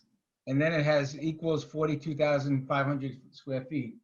So the whole lot, each parcel is only about 42,000 square feet. What is the limitation on the? Well, whatever Mr. Reed has set forth on his mitigation measures Okay, as so far as the disturbance, but that's not what's before the board, is how much we can clear. That's going to be a stipulation of it, correct? right. Well, Mr. Reed apparently indicates that 70% would be not to exceed 70%. Which, But are you limiting it to what was proposed on the site plan, or are you relying upon Mr. Reed's recommendations? I would rely on what Mr. Reed had set forth in the conditions. I haven't done the math to see how it works out, so. Well, I just was confused by the 42,000 square foot. Well, that's the size of the lot. So the lots all exceed 1 acre, which, All right. and then there's a proposed, the proposed disturbance, I think what he's saying is it's reversed, that the natural area is like, I'm not sure why. he Mr. did Chair, it can that I way. elaborate on that? Yes, sure. Right.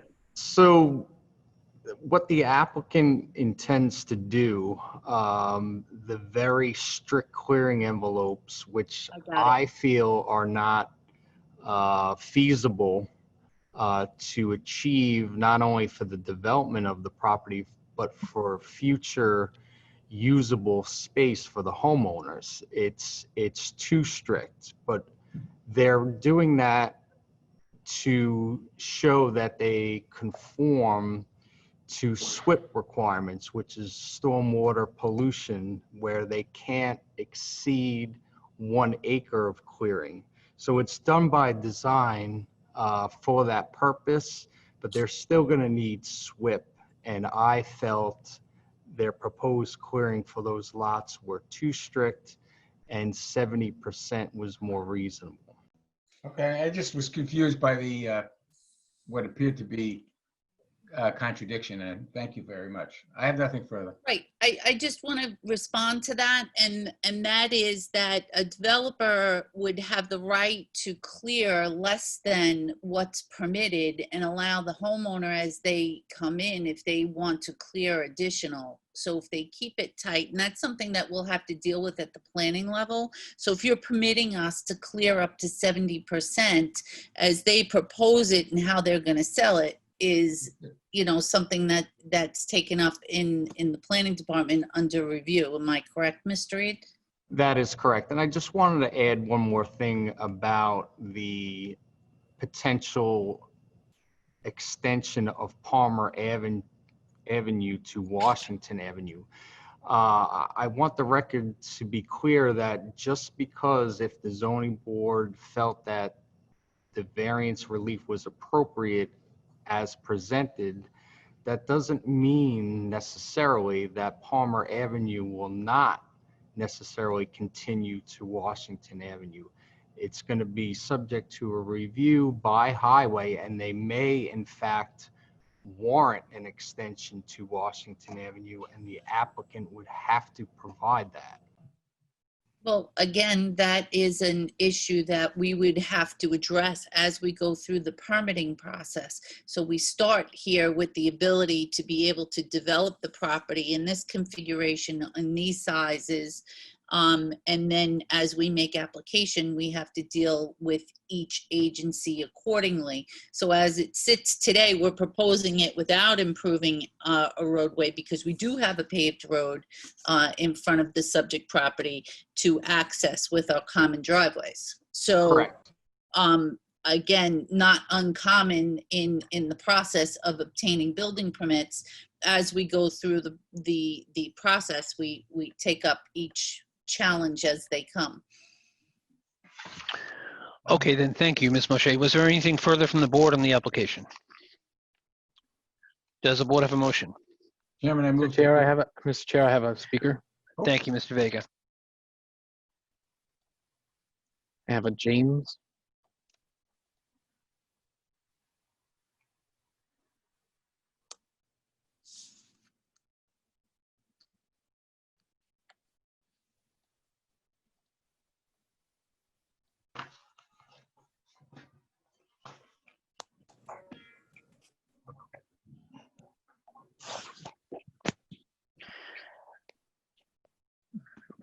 Thinking I hear James, but I don't see him yet.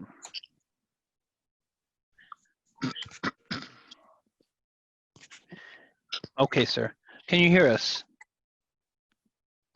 Yes, I can hear you. Very good, sir. Can you just give your attention, please, to the board's attorney, John Doyle, and he will swear you in.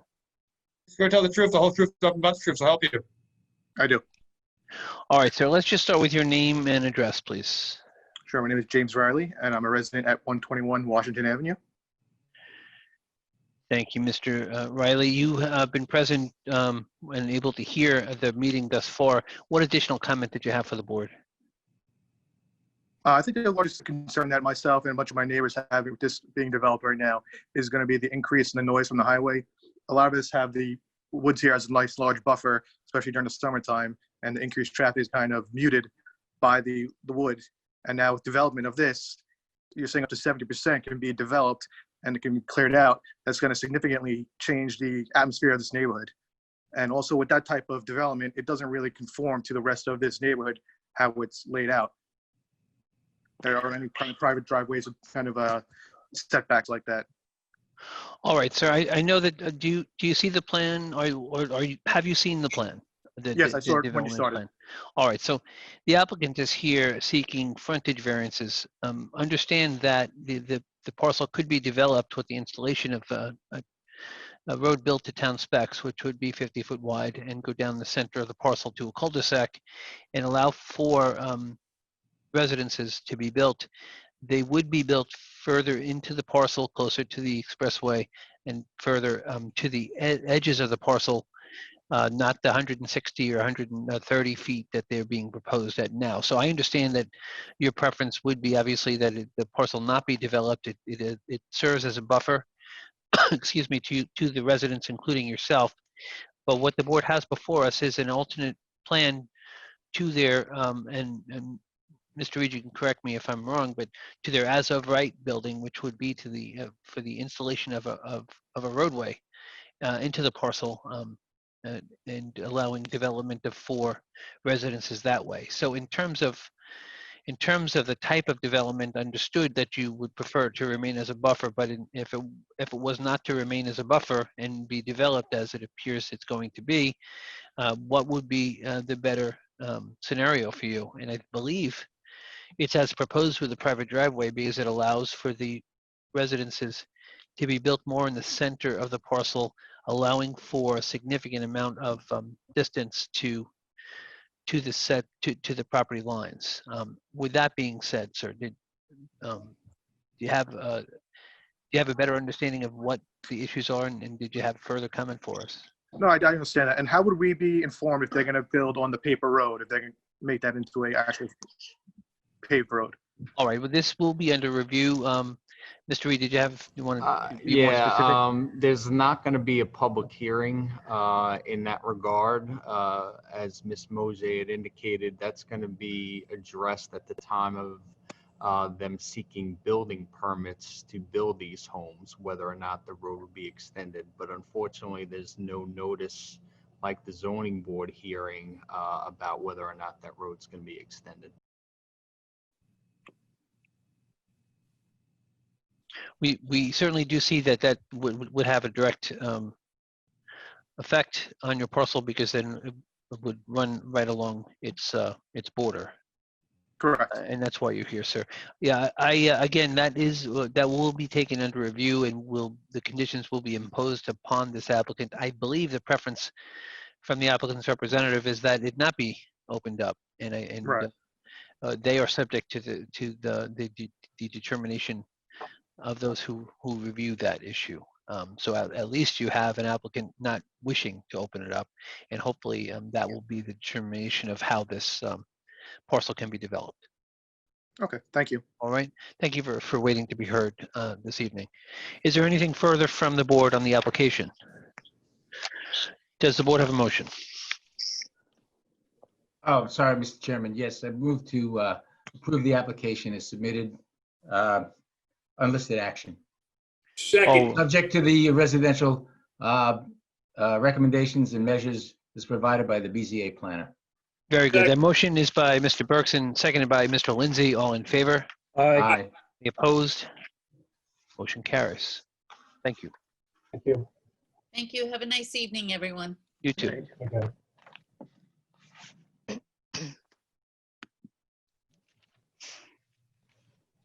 Case number 35, Cherry Vitiglio, 12 Chestnut Hill Road, Rocky Point, located on the south side of Chestnut Hill Road, 295 feet east of Longview Road, Rocky Point. Applicant requests front yard setback variance for existing 37.5 by 13.4 foot deck. Mr. Chairman, I have Dennis Oliver.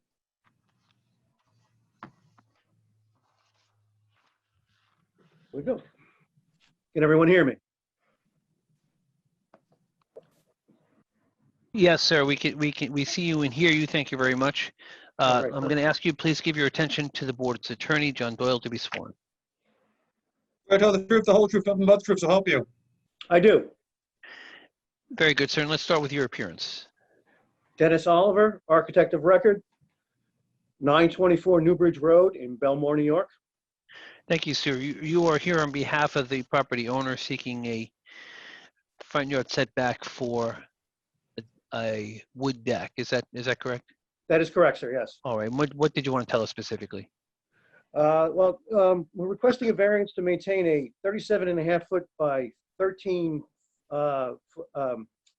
foot 5 inch raised wood deck attached to the house with a front yard setback of 36.9 where 40 is required. The deck was added back when the house was renovated in 2005. And apparently the contractor talked the owner into adding the deck and not amending the plans at that time. It came to our attention just recently because we were attempting to close out that permit from 2005. As the board is aware, this property is located in an area known as the Terraces, where there are many houses built prior to the requirement of code. There are some houses in the area that are closer to than what we're requesting as far as a front yard. Those houses are 8 Chestnut Hill Road, 15 Longview Avenue, 10 Glenwood Road, and 118 Glenwood Road. Although this variance was self-created, I don't feel it'll compromise the character of the area because there are several houses in the area with front porches. And again, as I stated, there are other houses with closer front yard setbacks than what we're requesting. As part of my application, I had submitted a letter signed by 3 of the closest neighbors stating that they would have no objection to this variance being granted. And my client would agree to the condition that if this variance is granted, that the footprint of the deck would not be converted to living space at all. That is in effect my presentation if the board has any questions. Thank you, Mr. Oliver. Questions from the board? Mr. Chair. Mr. Wisdom. So looking at the application, so when was this built? When was this whole thing built? All that construction took place between 2005 and 2006. So it's not out of character for the neighborhood. This is Rocky Point, so it's not out of character, like I said, with the neighborhood. No, sir. It looks like a vacation house. The way it's set up on the hill, Right. it blends in great. And it's 37.5 by 13.4 on the deck. Yes, sir. And is that common in that area also? There are other houses with front porches. They aren't as long as what we're requesting, but they are there. How long has it been there? I would think between 2005 and 2006. Okay. I have nothing further. Thank you, Mr. Wisdom. Is there anything further from the board? Mr. Vega, do we have a speaker? You do not have a speaker. Right. Does the board have a motion? Mr. Chair, make a motion to grant the application type 2. Second. Motion is by Mr. Wisdom, seconded by Mr. Bergson. All in favor? Aye. Any opposed? Motion carries. Thank you. Thank you very much. Everybody stay safe. Have a good evening. You too, sir.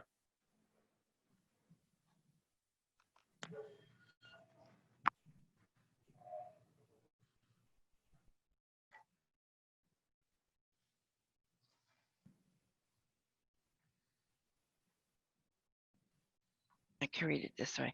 Case number 36, Tom Boglino, care of Andrew Malguanera, 713 Main Street, Port Jefferson. Properties located on the east side of East Grand Avenue, 289 feet north of Christine Lane, Brookhaven. Applicant requests lot area, front yard setback, and rear yard variances for proposed one-family dwelling. Mr. Chair, I have Larry David, the applicant. Mr. Chair, I'd like to recuse. Okay, the record will reflect that Mr. Cunha is recused and that Mr. Davis will present. Just waiting Good evening, for- Mr. Chair. Mr. Davis, very good. Let's just start with your appearance. I'm sorry, I don't see you yet, but I know that you're here.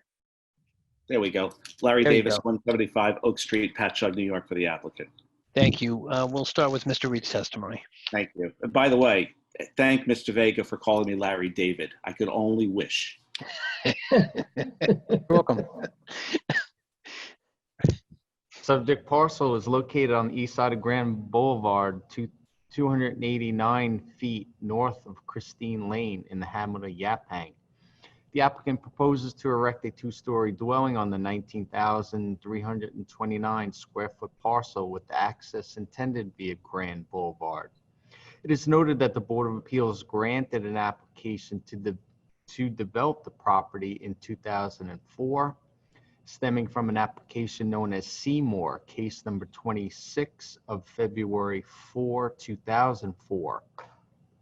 And the board granted lot area relief as well as 20-foot front and rear yards. There's an inherent difference with the current endeavor from the one approved in 2004. At that time, the parcel was zoned A1 residence, which is now zoned A2 and is now within both the Carmen's River Management Plan and compatible growth area of the Central Pine Barrens. The town of Brookhaven completed the Carmen's River Conservation and Management Plan in 2013, which makes several recommendations, some of which involve zoning actions, including the following: that the town of Brookhaven Board of Appeals, to the extent permitted by town law, section 267B, should evaluate all requests for variances relating to their consistency with the goals and recommendations of this management plan. As per SEQR, the application is a type 2 action. Should the board look favorably on the application once again, a 65% clearing limit along with the standard residential mitigation measures are recommended. Okay, for the record then, that is the testimony of the board's planner, Christopher Reed. Mr. Davis, how would you like to proceed here? Thank you, Mr. Chair. First, I'd like to incorporate the minutes from the prior hearing of February 4th, 2004 from case number 26. Yes, does the board have that motion? So moved. Motion made and seconded. All in favor? Aye. Any opposed? Motion carries. Mr. Chair, members of the board, one of the unique things about this parcel, it is the very last piece of vacant land within this entire area. The only other vacant lands are municipally owned or so tiny and landlocked that they cannot be built. So this is the last available piece in the entire area. The granting of this application would not be setting a precedent, as, again, there is nothing else to develop here. As I look on the surrounding properties, I would assume, I have not had a chance to research it since I just got this case today, that all of the lots on Grand Avenue have had some sort of Board of Zoning Appeals relief. So this is not dissimilar to any of those lots there. In fact, it's one of the larger lots on that street. So what we would be doing is asking for approval of this lot based on the fact that it does have a prior grant from this board, that there is nothing else in the area that would mimic it or even come close to ever building another lot within this area. And I asked for the board's comments at this time. Thank you, Mr. Davis. You know, this is an unusual one because there was a prior grant here and the grant expired. And in the interim, we have an upzone to A2, now making the variances all in the 60s and 70% range. And then the Carmen's River Management Plan and remaining in the Central Pine Barrens. So had the upzone and all of those considerations been before the board at the time of the prior action, I don't know which way the board would have went. I do see that the lot is what it exists as it is, and there was a prior grant. And I'm thinking that you probably, your position is that since it was a prior grant, that we should grant it irrespective of those considerations that I just mentioned. Absolutely, Mr. Chair. In fact, it is in the compatible growth area, not the core. And Yes. that's the distinctive difference in the Pine Barrens Act. So again, yes, I agree with that assessment that it should be granted based on the prior action of this board. All right. Does the board have any further questions? Yes. Is there anyone, Mr. Lindsay, I'm sorry, go ahead. So you're saying that, Mr. Davis, you're telling us that this is the last lot in the area? Mr. Davis? I'm sorry, I didn't hear that, Mr. Lindsay. You're saying this is the last lot in the area? That it is. There is not another piece of vacant lot in the area. Those large swaths of land that are still open are municipally owned.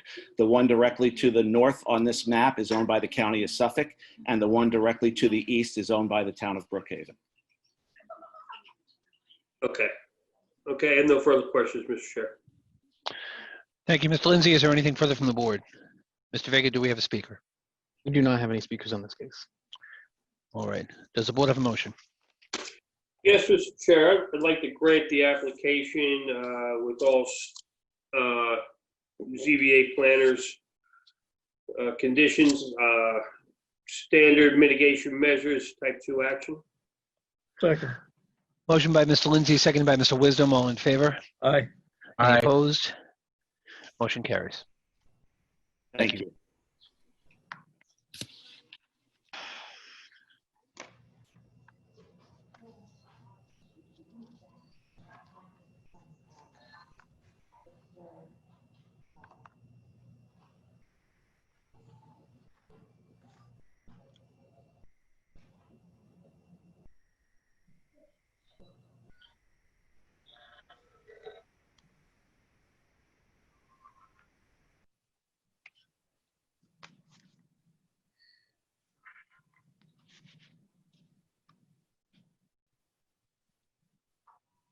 Okay, case numbers 37 and 38, Jamie Privitar.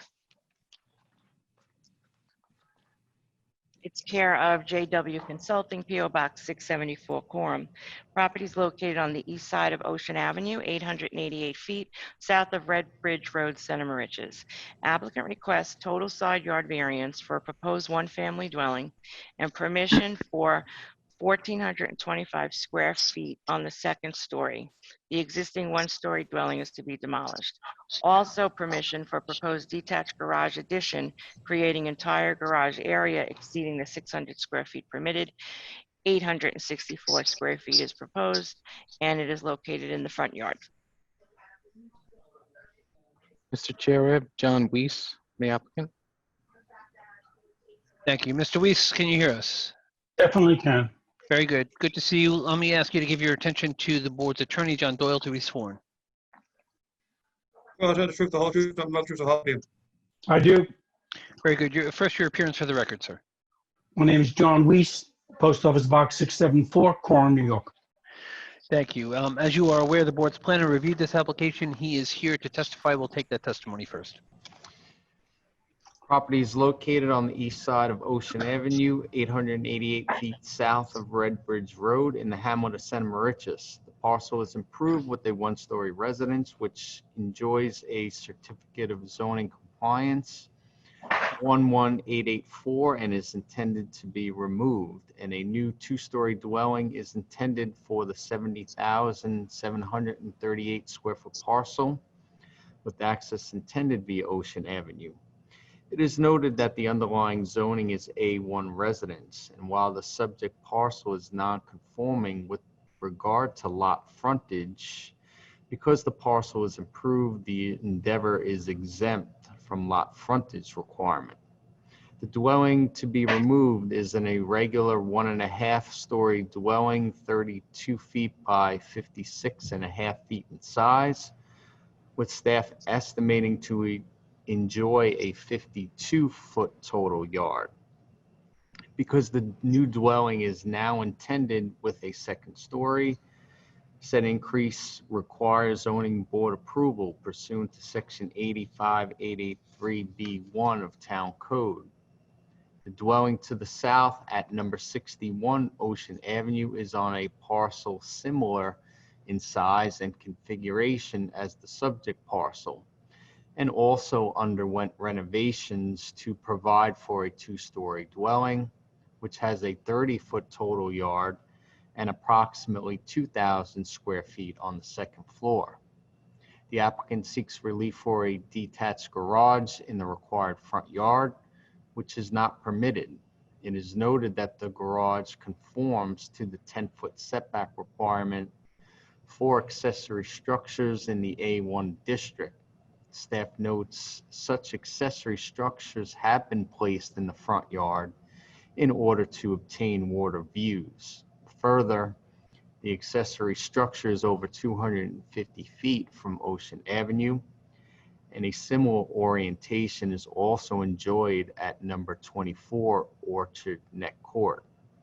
And the 264 square foot addition does not appear to be a significant addition to the garage, and no undesirable change in the locale is anticipated. As per SEQA, the application is a type 2 action and standard residential mitigation is recommended. All right, then, for the record, then, those are the comments and testimony of the board's planner. Mr. Weiss, what would you like to tell us? I'd like to tell you to please use Mr. Reed's testimony as part of my testimony. I don't think I could have done it as good as he just did. Well, then As we'll you have can see- we'll have your check sent to Mr. Reed then. No problem at all. It'll screw up his taxes, but I have no problem. All right. As you can, just by his statement, the house next door exceeds, as far as the square footage is concerned, on the second story. It's 800 square foot larger than what we're proposing. And there's another dwelling within the area that has a garage in the front yard. We're only looking for a small addition to the garage, making it a little over 800 square foot, which we don't feel is detrimental to the neighbors, will not affect the value in any way of any of the neighbors at all. All right, questions from the board? Yes, Mr. Chair. Mr. Cunha? Good evening, Mr. Weiss. How are you? Excellent, thank you. Okay, so let's start with the house. The house you're proposing only just a moderate increase on the second floor. Well, as it's an compared to the addition of neighbor. a second floor, but the moderate increases is in the consideration of the side yards. No, I understand that, but as compared to the one next door, you're only going, you're 1,400 versus, you said 2,000 was the next door neighbor? Yes, And the house that is existing now is how many square feet, if you don't mind me asking? I don't have the survey in front of me, so I really couldn't do the math. Okay, yeah, because we only have the actual proposed, not the underlying design. That's why I was asking. Yep. If you can bear with me a moment, I could definitely find out for you. If you don't mind. Sure.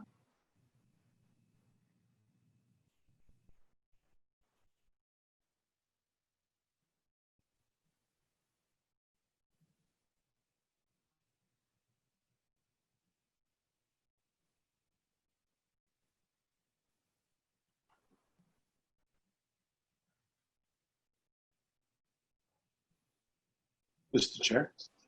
Could, Yes. could Mr. Reed actually shed some light on the original structure? The original structure is slightly L-shaped, and it's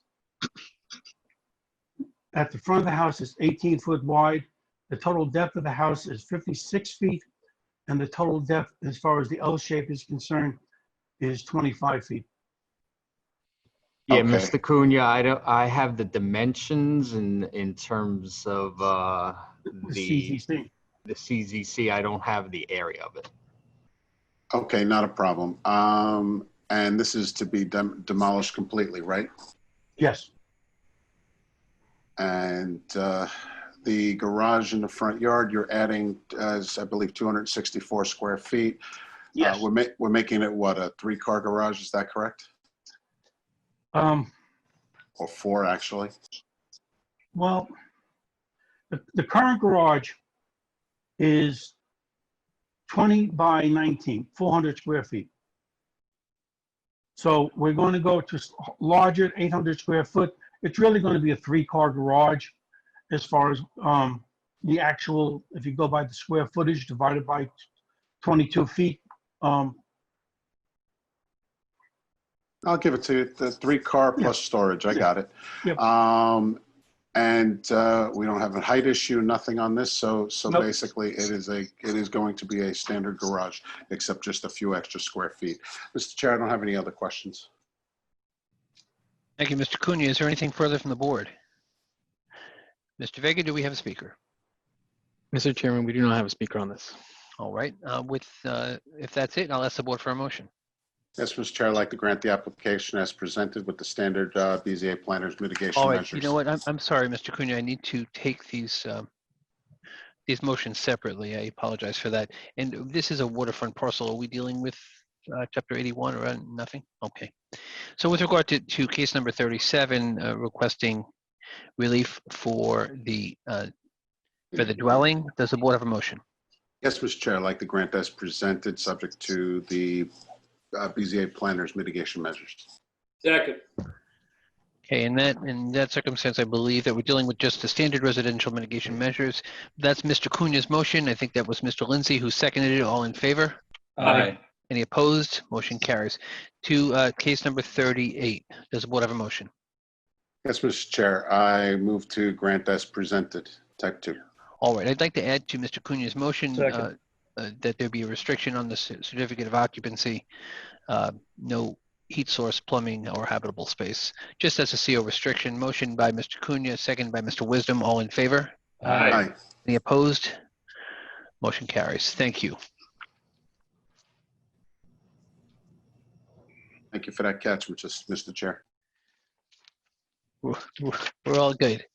Case number 39, Oakland Avenue LLC, JW Consulting, PO Box 674 Quorum, located on the west side of Woodhaven Drive, 281 feet south of Sound Beach Boulevard, Sound Beach. Applicant requests lot area, lot frontage, front yard setback, rear yard, and minimum and total side yard variances for proposed one-family dwelling. Also side yard variance for proposed deck. All right, I believe that this is also Mr. Weiss. Is that correct? Correct. All right, Mr. Weiss, where'd you go? Um, Oh, here you are. Let's just start with your appearance for the record. name is John Weiss, Post Office Box 674, Quorum, New York. For the applicant. Thank for the you. applicant. Let's see how you feel about Mr. Reed's testimony here. We'll take Oh, it I love now. it already. I think you're on mute. Chris, just unmute. Try this again. Parcel is located on the west side of Woodhaven Drive, 281 feet south of Sound Beach Boulevard in the hamlet of Sound Beach. The applicant seeks permission to erect a new single-family dwelling on the 4,282 square foot parcel with access intended via Woodhaven Drive. It is noted that the board heard an application in 2008 to develop the lot, which was approved. Woodhaven Land Trust, case number 26 of October 29, 2008. And the board may wish to incorporate the minutes from the prior hearing. The previous application sought area, frontage, front, rear, minimum and total side yard variances, which was granted with a maximum 1,000 square feet on the first floor and 600 square feet on the second floor. The proposed endeavor intends to erect a two-story dwelling with 728 square feet on the first floor and 599 square feet on the second. Further, the prior application proposed a 25-foot front yard, 37-foot rear, and 8-foot side yards on both sides, and the board mandated the prior approval with a 10-foot side yard on the north side, to which the current proposal conforms.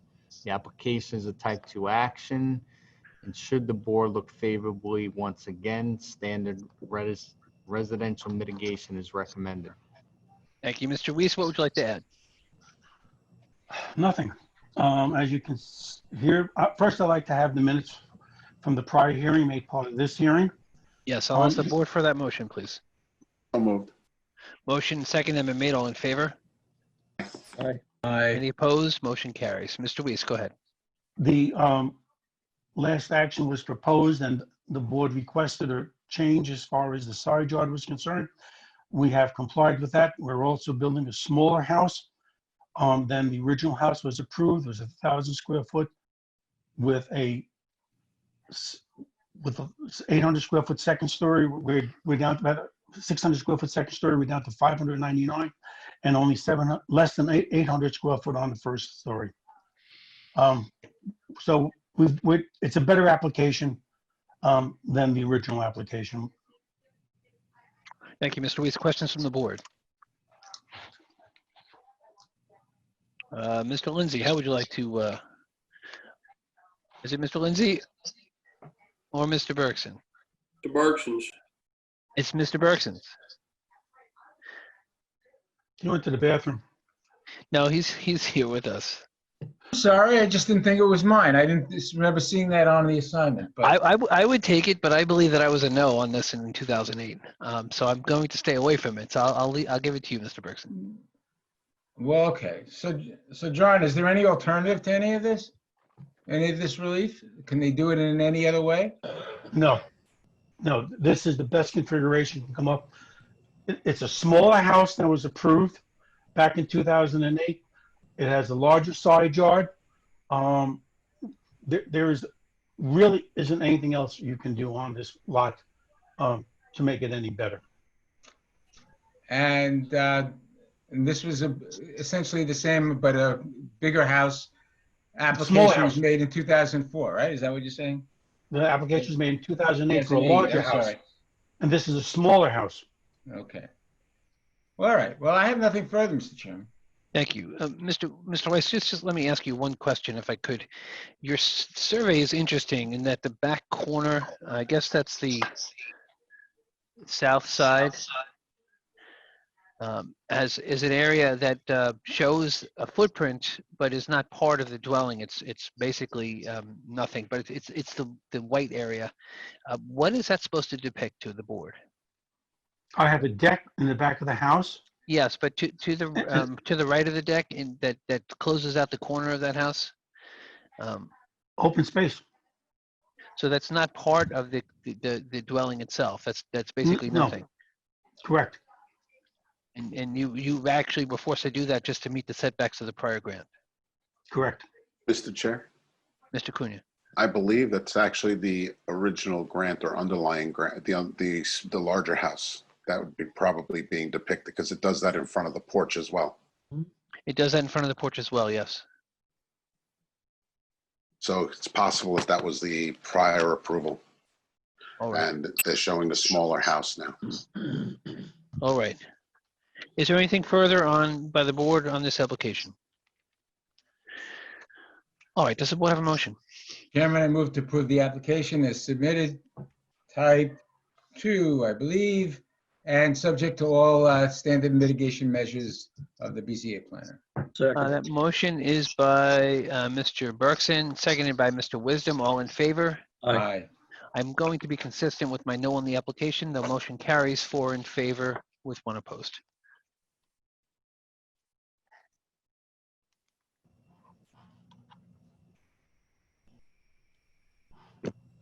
Case number 40, Compass Point Homes LLC, care of Woodhull Expediting, 1031 Main Street, Port Jefferson. Property is located on the southwest corner, Lower Rocky Point Road and Westbury Drive, Sound Beach. Applicant requests front yard setback variance from Westbury Drive for existing one-story residence addition, attaching detached garage to dwelling. Also, rear yard variance for existing cellar entrance exceeding the 5-foot permitted encroachment, 11 feet. I see Mr. Davis. Mr. Davis, are you presenting this? I am. Mr. Chair, I'd like to recuse. The record will reflect that Mr. Kuhn is recused from the application. Good evening again, Mr. Chair, members of the board. Larry Davis, 175 Oak Street, Patchogue, New York, for the applicant. Thank you, Mr. Davis. Is this another case that you just got today? It is. Ms. DeVito, I think, went on vacation, so she asked me to cover for her today. Good So for her. That's well deserved. yes, I totally agree with that. So this is a detached garage that has been connected through a finished breezeway. We're here asking for a 5-foot side yard variance for the garage that's already been there, but now that it's connected, we do need the relief. And also for a cellar entrance in the rear of the yard that goes beyond the setback requirement. So I just want to alert the board that this is in Sound Beach, Rocky Point area. There are many, many houses with similar type setbacks. That 5-foot setback, that I found a case not too far away, a couple blocks away, as a matter of fact, that was granted by this board on June 25th, 2018, that granted a 3.9 minimum side yard on that lot. That was case number 41 of that date. Excuse me, it was June 20th of 2018, case 41. And I also found a case dated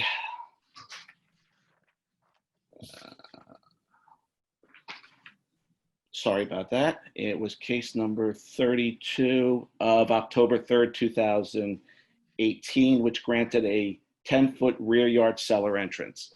So again, this is very much in conformity with this community, and we would ask that the board look favorably upon this application. Thank you, Mr. Davis. I understand that you just got these today, and your knowledge may be limited, and I understand that. But in terms of this application, who is Compass Homes LLC? Is that that's the present owner? Happens to actually be a client of mine. Oh, okay. And I represented him when he bought this property. He is refurbishing and has the house almost done and ready for resale. Right. I know that Ms. DeVito has supplied the board with copies, pictures of the house itself. It is an old house with a block style foundation. There are pictures of the garage showing it as a garage and pictures of the basement showing it as a basement. So there are no finished areas within those areas. There was the history of the parcel, at least with regard to town records, indicate that a prior owner had rented the basement without permits, and that's the purpose of the installation of that that cellar entrance that's there. And then somewhere along the way attached the garage.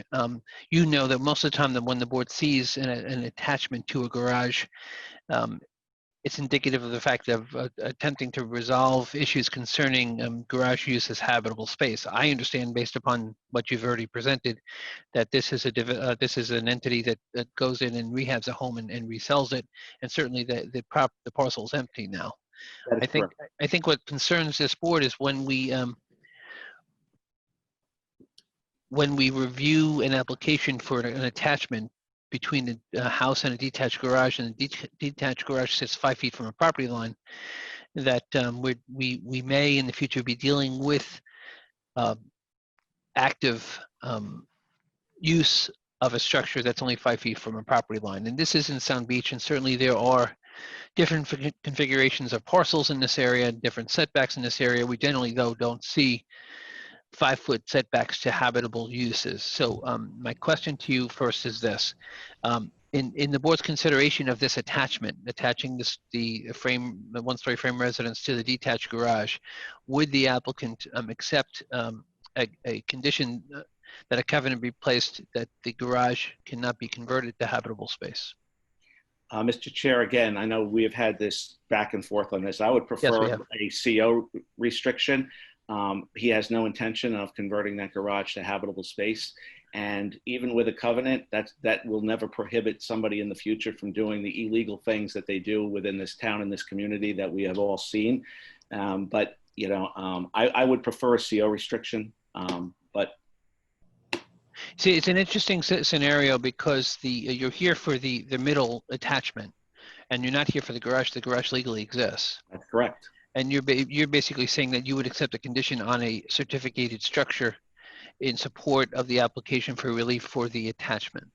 Good point. And therefore, since the CO has already been issued, I think a covenant would be warranted, and I would get my client to agree to that. You're offering a covenant. No problem with it. I'll accept that your offer then. I appreciate that. I figured you would.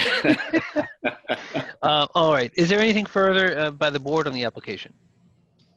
All right, then. I have some. Thank you. Ms. Riccardi has correspondence for the record. Okay, I have an email from Jeffrey Vlack of 56Q Drive, Sound Beach. The work on this property was already done without permits, photos available upon request, and rear stairs installed at the location indicate a possible illegal apartment. And I have another email from Kathy Giannakis. And she's saying, I'm against the addition to the already existing residence. I am concerned it will be too large and decrease the value of my property. And that's it. All right, Mr. Davis, is there any chance that I don't know what was done to correct the violation of the apartment in the basement, but is there any indication that you had from Mr. Vito or your client indicating what presently exists in the basement area? Yeah, we supplied the board with pictures showing it as basement. So it has been completely removed. I have a closed violation for an illegal basement apartment. Okay, very good. Very good. Okay. All right, thank you. Is there anything further from the board on the application? Mr. Vega, do we have speakers? Mr. Chair, we do not have any speakers. All right, then, Mr. Davis, if you could bear with me, I think that we can move on the application. I would move then to grant the application as a type 2 action with the condition of a covenant filing concerning the existing 20 by 20 garage. Again, that it never be utilized as habitable space. No heat, no plumbing. The standard garage covenant that the board generally uses. The action is a type 2 action. Is there a second? Second. Motion and second have been made. All in favor? Aye. Any opposed? Motion carries. Thank you. Thank you. Case number 41, Joe Diliberto, care of Sharon O'Brien, 54 Miller Place, Middle Island, New York. Property is located on the west side of Division Avenue, 600 feet north of Park Street, Blue Point. Applicant requests rear yard and side yard variances for proposing ground swimming pool and permission for said pool to be located less than the required 25 feet from overhead electric wires, 10 feet. Mr. Chairman, I have Sharon O'Brien for the applicant.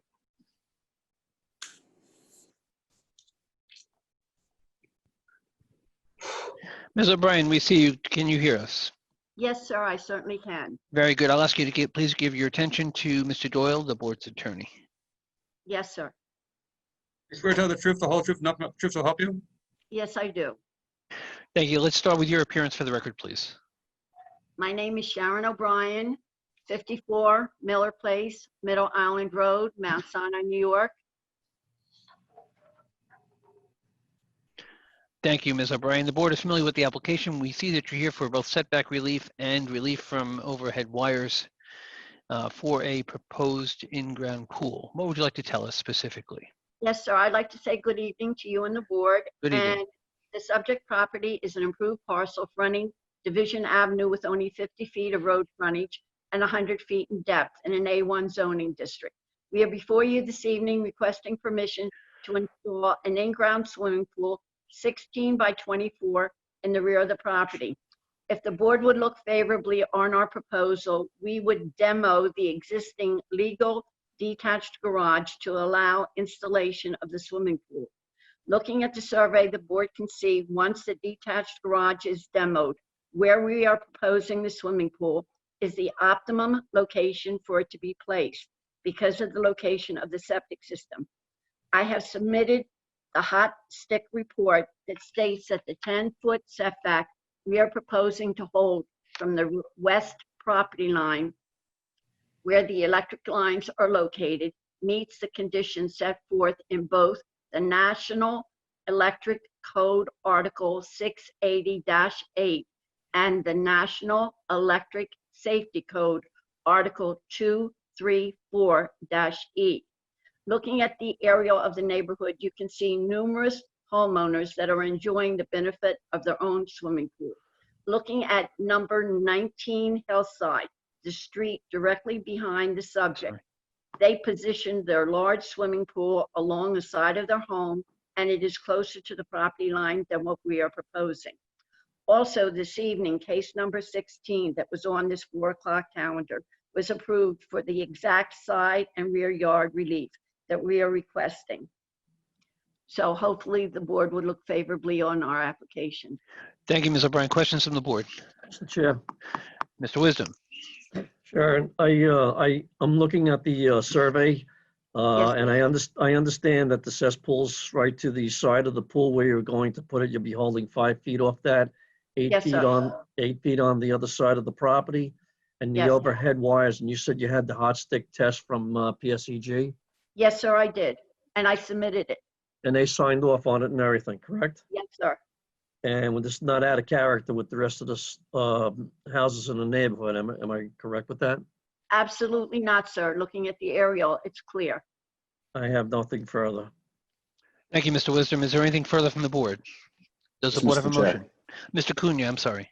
I'd just like to thank Ms. O'Brien for getting the surveyor to actually plot the septic system on this survey. Yes, Not that's many worth- people do that for us. That's worth pointing out. Thank you very much, Mr. Cunha. Thank you. Does the board have a motion? Make a motion to grant the application type 2. Second.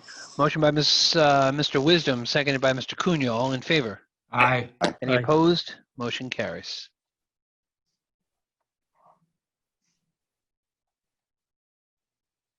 Case number 42, Donna and Wayne Donovan, 44 Walter Street, Holbrook. Properties located on the south side of Walter Street, 100 feet east of Ackerley Lane, Holbrook.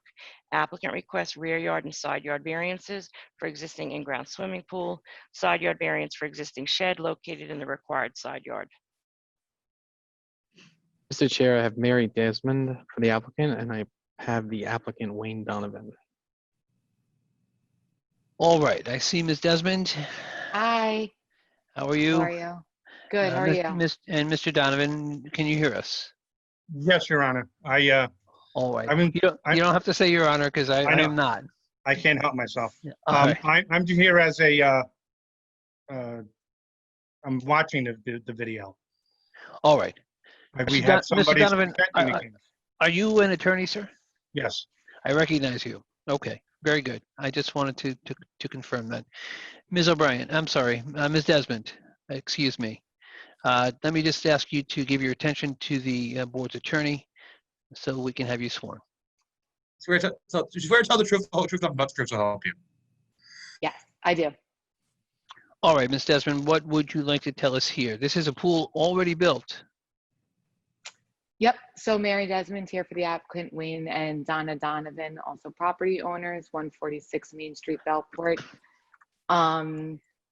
My client, Wayne and Donna Donovan, are seeking setback relief for their existing irregular 16 by 32 foot in-ground pool and an existing shed. Both structures on this property have been there for over 20 years, never received a complaint.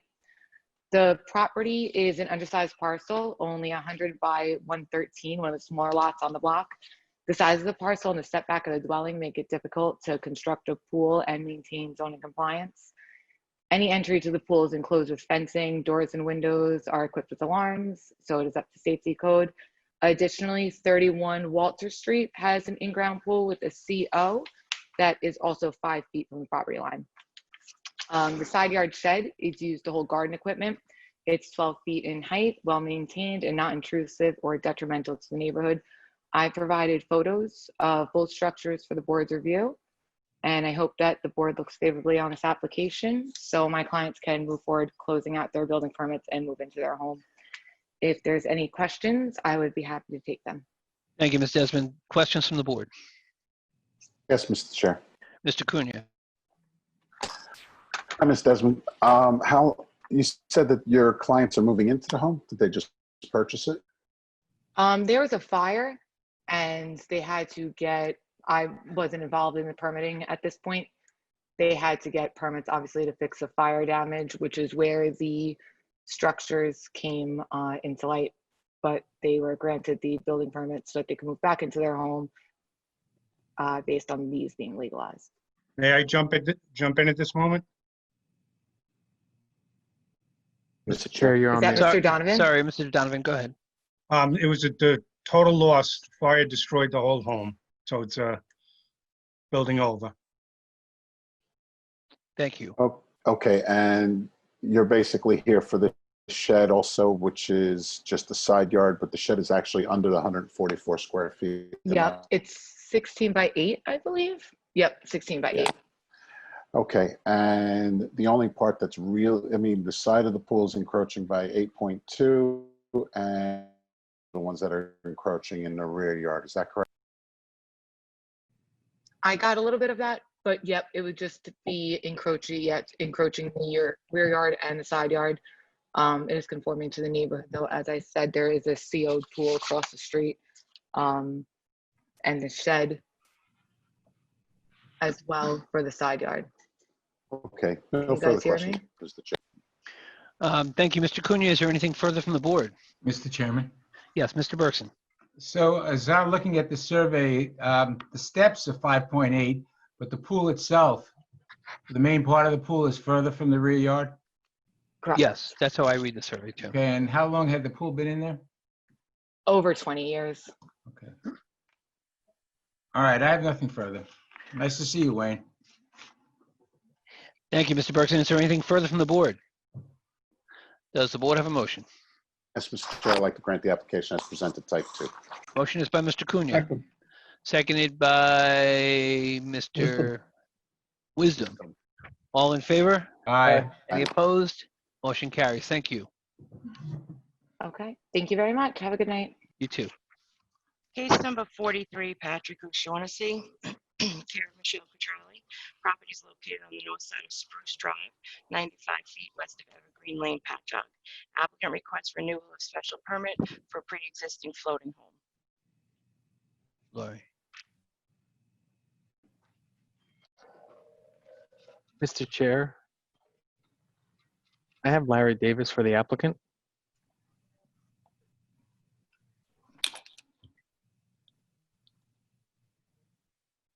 Mr. Davis, you keep coming back. I also have Lisa O'Shaughnessy, the applicant. Okay, we have the applicant. Mr. Davis, let's start, I'm sorry, with your appearance for the record, please. Good evening again, Mr. Chairman, members of the board. Larry Davis, 175 Oak Street, Patchogue, New York, for the applicant. Yes, Mr. Mr. Davis. Chair, I just lost internet and I just came back. I'd like to recuse. Yes, the record will reflect that Mr. Cunha is recused. Mr. Davis, I just would like to just make a statement for the record before we begin. I understand that the notices on this application, although the parcel was posted correctly, the notices went out as a regular public hearing, and that's an issue. And as a result, what we had in the building lobby several hours ago were people wishing to come to a public hearing and speak on the application. I'm not certain what to do about it. They were advised to return home to their computers to attend this hearing online with us on the Zoom platform. I'm hoping they did, and as we get speakers, I will ask them. If we did not, in all fairness, I think that I will need to take all of the testimony we have and hold it to one more hearing to allow people to participate if they wish to do so. I'm not sure what else there is I can do. It appears as though notice may be defective, and I want to do everything I can to correct it so we don't have any issues moving forward. I'll take whatever suggestions you have in that regard, though. No, I certainly understand that, Mr. Chair, and I agree with you. I think that's probably the prudent thing to do under the circumstances. Okay, well, hopefully everyone that's participating and that we will promote up will say, oh, I was the person in the lobby, and then we won't need to do that. But that is my understanding of what's happened thus far. Okay. So we can proceed with this. You are here on behalf of the applicant, and you can present whatever you'd like here. Thank you, Mr. Chair. I'm here representing Mr. O'Shaughnessy on behalf of his agent, Michelle Quattrelli, for the renewal of a special permit for a floating home. This application was heard by this board last year on August 21st, 2019 as case number 20 and was granted the renewal, but only for a one-year period. I'd like to incorporate last year's hearing as part of this record, if you don't mind, Mr. Chair. Yes, can I have that motion? So moved. Motion second have been made. All in favor? Aye. Any opposed? Motion carries. Thank you. Since that point, there have not been any changes within the year and since 2013 regarding this floating house. It still lies in a sheltered location and does not interfere or obstruct with navigation on Mud Creek. The sanitary system is in conformance with all the Health Department and Department of Environmental Protection standards. If this board remembers, a neighbor 2 houses to the north, Mr. Dennis, swore on the record that he has never seen Outback Company or any other cesspool company pump out the floating home. I've submitted an original letter from Outback Cesspool Company dated June 17, 2020, stating that Mr. O'Shaughnessy has had a contract with them for over 20 years and that the holding tank is in excellent shape and good working order. Town of Brookhaven has signed off on the wetland permit for this pre-existing floating home.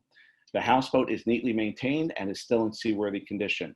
We've also submitted a petition that 75 neighbors within the South Country Shores community and across Mud Creek that have no objection to the renewal of the special permit for the floating home to remain where it is. This application does comply with the special permit criteria in that the use will not prevent the orderly and reasonable use of adjacent properties or of properties in the surrounding area or impair the value thereof. The floating home does not impede the surrounding parcels since it is within the water and abutting a vacant lot owned by Mr. O'Shaughnessy. That the use will not prevent the orderly and reasonable use permitted or legally established use in the district where the proposed use is to be located or permitted or legally established uses in adjacent districts. This floating home was a permitted use prior to code change, that the safety, health, welfare, comfort, convenience, or order of the town will not be adversely affected by the proposed use and its location. The floating home is self-contained and stationary. There is no environmental impact, and that the use will be in harmony with and promote the general purposes and intent of this chapter. There are 3 other houseboats that exist along Mud Creek, making this not out of character for the area.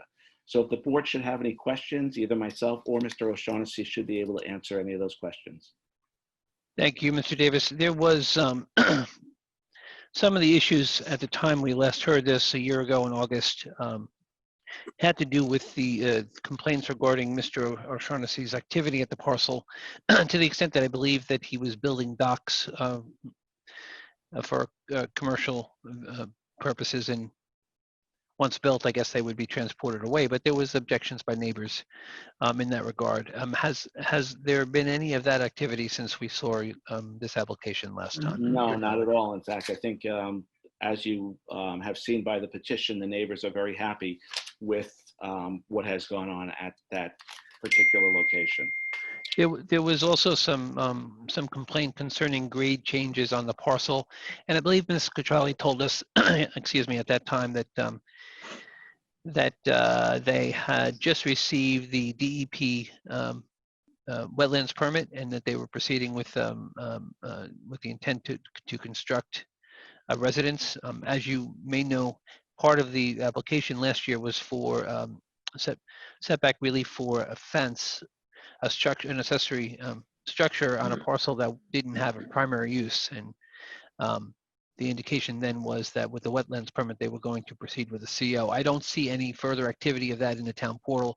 I do see that a permit was obtained for the fence following the board's decision. Do you have any knowledge on those issues? Yes, correct. The fence has been constructed, and I believe that Ms. Quattrelli has issued pictures to the board of the fence that was constructed. And also she has indicated to me that a building permit has in fact been issued for the lot itself. that clearing has taken place, but no further construction has commenced since that point. All right. The remaining question, I think, at the time of the last hearing was that the houseboat was not being utilized by the owners, yet there was no rental permit, and there was a question of whether or not a rental permit was needed. And I believe Ms. Cutrali's position was that there was not. But the use of the houseboat, are you able to give us any further information in that regard? It is still being rented by the same tenant. She indicated to me that there is no permit required for a rental, but only a DEP permit, which has been obtained. All right. That is all I had interest in. We do have the incorporated record into this record. Is there anything further from the board on the application? Mr. Chair, before we get going, I would request, though, that if the board were to seek or were to grant this application, that we would get a 3-year permit renewal rather than a single year. Thank you, Mr. Davis. Mr. Vega, do we have anyone wishing to speak? Yes, Mr. Chair, we have a John Denise who has indicated to me that he was the one in the lobby today. Very good. I have a Glenn Nugent. I have a Gail McCasty. Let's bring them all down. And I have a correspondence also. And I have a Diane Carullo. All right, so I'm going to, while you're bringing all of those people up, I'm going to have Ms. Riccardi read the written communication that we have. Okay. This is from Karen Volkman of 56 Evergreen Lane, East Patchogue. Okay, she writes, the houseboat that resides directly behind my home, what I see happening on and at the site of this houseboat is equivalent to being a legalized ghost house with a slumlord at the helm. 2 issues that I know the board is very proactive about, which is why I was surprised that a special permit was granted for this houseboat. But since being granted this permit, there have been additional boats being used as living quarters, has expanded in recent years, making it the Norman Mud Creek here in East Patchogue. This is not a new issue to come before the board. I believe if you look back, you will see years of people contesting the fact that this boat sits on a property without any supervision, without any reliable occupancy, and without any maintenance. People on both sides of Mud Creek have complained to the town, but to no avail. The houseboat still sat amongst debris of boating equipment until recently, when the land changed ownership and the tenant of the houseboat became the owner of the property. I was thrilled to think that the property and the houseboat would all be cleaned up because it was now going to be occupied and adhere to residential nature of our community. But in fact, the opposite has occurred.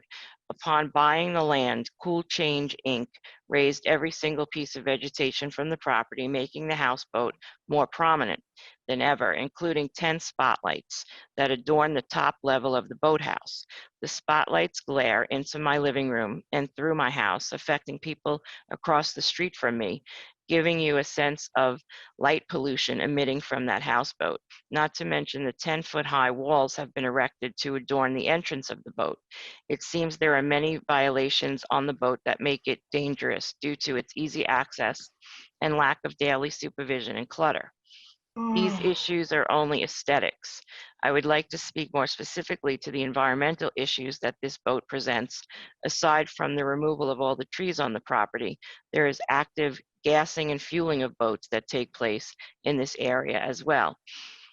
As a very weak dock parallel to the houseboat that supports piles and piles of cement pallets that is piled so high it is spilling into and littering the water around the houseboat known as Mud Creek.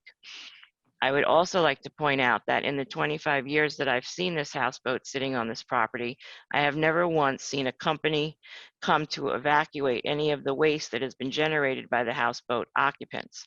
Currently, I don't know if there is anybody living on that houseboat, but it is unsettling and a safety concern when there is a turnover rate of random people living in this hulk of a boat that is sitting so prominently in our backyard, lit up for all to this is invasive and intrusive. How many boats can sit on an unoccupied lot after all? Apparently, the houseboat has set a precedent for other houseboats of this nature. Some even sit for years, and that is now the norm lining Mud Creek. There is also a 40-plus foot boat for sale that sits in this boat junkyard and may have even housed more renters over the years. These two boats laying across the dock in front of this lot attracts visitors at all hours, ranging from golf carts to heavy machinery. Their abuse of the waterfront seems to me egregious. I feel there should be better oversight of the happenings at the site of the houseboat. That ironically is neither a house nor a boat, especially the town zoning board and the Department of Environmental Control. In conclusion, I pose these questions. Are the houseboats regulated? How many vacant boats that don't move can sit on an unoccupied lot in a residential neighborhood? Are environmental issues related to emissions from these boats being monitored? So no, I do not support any permit for this houseboat. In fact, I would applaud the town if it were removed altogether. All right, that is one of the neighbors. Mr. Davis, you asked previously about the duration of the special permit. One of the reasons why we kept it limited was ongoing issues concerning the use. Let's hear from the other neighbors to see whether or not there's any consistency with these comments. All right, I see a number of you. Everyone's on mute. I'd ask everyone to unmute so that we could hear you. All right. All three of you still appear to be muted.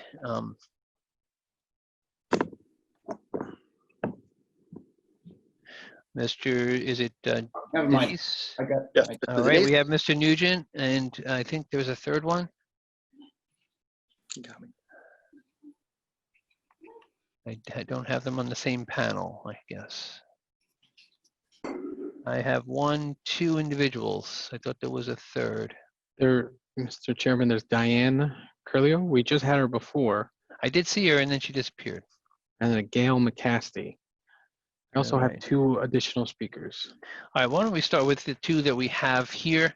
Gentlemen, if you could just please give your attention to the board's attorney to be sworn.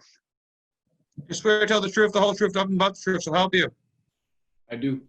All right, Mr. Is it Denise? Yes. All right, sir. Start with your name and address, please. Name is John Denise. Address is 38 Evergreen Lane in East Patchogue, New York. Thank you, sir. And what comment did you have for the board? It's just environmental issues. I mean, I've been here as long as the other person has been here too, and I've never seen anyone maintain that septic system. The owner of the boat, from what I understand, doesn't even live on the houseboat. He rents it out to other people. And I don't even know if that's a law. Can you do that? You know, I don't feel comfortable as a resident, you know, with him just having transients in there. To me, it's just not right. You know, and my other biggest concern is the whole thing is an eyesore down there. The yard adjacent to the houseboat is a mess. Paving stones on pallets stacked too high across. It crosses the whole property line. And there's plastic on it, and the plastic is all ripped. It's blowing all over. It looks like a mess. And just on the other side of that is just a ton of construction material piled up at the edge of the bulkhead and other materials. I don't know. I feel this houseboat has an adverse effect on my property and neighborhood value. I mean, it's just, you come down the canal in a boat and you look at that, you go, my God, would anybody want to live here? You know, it's something that you and your neighborhood wouldn't want. And I see it from my back deck. It's horrible. You know, that's basically all I have to say about it.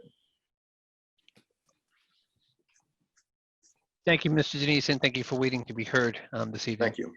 Mr. Nugent. Yes. Just start with your name and address, please. Glenn Nugent. I'm an attorney. My office is at 31 Green Avenue in Amityville. I'm speaking on behalf of Rosemary Perry. She lives at 15 Harborside Court in Patchogue, directly across the river from the subject premises. Thank you, sir. And what did you wish to tell us on behalf of your client? Well, we were at the last meeting in August of last year, and we know the record has been incorporated into this record, so we won't repeat everything. We appreciate that. And we also would just like to mimic what the first 2 speakers had to say.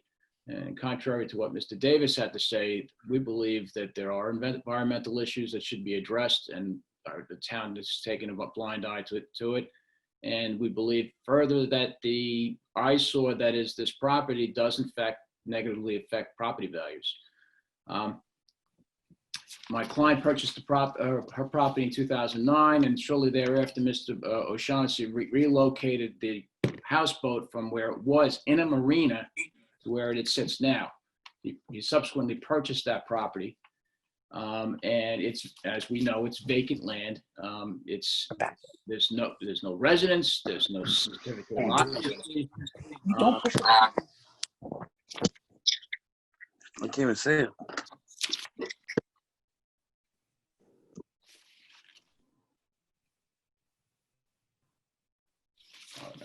Apologies. So the code does permit under Article 85 the use of a property and a floating home subject to a special exception. In this case, but it requires as an accessory use that the property be, the use be incidental to the property. Again, this is a vacant lot. There's no certificate of occupancy. There's no supervision of what goes on in these occupied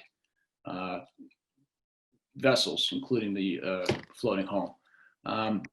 It's obviously a business purpose. It's being leased out. They're not even making any pretense about it being leased out to a relative. It's a business owner. This is a residential area. This is a business enterprise that's going on its property. So that in and of itself does not meet the requirements for an accessory use under the town code. Thank you for those comments, Mr. Nugent. Questions or comments from board members? All right, we have additional speakers on this application. Mr. Vega, can you tell us how many you've brought up? I have Roger Curlio. All right. Gail McCaskey, who isn't answering to the video or the mute. I'm going to promote her back to an attendee. Okay, we'll hear what Mr. Curlio has to say, and then if there's anyone else, you'll let us know. There are two others I'm going to promote. Okay, very good. Sir, can you hear us? Yes. Please give your attention to the board's attorney so we can have you sworn. Swear to tell the truth, the whole truth, nothing but the truth to help you. Yes. All right, sir, let's start with your name and address, please. My name is Roger Carrillo. I live at 44 Spruce Drive, East Patchogue. Thank you, Mr. Carrillo. And what would you like to tell us here? I would just like to say that I've been in this neighborhood for 25 years, and the houseboat never, ever was a problem. The land is cleared, but doesn't affect anything. We have no issues. I personally witnessed Outback pumping the houseboat itself, so I don't know what people are talking about. But we have no issue with the houseboat at all. Thank you, sir. What distance do you live from this property? About 150 feet. All right. Thank you very much.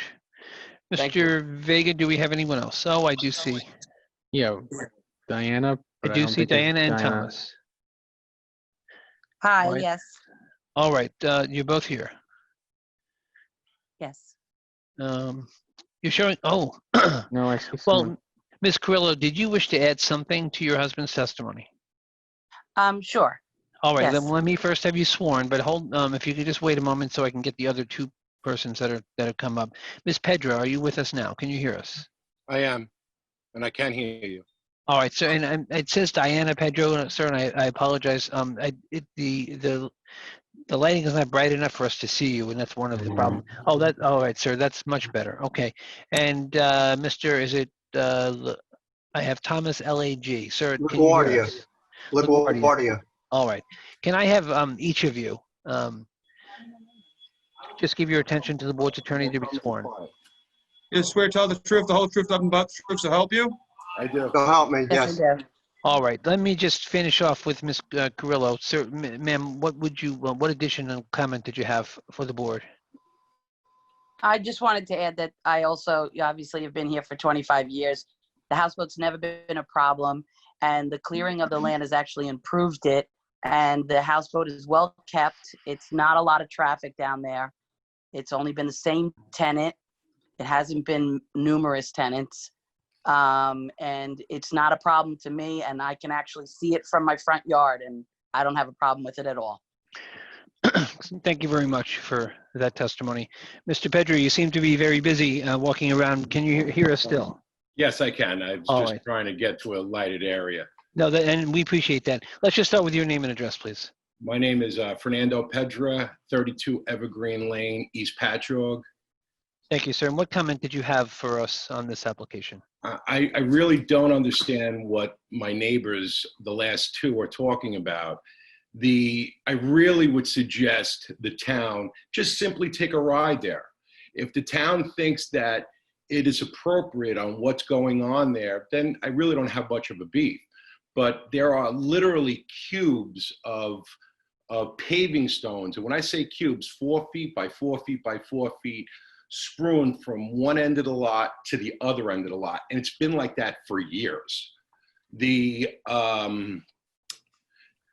There's the satellite image that you guys are showing is not what's happening today. I don't know when the satellite was taken, but if you took an aerial of that lot today, you will see the cubes are very visible. I live 200 feet to the north. It's just really appalling how somebody would allow or even have, in my opinion, and I'm not here to start anything, but it seems like a construction site. It seems like, I don't know what the owner does, but I would imagine it's something to do with construction or paving. It's used. I own a construction company. I have a specific piece of property that's zoned for my vehicles and my materials. This is being used, in my opinion, as a shop for a construction company. There's heavy equipment coming in. I've been here for 21 years.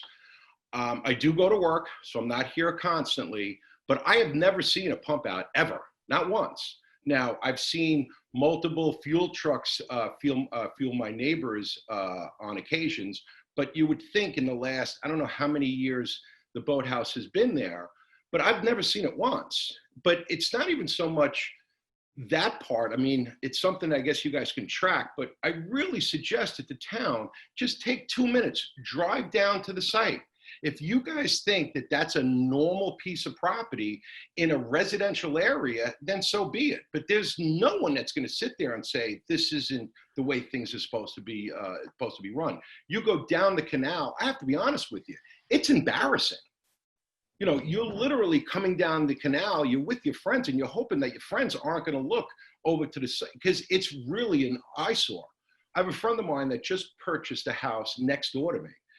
We were having a conversation about what's happening today. And he told me himself that he was going down the canal showing one of his friends the house that he was thinking of buying. And he says, you're crazy buying a house from this nightmare that's down here. But again, all I ask the town to do is take 2 minutes, take a ride down here, take a look. If the town thinks that it's the way that these properties should be handled, then so be it. But understand, you are setting a precedence for what's going on the waterfront here that to me is just despicable. The houseboat was moved from a marina. There are pilings that are added on. There are commercial boats that are docked at a 90-degree angle to the dock. So when you're even going by, Mud Creek may look wide, but the east side of the canal is the only side that's deep. Just to get around, when he has his commercial boat parked on a 90-degree angle, it's crazy. But again, all I ask the town to do is please just take a ride, take a look at what's going on here. You don't need to hear from me. You don't need to hear from my neighbors. The 75 neighbors that are not complaining about this, because I'm yet to find one person that thinks that this is normal. So if the town would save a whole lot of heartache if they just took a quick ride, do an inspection, look at the cubes, look at the fences, look at the debris that's laying all over the place. Now, there's another issue that we have. I think it's 2 houseboats to the south. There's a floating dock that has no deck on top of it. It's just literally a floating dock with floor joists. Some kids get on that with the current that runs through Mud Creek. If somebody falls in through that floating house, it's not a house barge. It's just a barge with no lid on it. So there's no decking material on it at all. It's just, for some reason, I don't know why the town, or maybe because it's a marina. And again, I don't want to get off of the problem that we're having with the property that we're talking about now.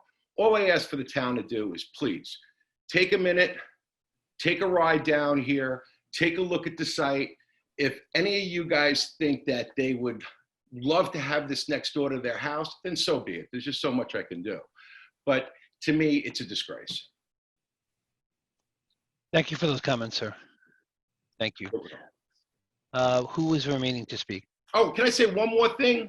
Go ahead, sir. We also got letters sent to us, and a lot of the neighbors were going to farming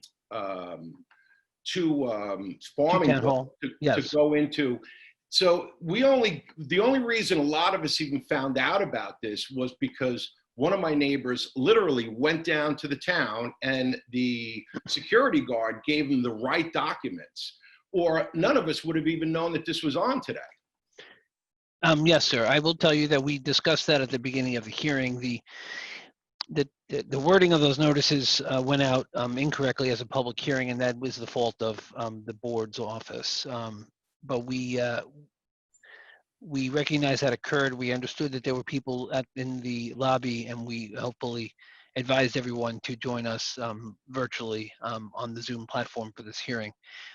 I believe that everyone that was there was advised, and that we are hearing or have heard from them, unless you believe that there is someone else that appeared. Well, I just think that it's very difficult to switch gears, that people are going to go to and you have to understand, it's an older community. Getting on Zoom and doing this is not easy for a lot of my neighbors. But again, it really doesn't make a difference. Get in your car, take a look at the site. If you guys think it's okay, then so be it. But I guarantee you guys will be shocked on what's going on down here. Very good, sir. Thank you very much for those comments. You're welcome. Mr. You'll have to remind me, sir, this is our 8th or 9th hour of hearing. Thomas LaGuardia. Thank you, sir. Give us your name and address, please. It's Tom LaGuardia. I live at 108 Colonial Drive, about 400 feet down from the houseboat. All right, sir. And your I've been comment? here for 10 years. I've been here for 10 years. The houseboat has caused no problems. The lot right now is a construction site. They've got a permit to build a house. There's materials on it that you would find in a normal construction. This gentleman who says he's in the construction industry, I guess, doesn't know how to build a house. I find that my neighbors are disgruntled for some reason. There's been no problem. There's been one tenant in the houseboat. The lot is getting improved. And I think that there should be no problem renewing the houseboat's lease. Thank you, sir. Mr. Vega, do we have any other speakers?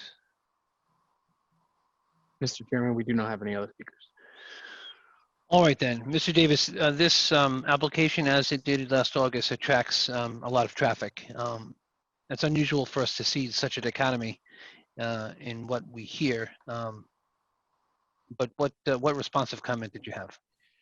Well, I spoke to, I've been communicating with Ms. Quattrelli on this, and there has only been one tenant there. He works on a tanker. He's there 2 months, and then he works on a tanker 2 months. So he is not regularly there. He's there every 2 months and then on and off.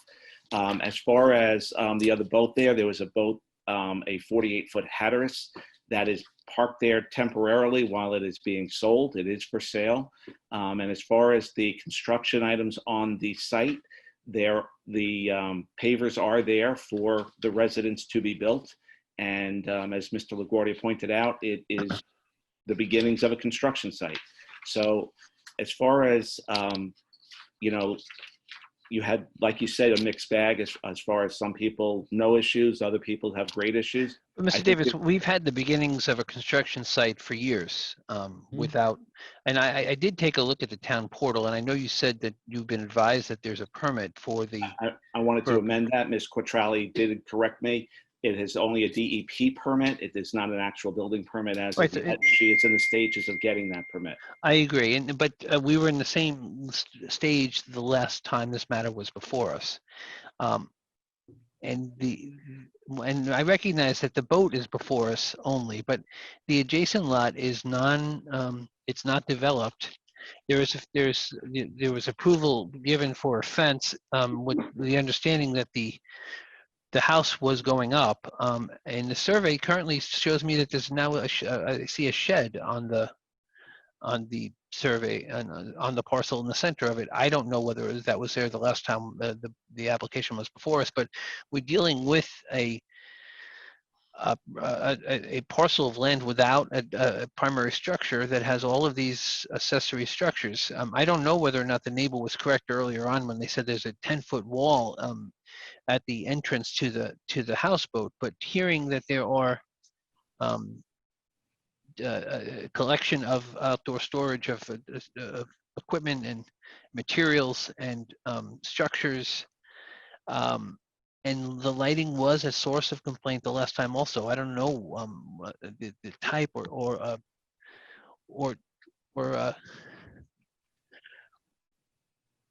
the type of lighting we're dealing with here, but the problem that we see, and you may be hearing this the first time, and I know Ms. Quattrelli understands this, is that where there's an out of possession owner, we run into issues from neighbors concerning the uses that the owner doesn't realize is going on, but that are directly affecting people's ability to live on their own parcels. I am looking at a number of photographs of walls at the parcel provided by Ms. Quattrelli. I can't tell if I'm looking at them of what potentially the height is. Certainly there's I see one wall in excess of 6 feet. In one of the photographs identified as existing fence 461 Spruce Street. In any event, what I'm hearing enough of, even though there's a stark contrast between the testimony of the neighbors, is enough which would indicate to me that I believe that we need to inspect the parcel again and the houseboat again. Mr. Chairman? Mr. Vega. I apologize for interrupting. Yes. I have an additional speaker. All right. Why don't we take them up now?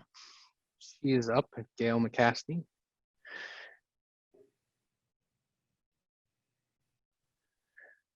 Ms. You just have to McCasty, we unmute can yourself. see you. If you unmute yourself, we'll be able to hear you.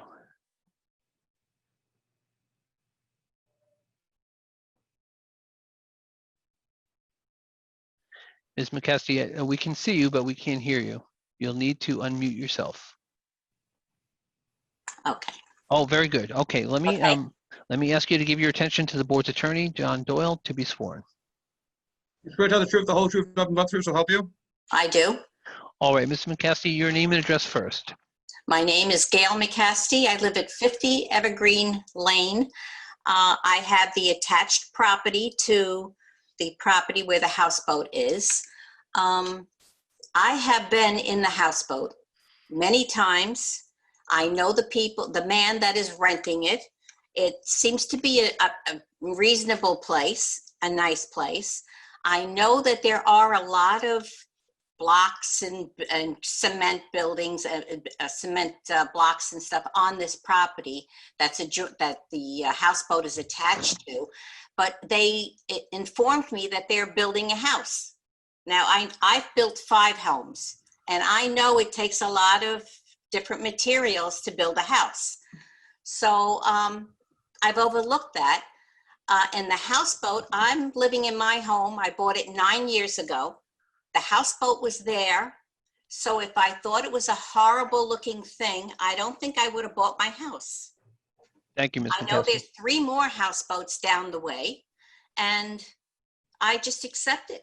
There's boats up and down the whole Mud Creek. Some of the boats are horrible looking. Some of them are beautiful. that's the way it is. You live on a creek. So I don't know how much I can say. I know the man who owns the houseboat. He's a very nice fella. If you need something, he's right there to help you. So, and I know a lot of the neighbors here. I know a couple of the neighbors, and some of them have problems of their own that they should look in their own backyard. All right, thank you, Ms. McCasty. Was there any question or comments from board members?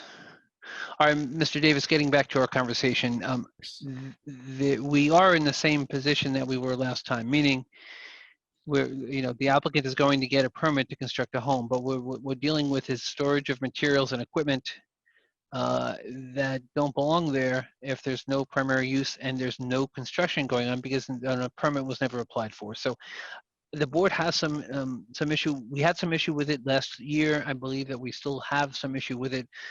As a result, I'm asking whether or not you have the authority to give us permission to do an inspection. Let me check with Ms. Quattrelli. All right. What I intend to do is hold over until August 12th for that purpose. And when you please, when you get that answer, please advise I guess our office and then contact the building department to arrange for that inspection. In addition, between now and August 12th, it appears to me that if we have all this construction debris, maybe Ms. Quattrelli could go to the building department and get a permit to build a house. Mr. Chairman, I just heard from Ms. Quattrelli. There is no objection to an inspection. Okay. There is no equipment there. There were just paving materials and things like that. She has indicated to me that DEP has been there on numerous occasions and inspected the property. But she has no objection to having an inspection done at this time. Okay, all right. I'll just ask that someone on behalf of the applicant contact the Board of Appeals office, and we'll give you further information when that contact occurs. Mr. Chairman, the inspection Mr. will Bergson. include the houseboat itself That's what we're asking for, yes, and the property. and the property. Okay. All right, and specifically so that we understand it just pertaining to the testimony we have concerning the outdoor storage of materials and equipment and the accessory structures and the use of the houseboat. We certainly will look at the documentation we have concerning the sanitary use, and thank you for providing that, Mr. Davis.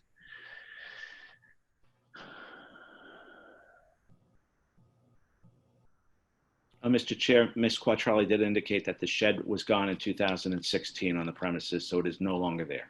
Okay, all right. Just bear with me a second, please. Certainly.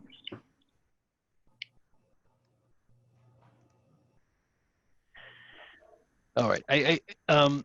In just looking briefly at the code, I think we're all familiar with the section of the code that refers to outdoor storage. It requires it to be incidental or subordinate to the principal building located on the parcel. That doesn't exist here. Those items, as a result, should not be there. I don't know whether or not you want to I don't know when you want the timing of the inspection to occur, but I'm going to ask you just please contact the Board of Appeals office and we will discuss it from there. Ms. Quattrelli will contact the board for that inspection. Very good. Is there anything is there anything further from the board on the application presently tonight? For a motion to hold over until August 12th. So moved. Motion and second have been made. All in favor? Aye. Any opposed? Aye. Motion carries. Thank you. Thank you, Mr. Chair. Good night. Good night.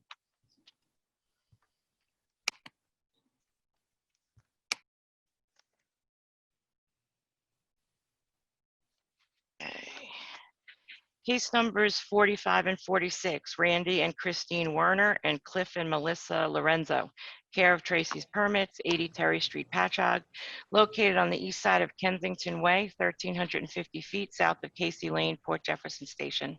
Applicant requests permission to move lot lines between two plots, 1 and 2, requiring lot area variance for the existing one-family dwelling on Lot 1 due to the conveyance of portion of property to the south. Also, lot area variance for the existing one-family dwelling on Lot 2 due to the conveyance of portion of property north. Mr. Chairman, I have Tracy Rivera for the applicant.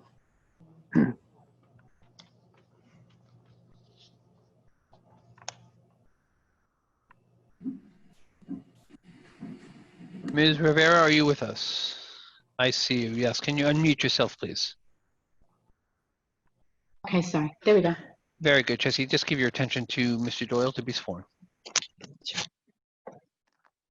Swear to tell the truth, the whole truth, nothing but the truth, so help you. Yes, I do. Thank you, Ms. Rivera. Your appearance for the record, please.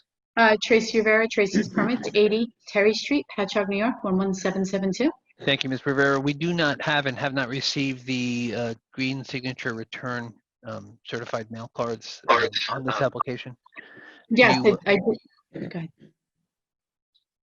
All right, we just have the receipts. We don't have the return signature cards. I'm going to ask you to look into that and have them provided to the board by this Friday. Can you do that, please?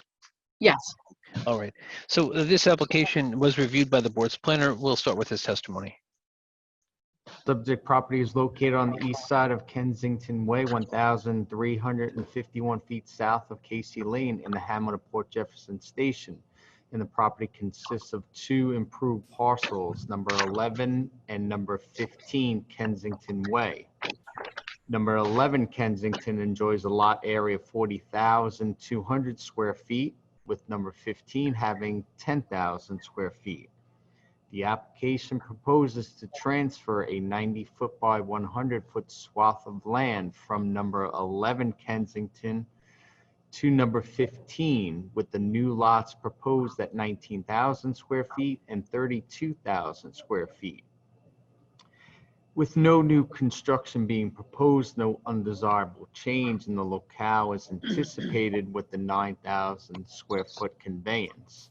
It is noted that Lot B is known as Lot 18 of a 37-lot subdivision known as Port Woods, approved by the Planning Board in 1989.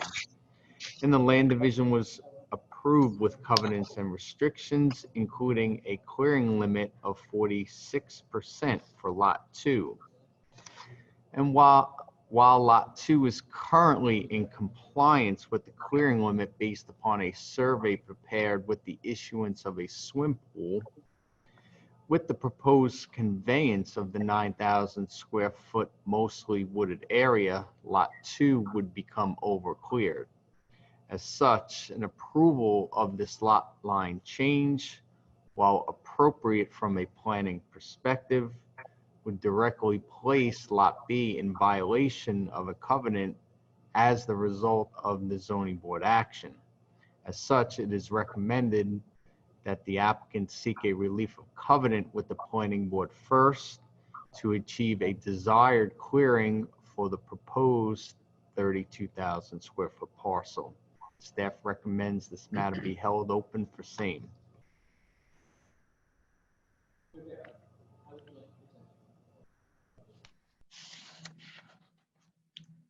Ms. Rivera, how would you like to present here?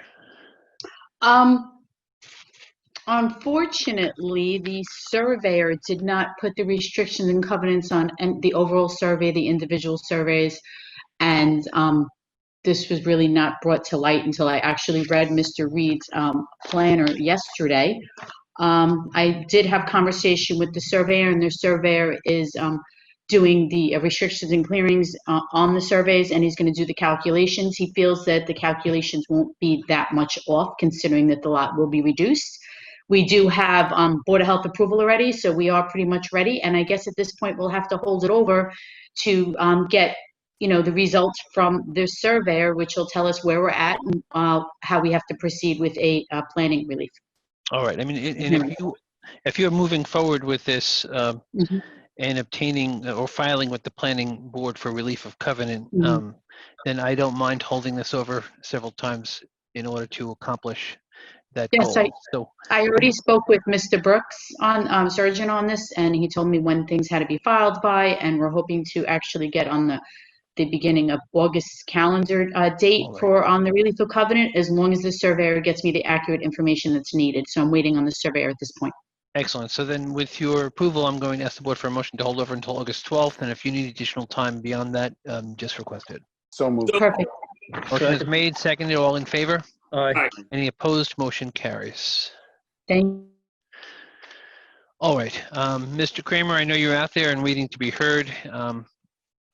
Your cases 47 through 47A and 48 relate and are companion to one of our holdover cases. I have one case behind you on the 4 o'clock interval. I'm going to take that case 49 before hearing all of the ones I just mentioned. So bear with us, please.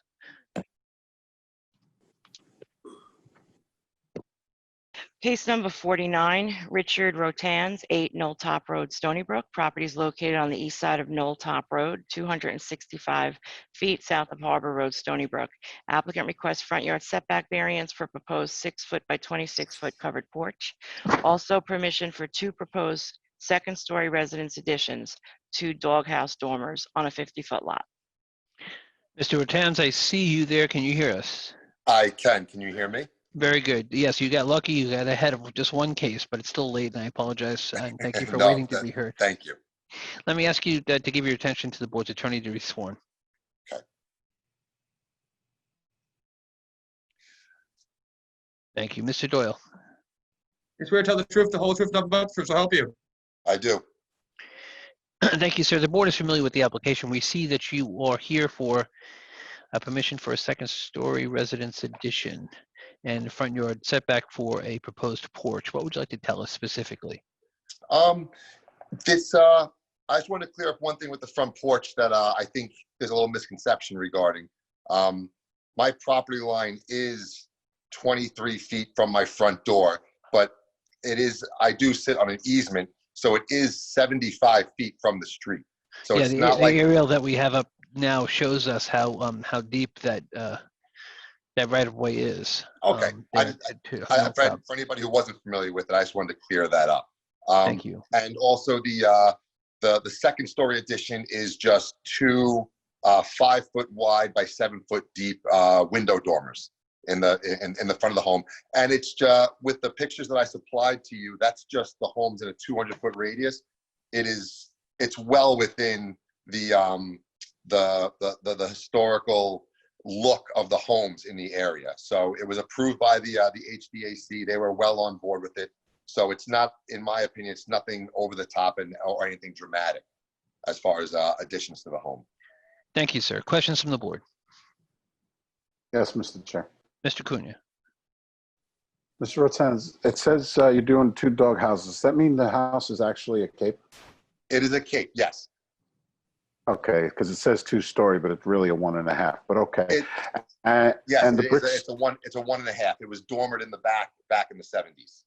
Okay, and the front porch is just basically entry to your house, correct? It's just an entry to the house. All right. No further questions, Mr. Chair. Thank you, Mr. Cunha. Is there anything further? If not, I'll ask the board for a motion. Yes, Mr. Chair, I'd like to grant the application as presented, type 2. Motion by Mr. Cunha, seconded by Mr. Lindsay. All in favor? Aye. Any opposed? Motion carries. Thank you, Mr. Rotans. Thank you very much. Have a good night. You too. All right. All right, then let's back up to cases 47, 47A, and 48. I guess we should take them separately from the holdover, right? Yeah. Right, I'll do the land division first. Okay. Case numbers 47, 47A, and 48, Robert Friedel, care of Kramer Consulting Group, P.O. Box 5535 Miller Place, located on the west side of Strong's Lane, 356 feet north of Strong's Road, East Patchogue. Applicant requests division of a parcel into 2 plots, A and B, requiring lot area, lot frontage, and minimum and total side yard variances for the existing 1-family dwelling on Lot A.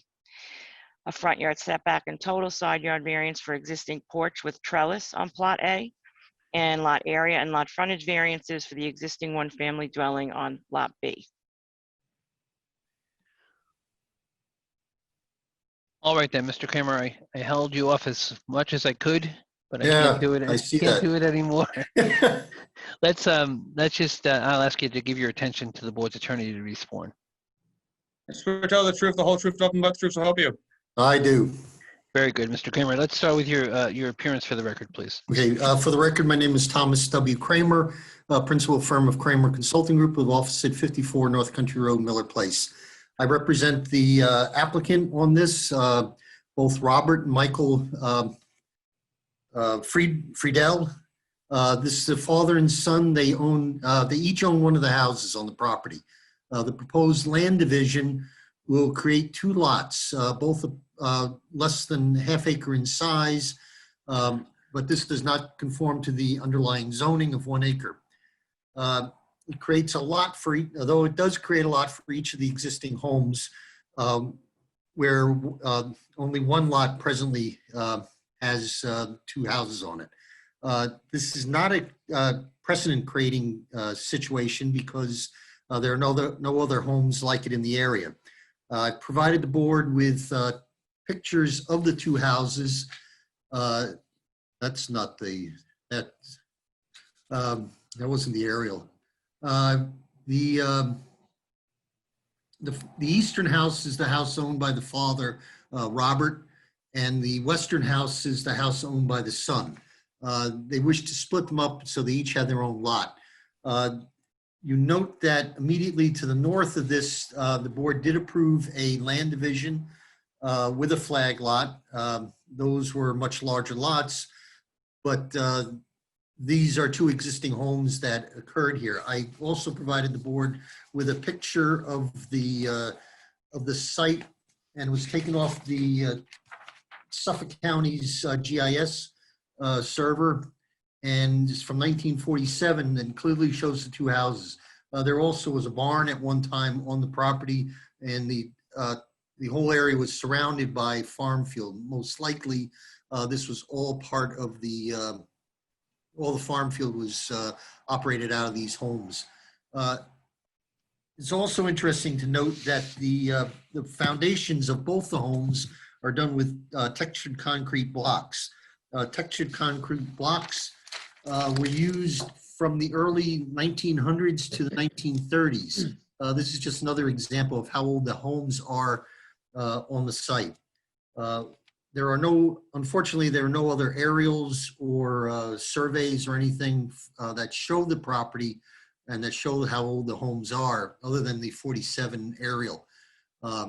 I know that was the one problem that we had when we came before the board the last time, trying to get COs for 2 houses on the 1 lot.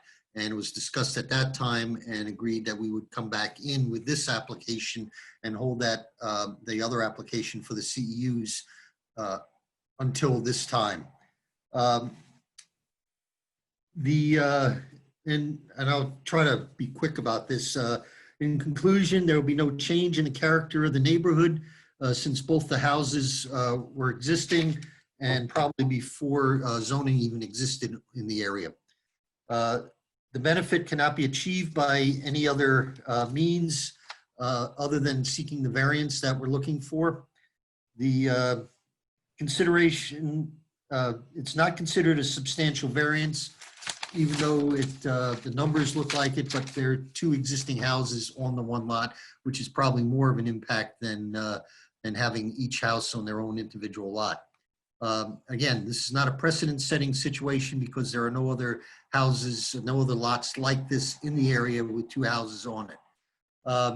And the difficulty was not self-created. The houses existed well before Mr. Friedel bought them in 1979. If the board has any questions, I'd be glad to try to answer them for you. Thank you, Mr. Kramer. Let's go right to Mr. Reed's testimony on the application. Property is located on the west side of Strong's Lane, 340 feet north of Strong's Road in the hamlet of East Patchogue. The applicant is seeking a 2-lot land division to provide for individual lots for 2 residential structures. No new construction being proposed. It is noted that the Board of Appeals heard an application by the applicant for a certificate of existing use for 2 one-family dwellings on one parcel, which was held open to today's hearing. With regard to the application on holdover, a certificate of existing use for the 2 dwellings on 1 parcel is required. Pursuant to Section 8516 of Town Code, the applicant is required to demonstrate proof, including but not limited to witness testimony, affidavits, historical photographs, surveys, and tax searches, that the premises have been both historically and continually utilized with 2 dwellings. Should the improvements be legalized by board action approving the certificate of existing use, the companion application is for a 2-lot land division to provide for individual lots for the improvements with no new construction proposed.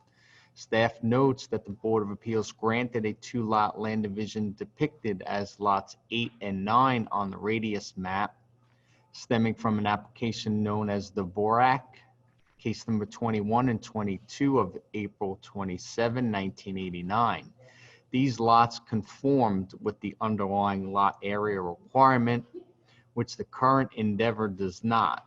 Acknowledging same, the attributes with the subject application is the potential presence of 2 legal improvements. Without this distinction, an application which intends to create an undersized flag lot would appear to lack merit. Strong's Lane is paved at the subject property and town maintained according to a Department of Highway representative. As such, staff recommends the endeavor be subject to a highway work permit in order to ascertain what improvements or dedications may be required to the substandard roadway should the board look favorably on the application. Further, both lots in A and B share a dirt driveway which passes near the 2-story dwelling on Lot A. As such, this driveway is recommended to continue to be shared in order to prevent the removal of significant oak trees within the panhandle of Lot B in order to provide for a new driveway. As per SEQA, the application is an unlisted action with the negative declaration. And as previously indicated, staff recommends that the endeavor be subject to a highway work permit, as well as the establishment of a cross-access and maintenance agreement. For the record, then, those are the comments of the board's planner. Questions from the board? Mr. Chair. Mr. Cunha. Good evening, Mr. Kramer. How are you? Good, yourself. Okay, I need to touch on one thing maybe from the last hearing. I know we tried to, as Chris indicated, you did show us that the houses have been there quite a long time. My biggest concern is the continually used in that fashion over the years. Have we been able to prove that? I'm just gonna let them go. No, at the time, the attorney wanted it to go back to 1938 when zoning first occurred in the town of Brookhaven. It was because it's never been legal to have the 2 houses on the 1 parcel as it is now. So we weren't able to demonstrate that. And if and I know the board had always wanted person to be 21 years of age to testify at the time when that occurred. So the person would have to be well over 100 years old now in order to testify to that. Like I said, there's no older surveys, there's no older aerial photos for the site, but clearly the houses are old when you look at them. I can only imagine that they've been used continuously because they are in relatively good shape. People are living in them. It's not like they're abandoned or falling apart, so that they've always been, most likely been continually occupied. But can we prove it? No. I do agree with one thing you did state, which is the block. That block was pre-World War II, being prior to World War II. So I do believe that yeah, it is definitely 40s or less. Yeah, I looked into that myself, Rick, as far as what the age is, and according to various sources, it said that the blocks were used frequently in the early 1900s to the 1930s. Yeah. Any locust poles in the basement or anything of that? I've never. Or are they crawl spaces? I've never been into the houses themselves. Okay, I was just curious because that would help also date it a little bit. Yeah. Okay, and it seems as though basically we're cart before the horse. I mean, you need a C. It sounds like from everything we're looking at, we need to okay the CEU subject to the actual proposed split. Is that correct, Mr. Chair? Right. May I say something? I think the last time we talked, and Paul, you can correct me if I'm wrong, Yes. what we were contemplating was once they were no longer two lots, or no, once there were no longer two houses on one lot, we would be able to issue the CEUs on a house on a single lot. Yeah, this is certainly is an interesting scenario. Obviously, if the board was to, we have discussed this, and we will continue to discuss the manner in which to do it.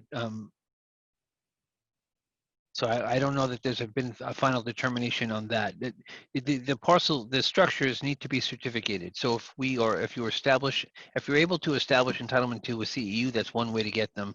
The second way, obviously, is to with a grant of a land division to obtain COs for them as single dwellings on single lots. I don't know the answer to that. I believe that there's a specific way to do it, but at this point, after 9 or 10 hours of hearing, I don't recall exactly what our plan was. Yeah, I believe what we discussed at the time was the problem being that having two houses on one lot was never legal in the town of Brookhaven. So yes, back to 38. It had to go back to 38. And if it was houses on individual lots, once the land division is approved, then we only have to go back to 59.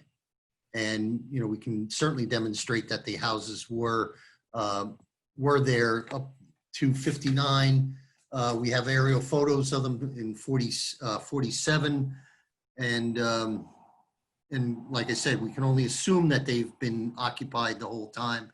Mr. Friedel bought the houses in 1979. So that's pretty much, you know, as far back as he knows when it was. I know that the records are being slightly mixed in terms of this request for the land division. Mr. Kramer, you did give us your whole presentation. We took the testimony of Mr. Reed, and there has been questions back and forth. Did you, if we can leave this, I can just ask the board for a motion to close and hold on it, and I can move to the finish off that CEU presentation or that discussion, which I think we're having now. Sure. Well, actually, Mr. Chair, I didn't touch Mr. on Cunha. them. I didn't. Oh, go ahead. I apologize. Go ahead. I actually went straight to the CEU. I apologize. No and that was my error, because I wanted to see if Mr. Kramer had actually established anything of continuous use, which would have made this a little easier. Mr. Kramer, so both lots are going to be half-acre lots, correct? That's correct. Little less than half acre. And you stated that there was, and I believe Mr. Reed also stated that there were flag lots in the area created, one flag lot created by this, well, two lots created by this board in the past, but much larger.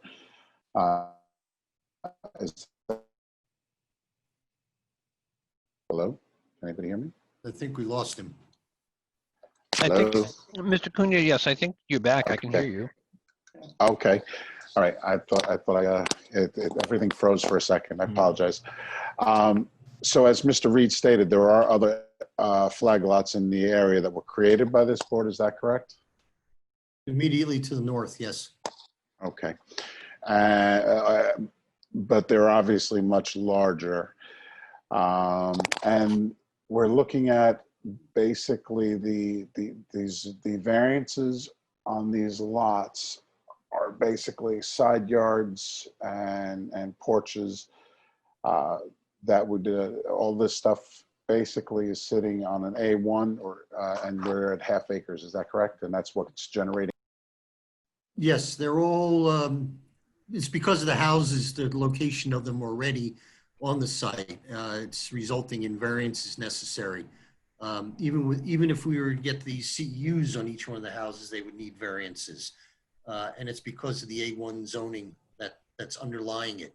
Again, it's not a precedent-setting case. because this is a unique situation where there's two houses on one lot. And the only reason why we're developing it like this or asking for the land division is to put each house on a separate lot. And on a separate lot, you had stated earlier that if it went back to 69, these houses would have actually been legal at the time, correct? 59. Or 59, excuse me.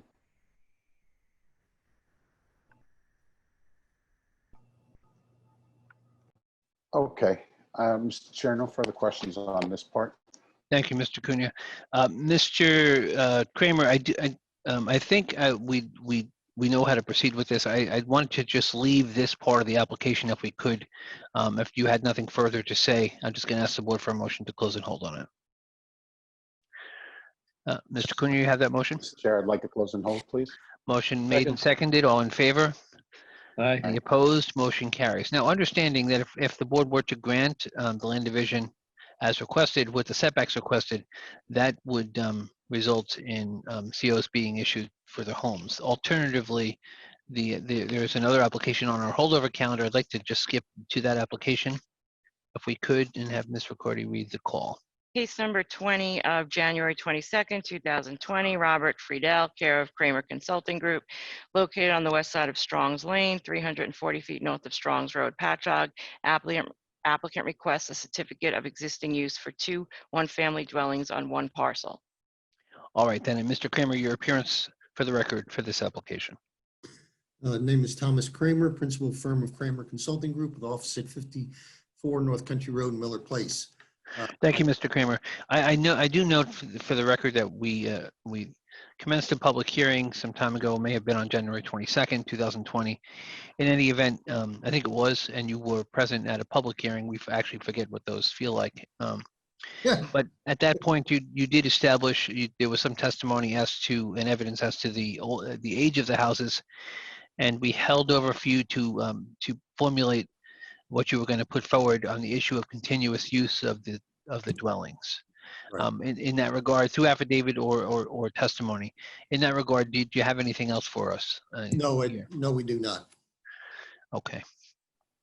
As I said, the owners have only acquired the property in 79.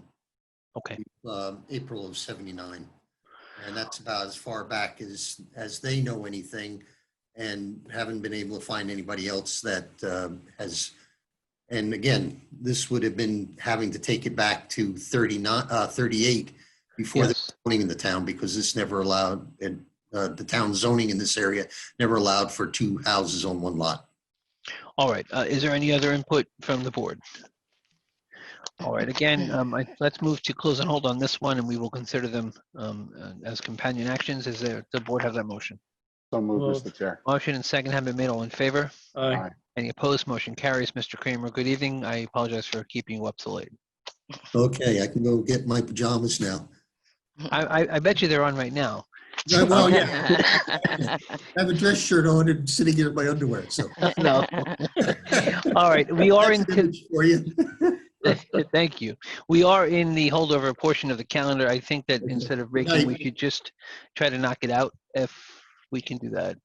Case number 11 of June 3rd, 2020, Michael and Sally Macrelli, care of Tracy's Permits, properties located on the northeast corner, 5th Street and Groveland Park Boulevard, Sound Beach. Applicant requests height variances for existing 3 to 6 foot high fencing on top of concrete walls varying in height from 18 inches to 48 inches, overall height 4.5 feet to 7 feet, located in the front yard on 5th Street, and around rear and side perimeters.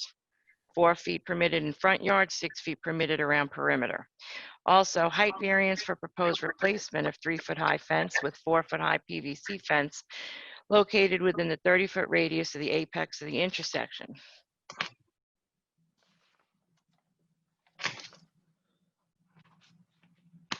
All right, I think we're waiting for Ms. Tracy Rivera, who seems to own half of our holdover calendar. Ms. Rivera, are you back with us? Yes, I am. Can you hear me? All right, yes. You previously been sworn. Just state your appearance for the record, please. Sure, Tracy Rivera, agent for the applicant, 80 Terry Street, Patchogue, New York. Thank you, Ms. Rivera. This is now the third time this matter is before us. Is there a revised survey or something assisting with the information that we requested previously? Ms. Riccardi is handing me a revised survey, so there must be one. Yes, you had requested us to show, the surveyor to show the heights of the wall, the curb that was on Fifth Street, the second front yard. And so this is what you're submitting this evening? Yes. All right. Is there anything further on behalf of the application? No, not at all. Just All for right. you to see the difference in the height on the walls, which were basically curbs. You can see at one area it's 5 inches, one area it's 9 inches, and it tapers down. So I mean, it was just easier for the board to look at it. So. All right, then, Ms. Rivera, due to the time we are in, Yes, I'm going it's late. to take this into the record and have the Sure. board review it during deliberation. Perfect. Not this evening. So I'm going to ask the board for a motion to close and hold on the application. So moved. So moved. Motion made and seconded. All in favor? Aye. Any opposed? Motion carries.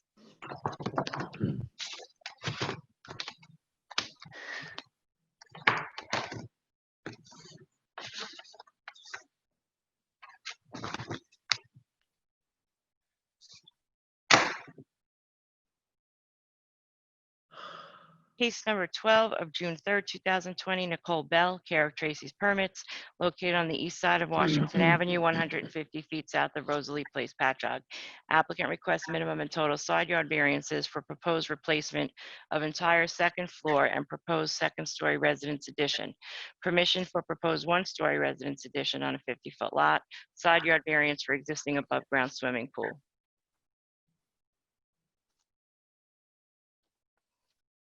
This is Nicole Bell. Yeah.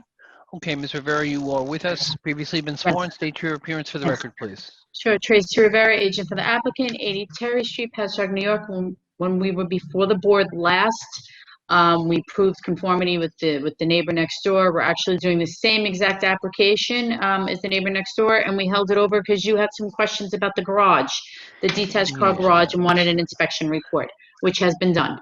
All right, then if it's been done, I believe that we have the report. Ms. Riccardi will read it for the record. The scope of the inspection included the detached garage located on the parcel. The building inspector, while inspecting the exterior of the detached garage, observed a chimney and oil tank located at the rear of the garage. The only entrance to the garage was through a roll-up garage door. While inspecting the interior, he observed it to be filled with household items. No vehicles were stored in the garage. Also observed were remains of a flue pipe with damper that appears to have been connected to a boiler at one time. Mrs. Bell stated that the garage had not been altered since she purchased the property. So garage with a heat source that was previously removed. Is that what you're hearing, Ms. Rivera? Yes, that's what I'm hearing for the first time. I did have the opportunity to speak with Ms. Bell on several occasions. And the items that are in the garage right now is because the house is a fire damage. The garage is not used.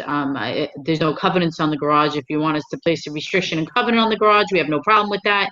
If you want that heat source to be taped off or whatever need be, we just want to get our house repaired. It's used as a garage. It's not used as anything else.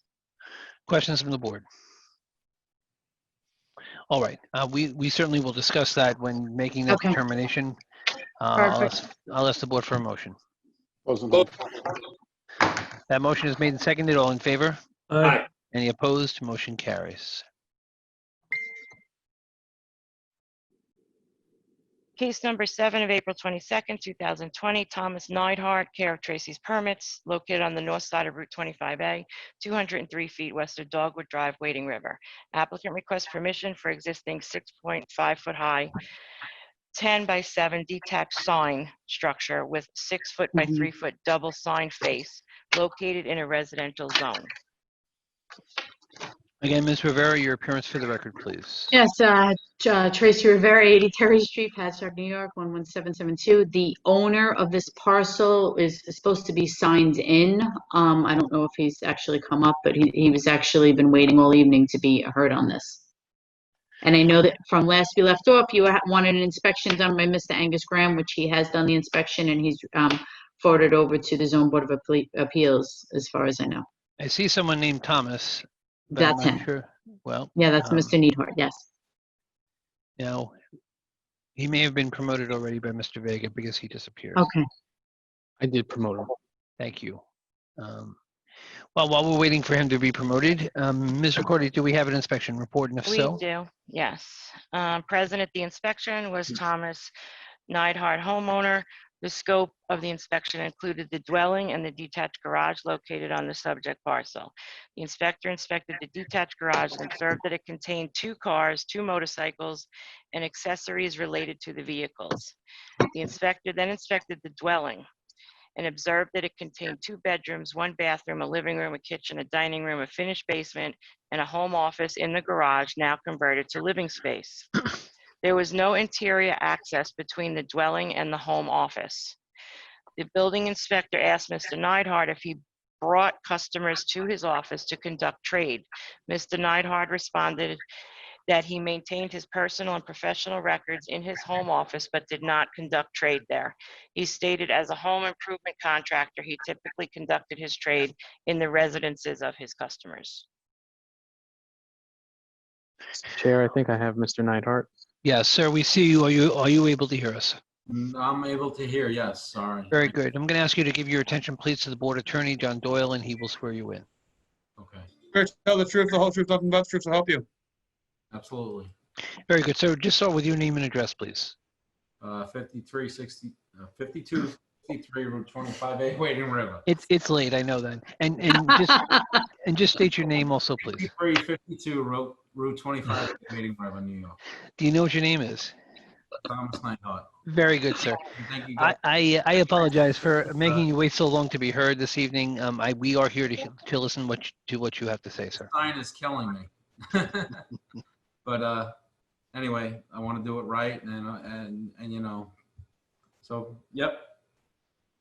So I would just like to interject that Mr. and Mrs. Neidhart had sold their home and purchased this home with being informed that it was mixed zone, with the smaller portion being J2, and they did everything impeccable here. They live here, and they just put the sign up to actually for business. So it's not that they actually operate their business out of here. We do realize that the town has zoning and ordinance laws for signs, and I know that it may make it difficult for the board to reflect on this, only because it's a non-permitted, on a contract is not a permitted use for a home office. But what I would like the board to take into consideration is the variance is for a sign, but it's also for, it's a roofed over structure.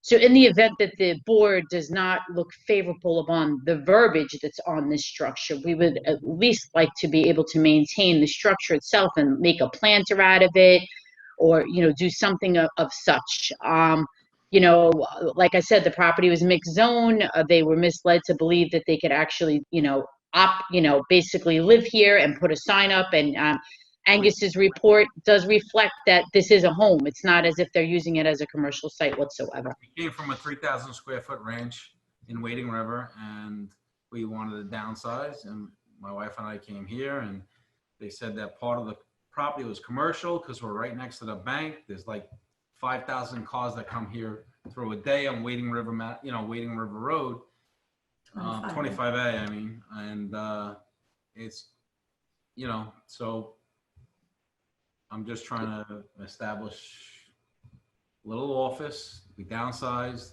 It's me and my wife. All the kids are gone. So I put up, they called it the roof shingle, right? So I put up a roof shingle with my name on it, Southpaw Construction. We're a small company. My boys work for me. We did nothing but clean up this site. All the people in the neighborhood say how good of a job we did. And really, I didn't do nothing much. I want to do much more to the house to upgrade it a little better. And, You just have to get past this first. This sign's been, It's been a hindrance. It's held up his CO process. That's what actually brought us before the board, is getting the CO process going. There's signs everywhere. And here I am trying to do it the right way. And, it's kind of frustrating because my boys work for me. A lot of people know Southpaw Construction. A lot of inspectors know and respect Southpaw Construction for what we do and how we take care of the community. We've been around since 1989, and, just trying to do it the right thing here. Thank you, sir. Ms. Rivera, can you clarify for us? I know Sure. that we were at the original hearing. We had a Mhm. discussion concerning the existing detached garage, 25 Yes, by that was 24. inspected. Yep, that's what was inspected by Angus Ryman. Inside it, you can see, it's got the cars and motorcycles. Multiple inspectors looked at it. I don't All know. right. So then that the detached garage has the cars and motorcycles, it's the attached garage that the home office is in. Right. Yes. I came from a 3,000 square foot house, and there's no room in this little house. It's what, 1,000 square feet, 1,300 square feet. You know, there's no room. We came from that. I had to build a garage. I went for a permit. I built a garage to put my cars in, my motorcycles, and whatever I have in there, storage, right? You never get enough storage. And Yeah, so even upon Angus's inspection, it's not a commercial site. Not a commercial site. No. No, All my clients, I go and I do site visits to all my construction people. I visit the site. That's where the work is. That's where I go. I don't meet people here, you know. There's no equipment stored at the house. There's nothing. It's basically their home and they have a sign outside. All right, Because then, once again, Ms. Rivera, yeah, you came to the board on behalf of the applicant for relief concerning the sign. correct. Through the inspection process, we've learned of a home office. Do you require any additional permitting for the existence of that home office? We do see it's it apparently is a third or less of the ground floor, the first floor of the residence, so that that would fit the requirements. But do you need any further relief from this board, to your knowledge? No, not, as to my knowledge, I don't need any more relief from this board. And in terms of the home office, are there any other permits that you require? Well, right now it's actually a garage conversion as a den, and they have a computer in it with a couple pictures on the wall. So, you know. Okay. All right. We do see the relief requested for the signage. I will talk to the board about it. If there's nothing further, I'll ask for a motion to close and hold.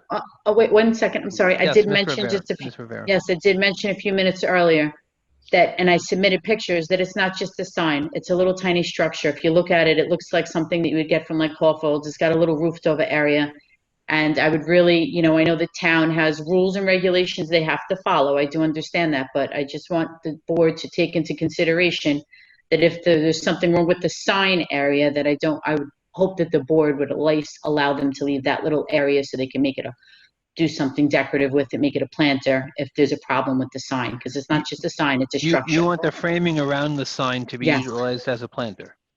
In the event that the board, I don't want to have to see Mr. Neidhart rip this down. It's very pretty. It's kind of freedom of speech too, right?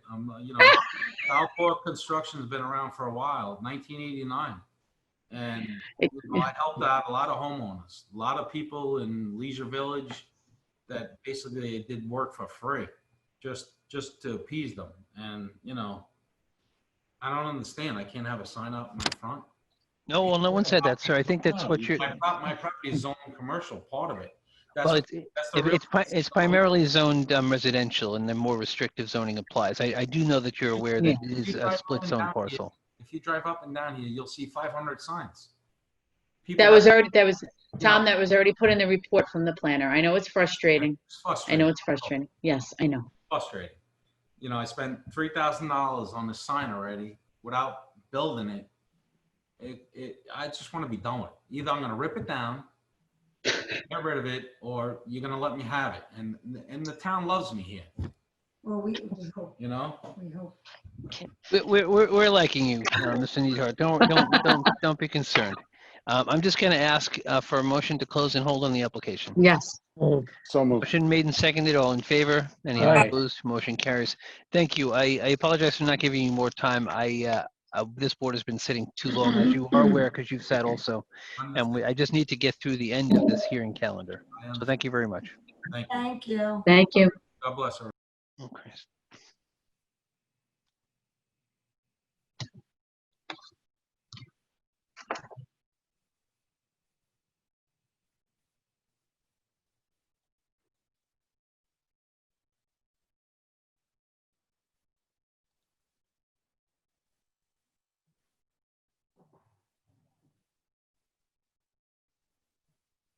Case number 39 of June 17, 2020, Jim Castelli, 50 Linda Drive, Ronkonkoma.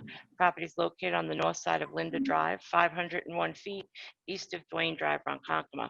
Applicant requests front yard setback and minimum and total side yard variances for a proposed attached garage addition. Also side yard variance for existing above-ground swimming pool. Mr. Chair, I have Mary. Yes, hi. Hi, Mary, we can see you. Can you hear us? I can hear you. Can you hear me? Mary, we can. Can you give Okay. your attention, please, to the board attorney, John Doyle, to be sworn? Sure, Swear to tell the truth, the whole truth, and nothing but the truth to help you. I do.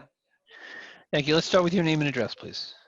My name is Mary Holder, and I'm at 48 Linda Drive, Lake Ronkonkoma, New York, 11779.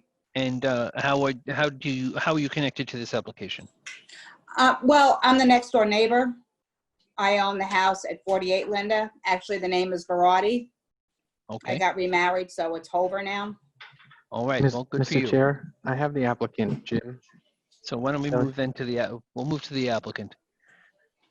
Ma'am, just bear with us. I'm going to hear from the applicant first. I believe Sure. that you want to comment on the application. Go right ahead.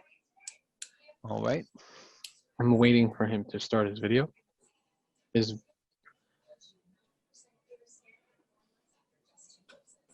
Can you hear us, Mr. Castelli?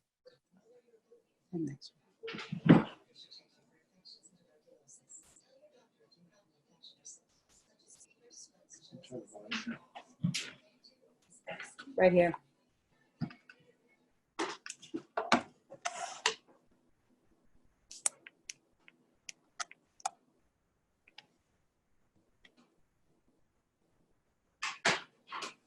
Mr. Castelli is unmuted, but I can't get him to start the video. Maybe we can have Mr. Castelli call in. I'm not sure what the issue is. Unless, What is he checking on? Jim next door. They're trying to get him on.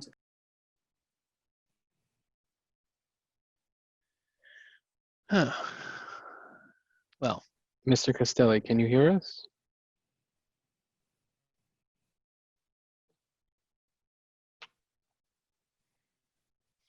all right, we're having some issue with that. I'm going to maybe ask one of you to try to contact Mr. Castelli. If there are any further issues, maybe we can have him call in. I'm not sure what else we can do. I'd like to just move on to the next application. Mr. Chair, without a phone number to get in contact with Mr. Castelli, Oh, you can't well, call in. watch how I get the phone number. Oh, we have a phone number.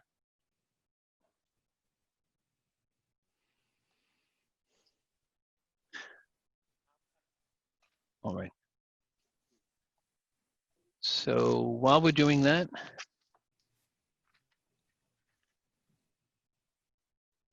I'm going to read the call of the next case. Case is number 40 of April 22nd, 2020.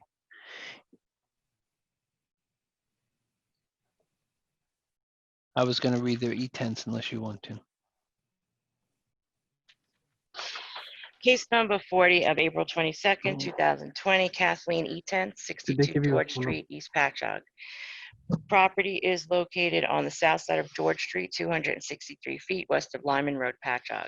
Applicant requests front yard setback variance for existing one-story residence addition, rear yard variance for second existing one-story residence addition, and minimum and total side yard variances for third existing one-story residence addition, all creating entire first floor area exceeding the 1,200 square feet permitted, 1,815 square feet. Minimum and total side yard variances for existing covered entry, side yard variances for existing in-ground swimming pool, not built in conformance with permit number 226482, existing side attached deck, and existing rear attached deck. Rear yard and side yard variances for existing pool deck and existing detached shed. All right. I believe we do have an applicant here, either the expediter or the homeowner. I apologize. I know there's more than one thing going on, Mr. Vega. It's okay. They have permit man for E-Tents. Very good. We'll take permit man.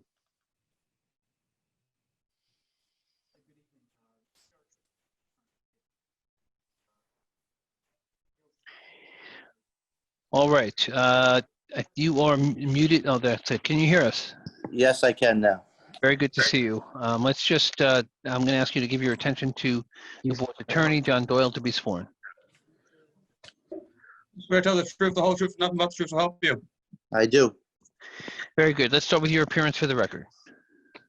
Terrence Connolly, permit man, 356 Main Street, Center Moriches, New York, 11934. Mr. Connolly, what would you like to tell us here? I'm going to try to make it as brief as possible for us, being that it's so late, and I know you guys are exhausted.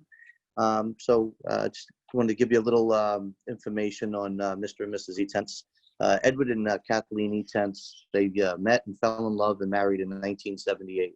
After being married, they bought their home, and their first and only home, located at 62 George Street in East Patchogue in September 1979. Inside their beautiful L-shaped country ranch, they had two and raised two children who attended the South Country School District. They were great neighbors, community people, and loved the area. Mrs. E-Tents, Mr. E-Tents, a salesman, and Mrs. E-Tents, a food service manager. They worked very hard, as you can imagine. They took wonderful care of their home, as it still boasts many of the original materials used.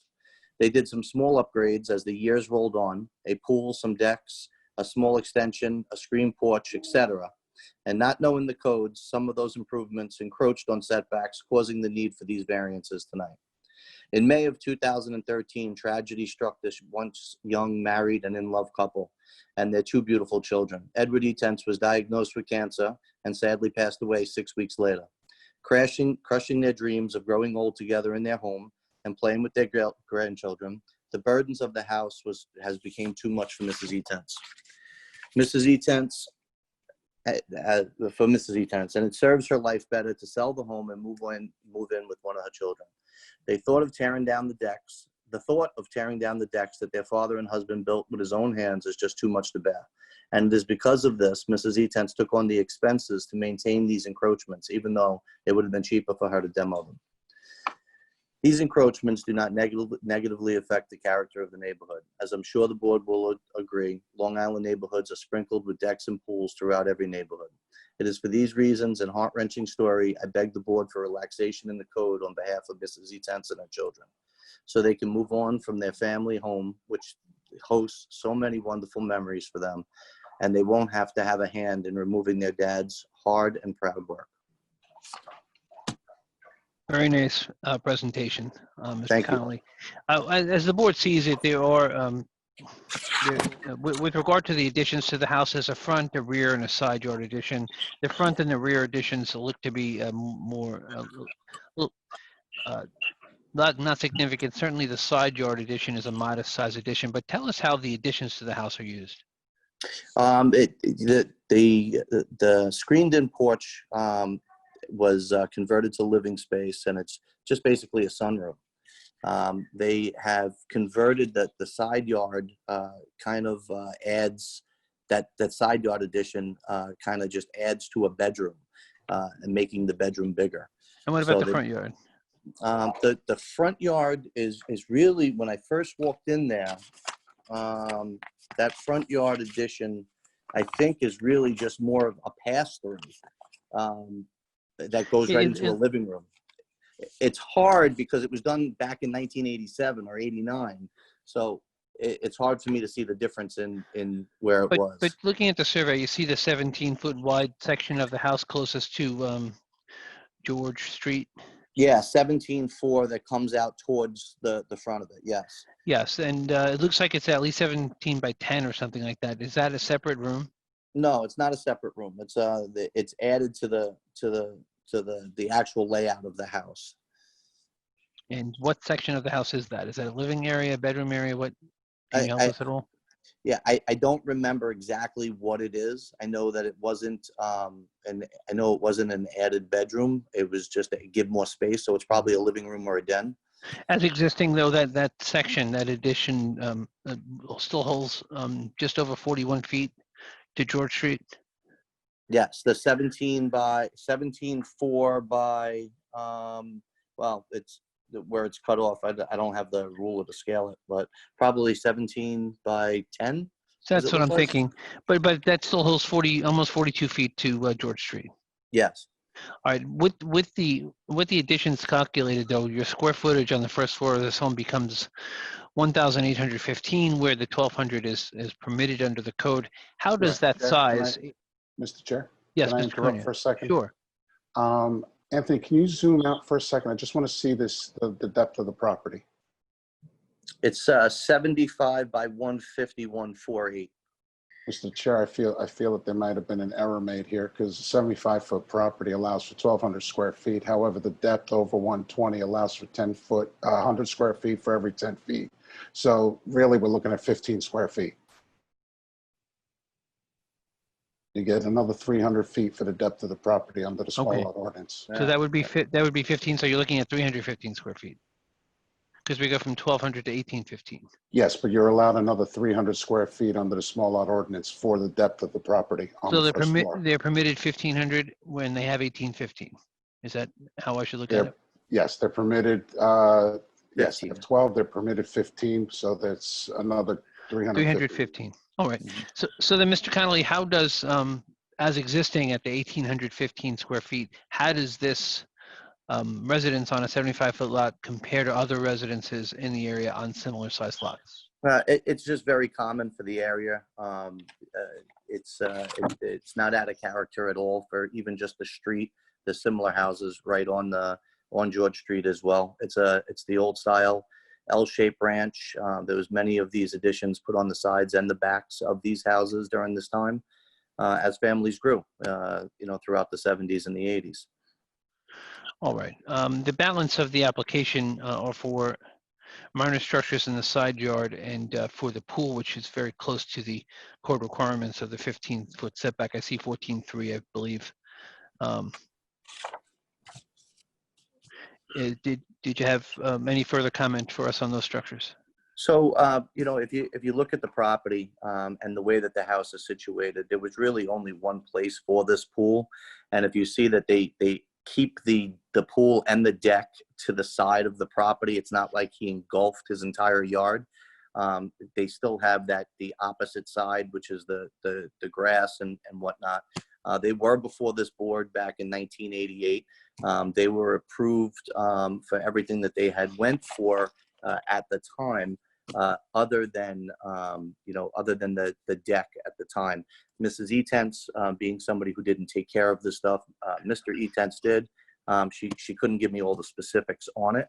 But to answer your question, the way that the house is laid out to put a pool and a deck, this is really where it would go. It would encroach to the side yard setbacks, just the way the house is set. It's set off to that side. So it's not out of character. It's never caused a problem for anybody, and we hope that the board looks favorable upon it. Thank you, Mr. Connolly. Mr. Vega, may I ask you if you have it to put up the, do we have an aerial on this one?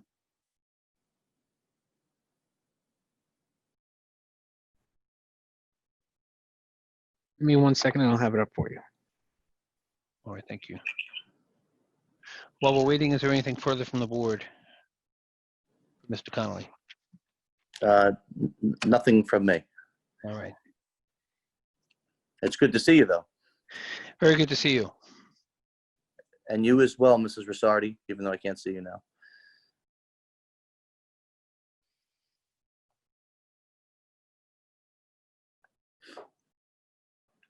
Here we go. All right, I think that helps a bit. The side yard setbacks concern areas of a vegetated parcel adjacent. All right, thank you very much.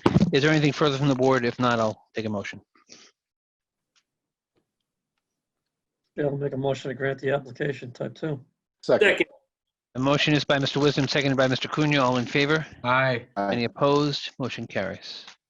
Thank you, guys. I hope you guys get to bed soon. Thank you. Have a wonderful night. Thank you.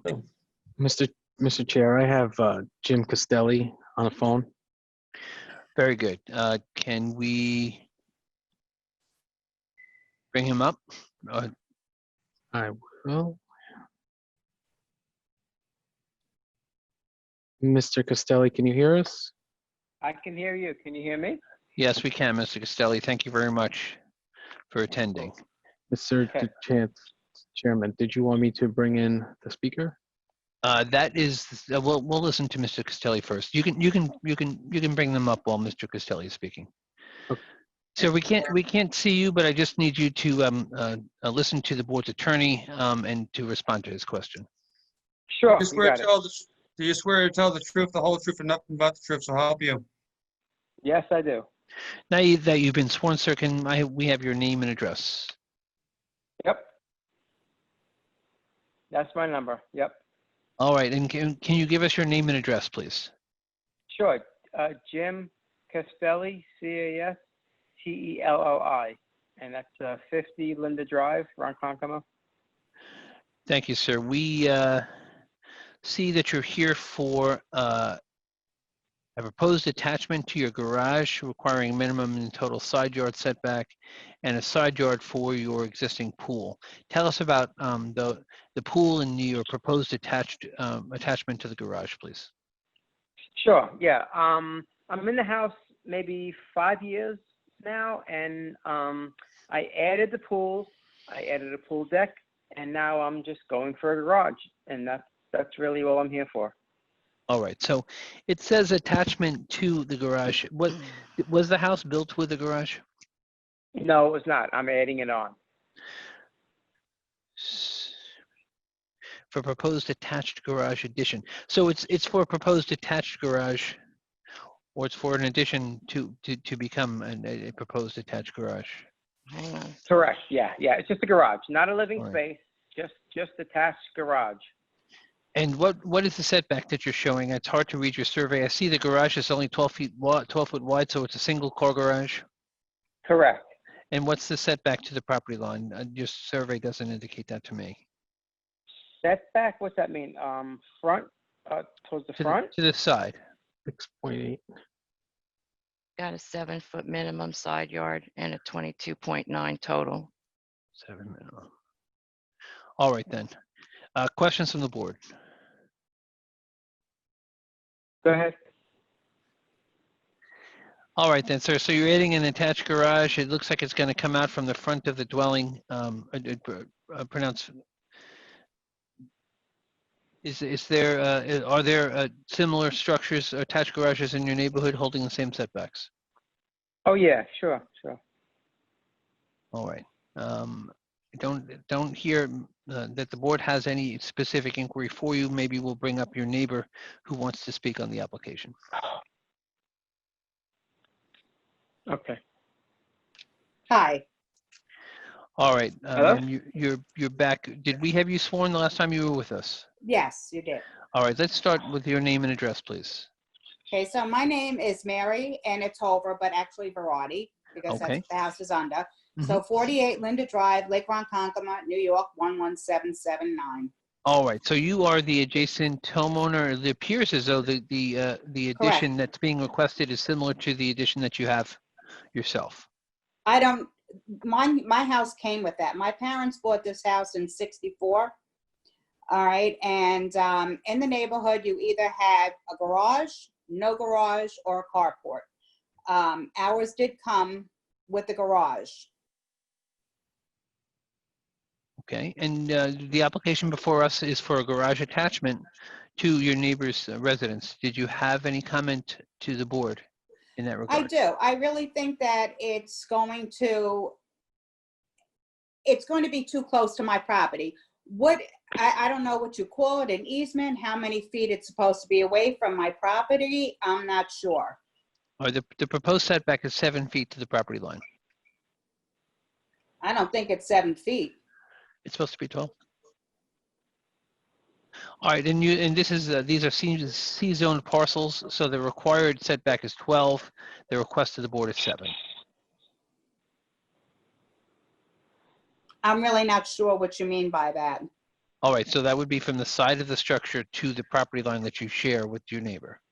Okay, so how many feet from where his extension will be, that garage, to my property? Do you know where the concrete walk is on the property next door? Yes. All right, so the proposed attached garage will extend just onto, but not completely over that concrete walk. So the attached garage is proposed to end right in probably the center of that concrete walk. In Does the that give you? center of the concrete. So Yes. basically, you're only talking about maybe 3 feet 7 to feet my to the property property. line. 7 feet to the property line. It's not 7 feet.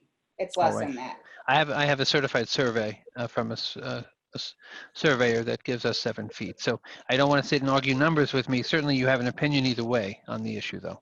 Right. What I is that mean, if there was ever a fire, okay, it's too close to my house. The houses already that have garages are spaced out accordingly. There's been nobody in this development at all that has put an attached garage onto a spot that did not have one. What about, Because it really talk to us can't- about 52 Linda Drive, which is the house just on the other side of the applicants. Do you remember when that house didn't have a garage and had one added? It always had one. It always had one? It always had one. All right. Anybody that's put a garage on their property that didn't have one has put it in their backyard. Are there instances of setbacks for garages at approximately 7 feet in your neighborhood? In the backs of the houses and the backyard? No. No, the No, side yard. sorry. Or you're talking about an addition onto like what he's getting next door? I don't know what he's getting next door. I'm just trying to inquire from you what your position is on the application. Did you have I'm not anything? particularly dying about it because I feel that it's going to ruin the look of my house. Okay. I All right. think that it's too close. It's going to seem like it's butted right up to my house. I mean, when he goes to go in to get access to his backyard, where is he going to be putting his fence? Like the fence is already there, but he's going to have another entrance or whatever the case may be. How is he going to do that? Yeah, I'm not sure what you're asking. If he's walking around the side of the garage, I'm assuming he would walk along the 7-foot section of the setback. But Right. Talk to me. I just want to take one of you at a time.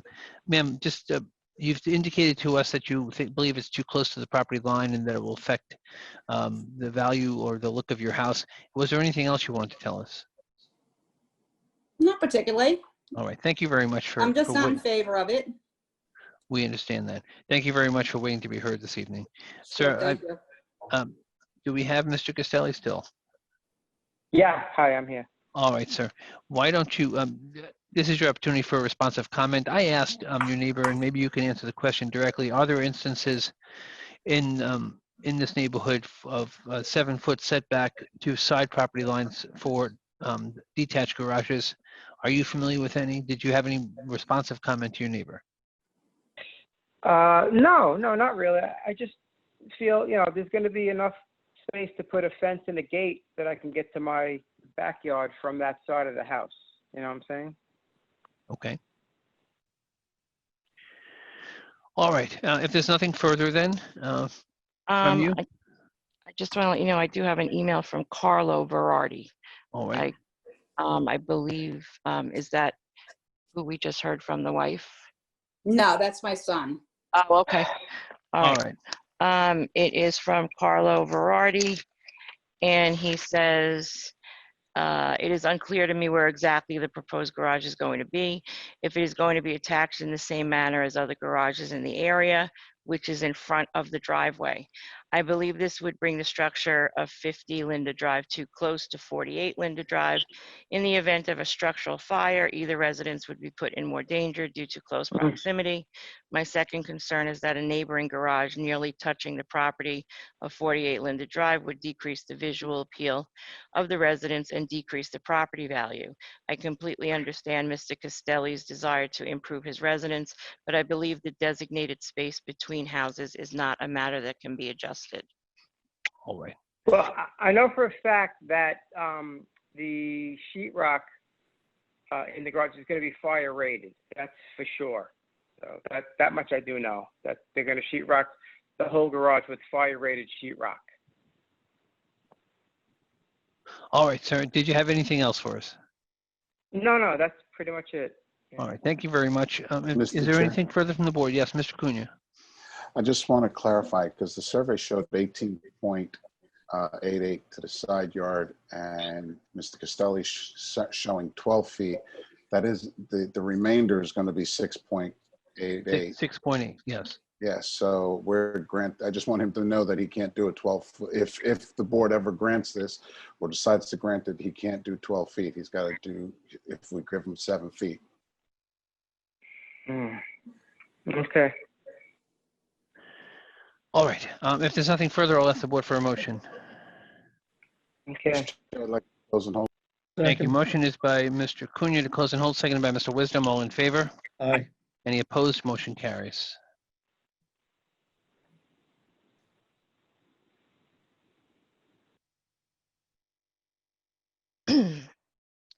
Okay, case number 24 of February 19, 2020, Francis Petrignani, 2715 Montauk Highway, Brookhaven. Properties located on the north side of Montauk Highway, 450 feet east of Old Horse Block Road, Brookhaven. Applicant requests certificate of existing use for 3 one-family dwellings. One-family two-story dwelling, a one-family one-story dwelling, and a one-family one-story dwelling with attached 3-car garage and 2-story 4-car attached garage with second floor apartment, and a detached garage, all on one parcel. All right, I believe that we have the applicant's attorney with us. Mr. Chair, I don't have anything numbered for anybody. Mr. Garbarino.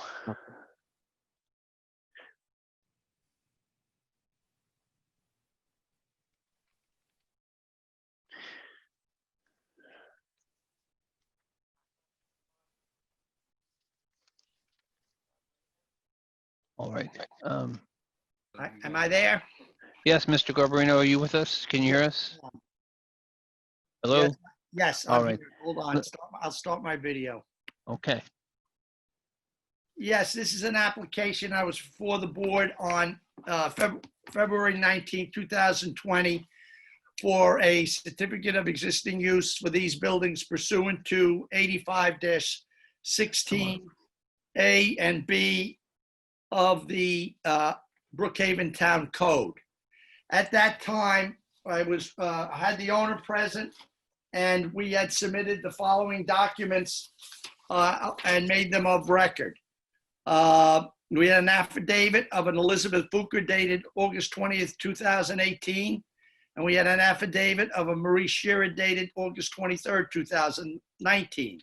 I also put into records deeds of the property owner and the prior property owner and tax bills between 1956 and 57 and 62 and 63. I also put in that tax search years from the county clerk showing that the assessment on this property didn't change between 1957 and 58 and 62 and 63. I also put in the survey of a Robert Halsey Hennessy that was dated January 3rd, 1989, plus some aerial maps. At that time, Mr. Chairman, you requested that I see if I could get better aerial maps because they were very difficult to read. They were grainy. And I did so. And as of Monday, I gave the town, I submitted to the town the following, which I'd like make part of the record. The affidavit of the property owner, Francis Petrignani, which supplements his testimony on February 19th as to the use of the property and its continuation. Secondly, I put into evidence, after visiting the town of Brookhaven Board Assessment property cards. They're about 7 pages. Those cards show that the last notation on this property, on those cards, because that's the only ones they keep, they don't go back, they don't have any records prior to 91. They show that these buildings were on the property, that the 3 residences were on the property, and they give the years of the construction. Now, if you look at the property card, you will also see that they list them as garden apartments. I asked that question, why do you list them as garden apartments? And they told me because when you have more than one residence on a property, they use the garden apartment definition that was in the code. And in that tax property assessment cards, they give you the size and the age of the buildings. I believe they got one building at 1850. That's the main house. They have one cottage, 1937. They have another cottage at 35, and they have one at 1940. Now, I have done plenty of research on this matter. I also, pursuant to your request, went to the town clerk's office and submitted to you copies of all of the zoning ordinances that affect this property from 1937 through 1961. That's the code of 1937, the code of 1951, the code of 1954, and the code of 1961. May I point out that the only reference to non-conforming use was in the code of 51. That's the first code after the initial ordinance. If you look at the definition of certificate of existing use in the code, the history of it says that there was a code in 1937, but the town realizes that there were buildings built prior to 37. You also say that for the period from 37 to 59, there was a fire and records were destroyed. So you don't have any records of any buildings between 1937 and 55. I personally, we searched the records in your historical data at the town hall, and they could not come up with any certificates of occupancy or any prior surveys. So I also put in here the zoning history of the town of Brookhaven for this parcel. They only went back to C residence in 1952. In 1975, it was upzoned to B residence. In 1988, it was upzoned to A residence. And in 1991, it was upzoned to A2.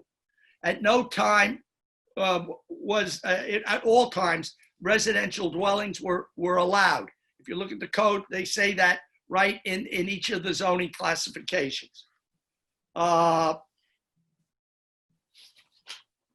Also issued a transcript from the Society of Preservation of Long Island Antiquities showing the main dwelling. The main house was erected they say in 1987 and was constructed prior to 1858. I also submitted aerial photos, one from 1959. That was a geological U.S. survey taken November 11, 1959 by the United States Air Force. Also submitted an aerial photo of the subject property as it existed in 1962, obtained from the Suffolk County GIS viewer. I believe this is the survey that is legible for this property that the town has. And I also gave a composite survey between the photos between the 1962 aerial and the 2013 aerial, which shows that the buildings are exactly the same and in the same location. At this time, I have to say that, you know, the 37 ordinance was 100 and not 100, but it was 87 years ago. I tried to find people that could testify as to the use of this property, but it was very difficult. I feel fortunate that we were able to get Ms. Fuca and the other lady, Marie Shire, that were able to testify as to the use of this property.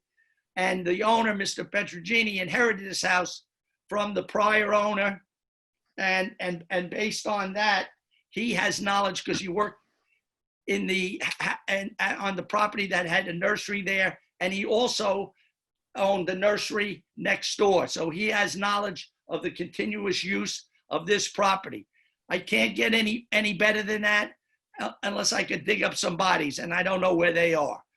but the bottom line is, this property is the way it was. I also submitted a report from Alan Sutton Associates, and I have Mr. Sutton. I think he called in and signed in. If you don't have him, I have him here. He's been waiting here since 3 o'clock, and he has physically inspected the buildings, and I think he could shed some light on the property, the age of the structures, the condition of the structures, and I'd like to have him speak. Now, I don't, are you in, Al? See Yes, Mr. Sutton, if you can just unmute yourself. Mr. Okay. Garbarino, I don't want to go and jump. I don't want to jump all around, Mr. Garbarino.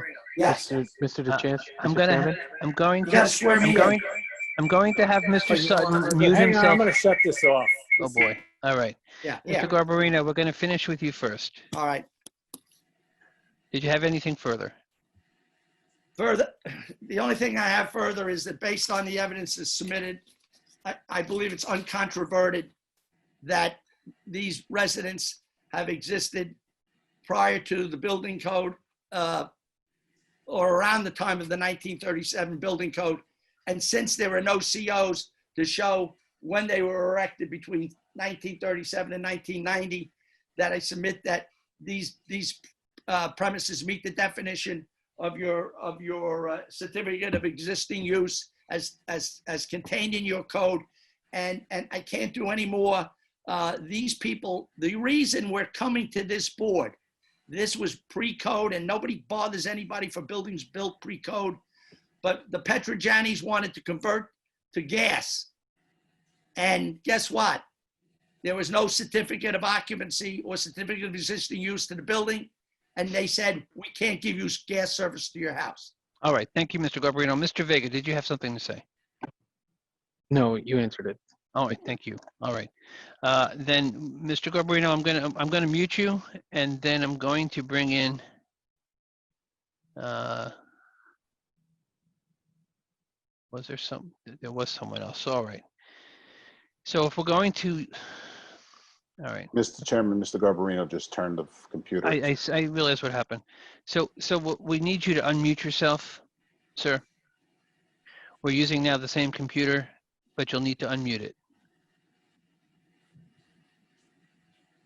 Why don't we have Mr. Garbarino help you with that?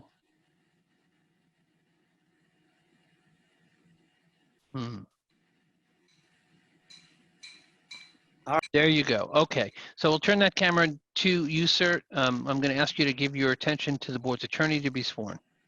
And you're back on mute.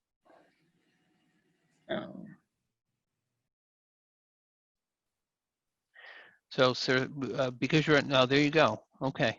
Good. All right. So if you could give your attention to the board attorney, we'd like to get you sworn. Swear to tell the truth, the whole truth, and nothing but the truth, so help you. I do. All right, sir. Let's start with your name. Alfred M. Sutton. I'm an architect. I'm in 278 North Country Road, Miller Place, New York. I've been in practice. This is my 37th year. This October will be 37 years. Thank you, Mr. Sutton. What comment did you have for us on this?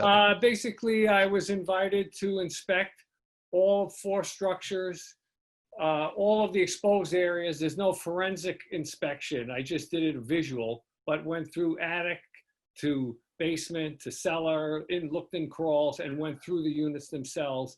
And I did it in a way, a context of the age of the units, that the circa dated, and then look for any anomalies of age or what would be inconsistent to that age of a structure. We've done quite a bit of historic work from 1769 buildings that we did additions to and on up, and over the years, so we've become familiar with items that you notice when tongue and groove siding, sheathing was introduced, solid plank, heavy timbers that still have bark on them. And what structures did you inspect at this parcel? The main house, which is the 2-story front building, come down to the bottom here. This is, that's 2,834 square feet. That's the 1858 circa. That's the main house of the property. Very easy in a sense that from the attic, you can see the underside of the original wood roof and those. And that, in fact, that structure is not in question, Good. or not the main question here. What did you determine with regard to the structures to the rear of it? Second structure behind that, I characterize that, that's actually, I call it the second cottage. It's 660 square feet, and clearly from the basement area, I'm going to flip to some of my notes here so I can kind of look at it with you. So, okay, the asphalt roof that's currently on it is covering what was formerly a wood roof. I want to add one thing in this conversation. The entire property, I've gone through more than 100 inspections on different properties over the years, and this is meticulously maintained. I just want All to right, sir, mention but that's not one of the issues before us, the manner in which Okay, it's all right. maintained. Let's I'm go back mentioning and talk about the because- construction of the 600 square foot cottage. Right, the construction is consistent with the late 40s to mid 50s construction classifications. All right, and if you were going to go further, then there's what's termed a 3-car garage and a 2-story building, residential use with garage under. Were you in that structure? Yeah, that is the 1935-ish circa date that's attached to that. Did you find a difference between the what's termed the 3-car garage and the what's termed the 2-story building?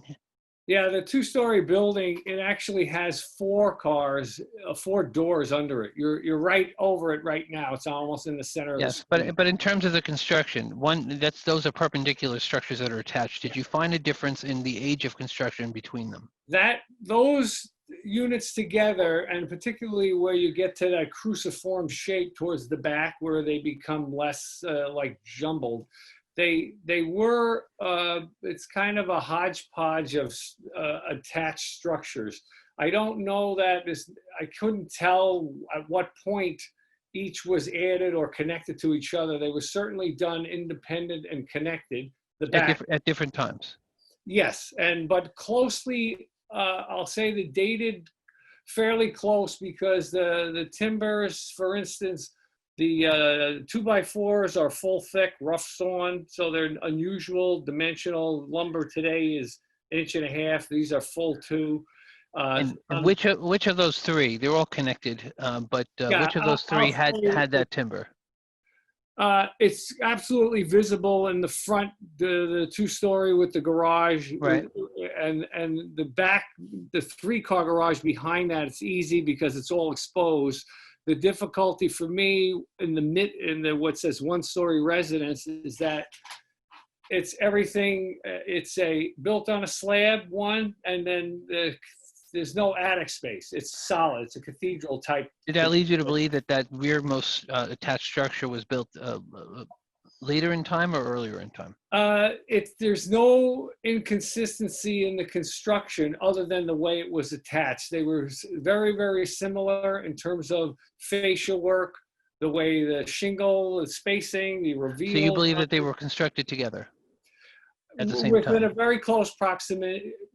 It could be a year or 2 separation, but not much more. Not much more than a year or 2. All There right, was and nothing to indicate otherwise to me. And lastly, you have what's termed a 1-story frame garage to the rear. Did you observe that also? Yes, I did. Yes, and it's basically it essentially is a garage with almost a storage shop. That's where it reduces the width of it slightly. What type of construction did you see? That's again rough sawn 2x4s. By the way, I want to qualify that there's an indication that says carport. That is clearly modern construction, OSB plywood, all like that. And the attachment to the 1-story garage frame it's easy to judge this because all of the rafters are exposed. You can see the way seat cuts were made. Is it similar construction to the attached buildings forward of it? Yes. Similar in time. So you're saying that was built at about the same time within 1 or 2 years? It would be really impossible to point exact date, but it would be very, very consistent and similar in terms of date timelines. And whether it was within 1 or 2 years of each other, what approximate time period are we talking about? That's in the 1935-ish range is what we're talking about. All four of those structures, the three attached and the Well, single one I behind. would qualify, to me, the 2-year is if I were betting on it, I would want a little bit wider spread, maybe 10-year spread between all of it, but it's categorically in the same class. So you're saying it could have been built in the 40s? Possible. All right, okay. Sir, did you wish to add anything further? Other than I can't say enough because I've seen enough historic development and homes and inspected. It's very well maintained, and I think that's what encapsulated it, how it got this far without Very good. deteriorating. If you don't mind, if you could just share that screen with Mr. Garbarino again, I'd Certainly, appreciate it. certainly. Thank you. Yes. And I filed yesterday a full copy of Mr. Sutton's credentials and also his report. All right, thank you, Mr. Garbarino. Again, this matter was previously before the board. We were holding only for written submissions. I did take the testimony that you offered tonight, and I appreciate you. I do, and I do appreciate that, Mr. Chairman. No problem. Is there anything further from the board in the application? Does the board have a motion? Mr. Chair, close and hold. Motion is closing by Mr. Cunha, seconded by Mr. Bergson. All in favor? Aye. Any opposed? Motion carries. Thank you and good evening. Thank you. Have a good Thank night. you. Congratulations. What did he say? He passed it. No. What's going to be a long one? For me. Case numbers 11 and 12 of November 28, 2018. Gabrielli Horse Block Associates, LLC, 3180 Horse Block Road, Medford, located on the southeast corner Horse Block Road and Oregon Avenue, north of LIE North, Medford. Applicant requests relief of the following for proposed fueling station and motor vehicle repair. Arterial highway buffer and setback, 100 feet required, 0 feet proposed. Amount of parking, 145 required, 58 proposed. Relief of the following planning board special permit criteria. Fueling prohibited within 500 feet from any lot line bounding a residential zone or use or an area of public assembly, 102 feet proposed. All storage and display should be located within the rear yard and shall be set back a minimum distance of 100 feet from any roadway. 100 feet required, 0 feet proposed from Expressway Drive North, 5 feet proposed from Oregon Avenue. All outdoor storage shall be screened from view with fencing and/or landscaping, none proposed. Also, permission for existing wall sign A to exceed 80 square feet permitted, 108 square feet proposed. Height variance for top of existing wall sign B to be higher than 18-foot maximum, 21.5 foot proposed. Height variances for proposed detached sign A and existing detached sign B, 9 feet permitted, 20 feet proposed for A and 40 feet existing for B. Permission for said signs A and B to exceed 18 square foot maximum, 99 square feet proposed, detached sign A, and 177.5 square feet existing for detached sign B. Front yard setback variance from Horse Block Road for said proposed detached sign A, 22 feet required, 5 feet proposed, and from Expressway Drive North for said detached sign B, 22 feet required, 16.5 feet existing.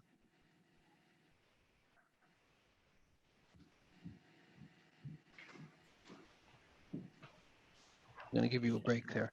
All right, then that is the extended call of the calendar. I believe that we have applicant's representative. Mr. Chair, Yes, Mr. Vega. I have 6 attendees who have not All right. indicated which. I think that this is the last hearing on the calendar. So I'm assuming everyone there is wanting to speak. We'll just pull them up. I think we have applicant's representative though to present. Mr. Reale. All right, Mr. Reale, can you hear us? Yes, I can, Mr. Chairman. Can you hear me? Yes, we can hear you. Thank you. My name is Joe. I'm getting a lot of reverb. Wait. Okay. All right. I just muted mine. Okay. Are we using? Okay. Mr. Chairman, My name is Mr. John Reale, Reale. yes, we're having difficulty hearing you. Are there other devices on or other, Yes, my name is John Reale. I'm the attorney for the applicant. Very My good. office We is can hear you located better at now. 575 Underhill Boulevard, Suite 127 in Syosset, New York. Before we proceed any further, I'd like to request that the application be amended to conform to the revised February 7, 2020 violation report. As you will note, we submitted a revised site plan, which we will address shortly. But just to bring to your attention, this case was adjourned last time at your request to provide evidence that the curb cuts on this property were installed properly, and Mr. Ron Hill will address that shortly. But before I call on Mr. Hill, I want to mention that we submitted to the board a number of exhibits. I'd like to read into the record what those exhibits were. There was Exhibit A, a copy of a violation report dated February 7th from the planning department. B was a copy of a letter from Mr. Ron Hill regarding the curb cuts on the Long Island Expressway. C was a copy of a Norton survey dated December 1997 showing that the existing curb cuts existed prior to Gabrielli acquiring the property. D was a copy of a deed into Gabrielli dated April 7th, 1998. Exhibit E was a copy of a revised site plan. Exhibit F was a copy of a memo from Sharon Remmer to Rob Schroeder showing the changes from the original application in 2018. G was a copy of original invoice from Kenworth regarding the Kenworth sign, which is now known as Pylon Sign A, showing that the bill we received from the manufacturer included an item of $8,900 for permit fees. A copy of photos of Kenworth sign showing the existing sign and what it would look like if we reduced the sign to your code requirements. A copy of an estimate of bringing the Kenworth sign, which is Pylon Sign A, into compliance with the code. A copy of a permit, item J, for 4 signs on 3200 Horse Block Road, which is the adjoining property owned by the Gabriellis, which shows a Ford sign, and the original permit was issued in 1991. It was renewed in August of last year. A copy of a certificate of occupancy for this premises going back to April 30, 1998, and an arterial setback area comparison survey. At this time, I'd like to call on Mr. Ron Hill, who will address the issue of the curb cuts as installed by the Department of Transportation. Mr. All right, Hill? Mr. Reale, I'm going to stop you there. Can you hear me? I just want to slow you down a moment, Mr. Reale. Can you hear me? Mr. Hill, I don't want to hear from you yet. Let's go back to Mr. Reale. Mr. Chairman, can you hear me? I can hear you, but I'm asking you to bring us back to Mr. Reale. Okay. You just went? Yes, Mr. Reale. Can you hear me? Yeah. You'll have to unmute yourself. Okay. Very good. Can you hear me, sir? Yes. Yes. All right. We have the revised violation report, but I'm going to need you to specify what the amendments to the application are. Mr. Hill, we're not ready for you. I'd like to go back to Mr. Reale. I'd like him to answer the question. Mr. Chairman, at this point, I want to defer to. All right. Okay. Mhm.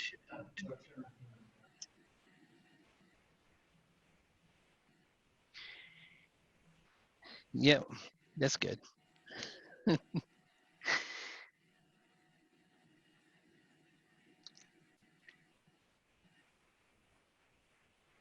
I feel like we need Yeah, I comment. didn't mind. Can you hear me now? Oh, Mr. Reale, yes, I can hear you. I'd like you to just slow down your pace a bit and Okay, thank you. I'm to sorry. just answer the question of how the application is different. What are the amendments? The violation report doesn't tell us specifically because it includes some of the relief that was previously requested. So are you listening? Are you hearing anything I say, sir? Yes, we are. All right. So can you answer that question? Yes. At this time, I'd like to ask Sharon Remmer, who prepared a memo to Mr. Schroeder to explain the differences in the site plan. All right. Well, now let's stop for a moment. The camera is not facing anything other than the wall next to Mr. Reale's head. So I Okay. would like to adjust the camera. Okay. All right. Very good. Ma'am, you seem to be in quite a distance. Are you able to get any closer to the camera? We're in a conference room together. We thought the overall. All right, camera- that's fine. We can deal with that. I'm going to need you to keep your voice up as high as you can and just wait for my question to be over before you begin answering it. I'm going to ask you please to give your attention to the board attorney so that you can be sworn. Swear to tell the truth, the whole truth, nothing but the truth, so help you. I do. All right, let's start with your name and address, please. My name is Sharon Norton Hammer with H2M.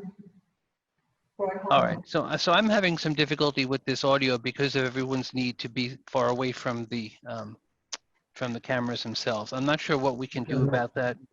I understand there's more than one person wishing to speak on the application, but it's something you need to make a record, and if I can't hear the words, the transcript will never come out. Mr. Chairman, if they all mute their devices except for one device, that should take care of the reverb. Thank you. I don't know, did you all hear that? So if everyone's can mute their device, I won't get the reverb, but I still need to.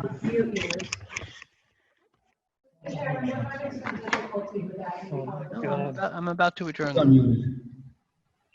It's unmuted. It's unmuted.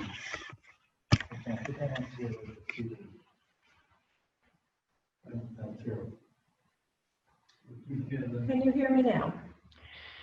I can barely hear you. I'm concerned about the quality of the transcript. I'm gonna continue to proceed in this manner, but I'm getting to a point where I'm not certain whether or not a record is being made. How do you make yours louder? That doesn't, well, can you make it louder? Okay. All right. Okay.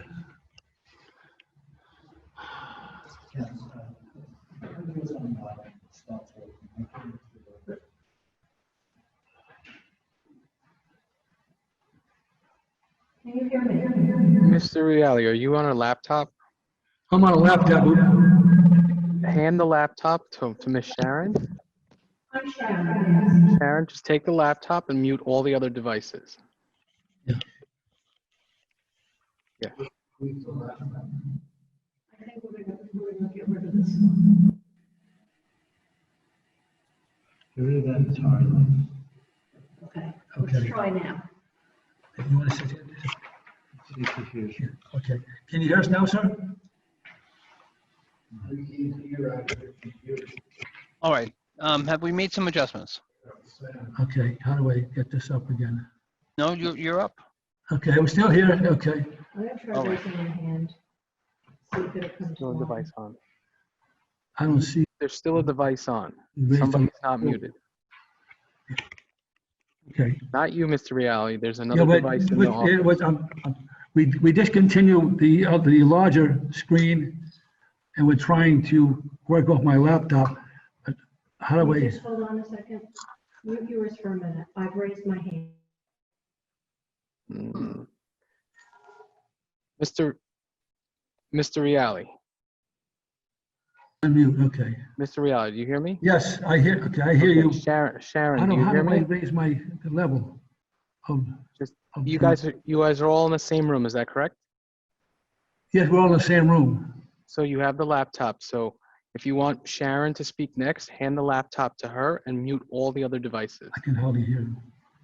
Can you?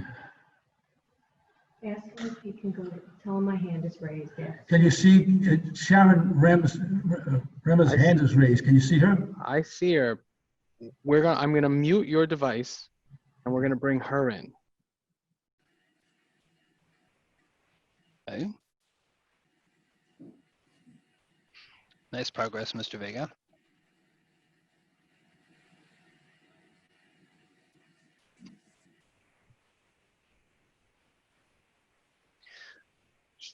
Sharon, you Yes. should be able to Oh, look at your video and show us your video. can you see me now? I cannot. My camera's on. And you asked me to unmute myself, but I'm unmuted. I can hear you through Mr. Reale's laptop, me not now? your laptop. Hello, we're still here.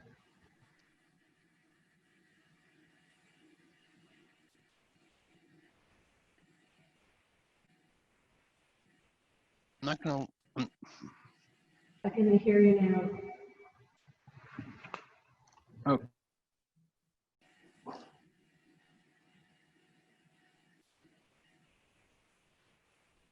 Mr. Reale, Yes, I'm here. we're gonna try this one more time. You guys are all in the same conference room, is that correct? That's correct. So the laptop that you are speaking into right now, hand that over to I just stated, I heard you, no, you just stated. That's because you're hearing from mine. Okay. Sharon, use just the one laptop for all you guys to speak.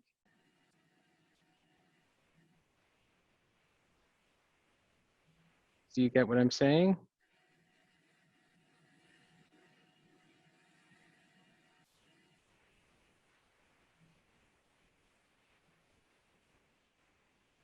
Mr. Reale, you have to unmute yourself. Mr. Vega, can you hear me? This is Sharon. Sharon, can you please just take the laptop from Mr. Reale? Yes. We're gonna leave we're gonna leave this meeting. No, listen, he said, he wants to use mine. He wants to use that one. He said, use mine. So. Turn that around. Close enough to me. I can see you, Sharon, now. Can you hear us? Can you hear me? I can hear you. thank you, Mr. Vega. So I believe that we can see and hear you better now. So we're going to share the one laptop and then just give it to whoever's testifying next. I could barely hear you. I apologize. No problem. Can you hear me Mr. now? Vega, is there a way to go through my laptop or could you not hear me? We can go through your laptop, but we would have to take Mr. Reale out. I can't hear you. All right. All right, folks, I recognize the fact that you've waited so long to be heard, and this is an old application that's being brought back. But from a technology So we're going to have to standpoint, turn another computer on. We can't hear you. Hold on. She's still on, though. can I ask the board members,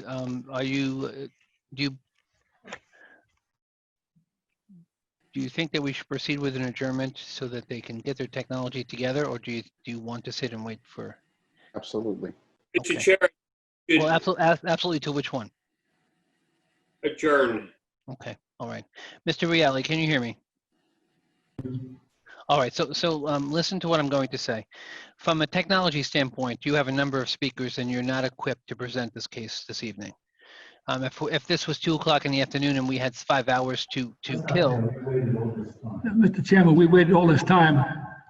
You're not making a record though. And again, it's not 2 o'clock in the afternoon where we have 5 hours to kill and we could figure it out. It is after 11 p.m. The board has we're going to be here until after midnight, close to 1 a.m. this morning. I'm not sure what I can do. I can't come there and help you with your technology. We're doing the best we can. We've wasted the last 15, 20 minutes just trying to get in a position to hear you. Either you can't hear us, we can't hear you, but there's no question that the technology that you've chosen to use for it is insufficient to present your case. This is a commercial application, obviously one very serious to your client. I think that the client's entitled to have a proper record made, and if we can't hear you, the stenographer who takes these minutes and types them out is never going to have anything to type out. Can you hear us now, Mr. Chairman? I hear a whole bunch of reverb, but I do hear your voice, yes. Sharon, now I see you're on a different camera. I am. Now we need to mute Mr. Reale. All right, so ask Mr. Reale to mute. All right, and he has. So Sharon, we're going to continue then. If you can hear us and this time. I can hear you. All right, let's try to get you sworn and have everyone there else be just stop talking so that there's no interference. All right, Mr. Doyle, I believe that someone's waiting to be sworn. Swear to tell the truth, the whole truth, and nothing but the truth, so help you. I do. Okay, thank you, and for your patience in waiting to testify. Let's start with your name and affiliation to the application. My name is Sharon Norton Remmer, the Assistant Vice President of H2M in Melville, New York. We have prepared the survey and the site plan and done the consulting and also done the traffic engineering for the project. Thank you. May I call you Ms. Remmer? Yes, sir. All right, Thank and you. the question I had was pertained to how the application for relief changed or should be amended from the prior application for relief to the board. The new violation report that I have incorporates the prior relief, but it does change some things and it is extensive. So are you able to simplify the differences between the prior application and this present one? Yes, I am. Thank you. So the relief from section 85-444, the arterial highway setback, was amended from 0 to 3 feet. Okay. The fueling, the section 85-569, fueling prohibited within 500 feet stays the same. Okay.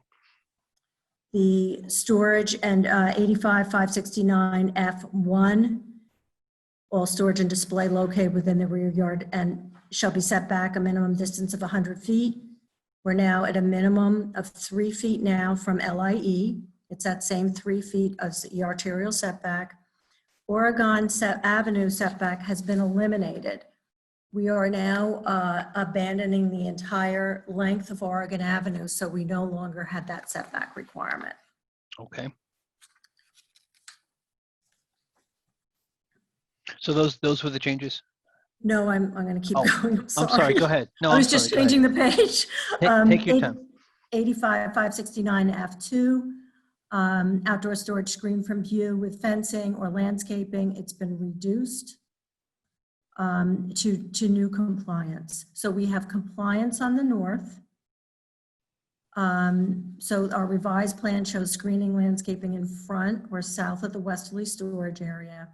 The center display area along the LIE will still require relief.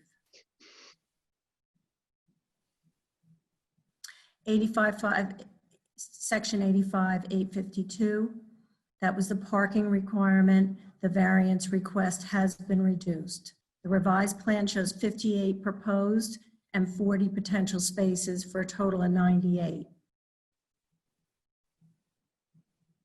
And that seems similar to what was originally requested. No, we reduced, we provided additional parking. This plan that's on the screen right now unfortunately doesn't show it, but excuse me a second. Oh, boy.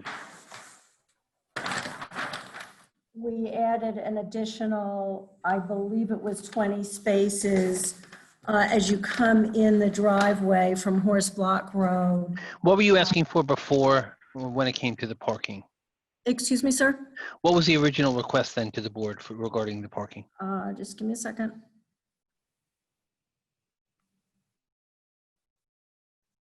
So we originally had 140. So we originally proposed 58, where 145 were required. We're now proposing 98. 98. Okay, thank you for clarifying that. You're welcome. So we're now going to go through several sign variance requests. Yes. 57A-8-A2 remains. That's the area of wall sign A. The next one is the top of wall sign B, not higher than 18 feet, that remains. And the request there was to continue with the request, which we made at the hearing, to allow the existing sign to remain and agree that when it's time to replace it, a compliant sign will be provided. 57A-8B2, area detached signs, 18-foot maximum, 99 square feet proposed, 177.5 existing. There were 2 signs under that code.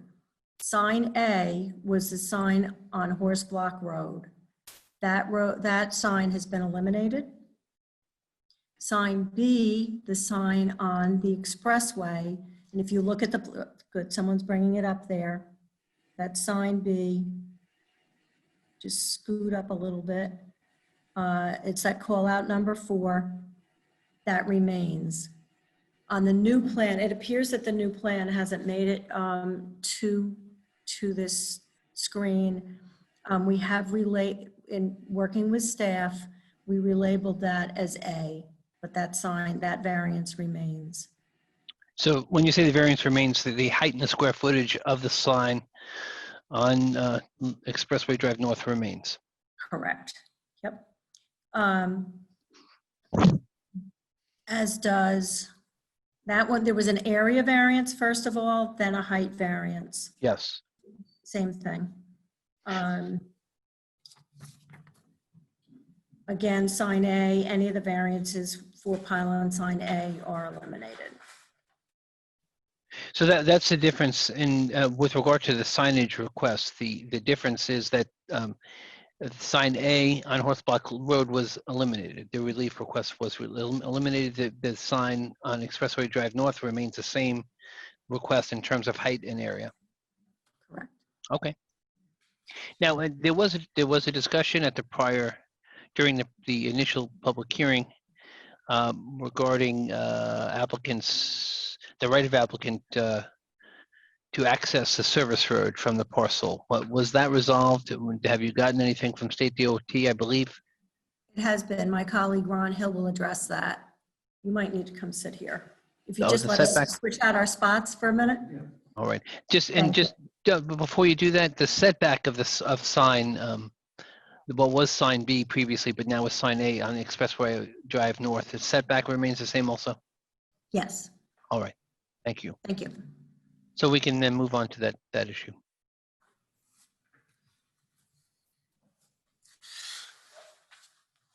Good evening, Mr. Chairman, members of the board. My name is Ronald Hill. I'm with H2M, traffic engineer at 538 Broad Hollow Road. Thank you, sir. I'm going to ask you to be sworn and to give your attention to Mr. Doyle, who will swear you in. Okay. You swear to tell the truth, the whole truth, nothing but the truth, so help you. I do. All right, then, so that you've given us your name, what specifically do you want to tell us, sir? I prepared a letter which has been submitted into the record. I went to the state. I received as-built plans of the Expressway Drive North. The site was built our site was built in 1986. The state constructed the service road in 1995. When they did that, they built curb cuts for each of the properties along the north side of Expressway Drive North. Those curb cuts were not immediately connected to the property. They just built them from the service road to the property line. Between 1995, when that was, and you'll see the record plans in the letter I sent in. It shows that the state as-built that they were there. Subsequent to that, and before 2001, those driveways were connected by the property owner to the service road. And we have a state survey that shows them in 2001, which is also accompanied the letter. Now, subsequent to the hearing, we went into the state and the planning department had commented on our initial site plan and asked for additional signing for those driveways on the service road. We submitted plans to the state and they've approved the plans and said they're ready to issue a permit for just the signs, accepting the driveway as they are. And we just haven't taken out the permit because we haven't had the project go ahead yet. But as soon as we get to go ahead on the project, we'll be able to proceed with the installation of the signs as per the state. All right, so you're saying the state has given you permission for access from the parcel onto Expressway Drive North? Yes. All right, and when you say you haven't taken out the permit for the signs, what signs are you talking about? That this, you say the state is approving? The driveway, they're one-way signs, do not enter signs, and a one-way arrow that they want us to put on the Expressway Drive North on the south side of that, All right. in front of our exit driveway. And is there a writing confirming DOT's position?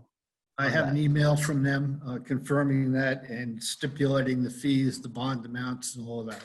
All right, and did you provide that along with the materials that you submitted? It to the has board? not been submitted yet. We'll make sure we get that in tomorrow. I'm going to ask you to do that, please. Thank you. I'm done. All right. I believe, Mr. Reale, you're going to come back to us? Yes, Mr. Chairman, for you.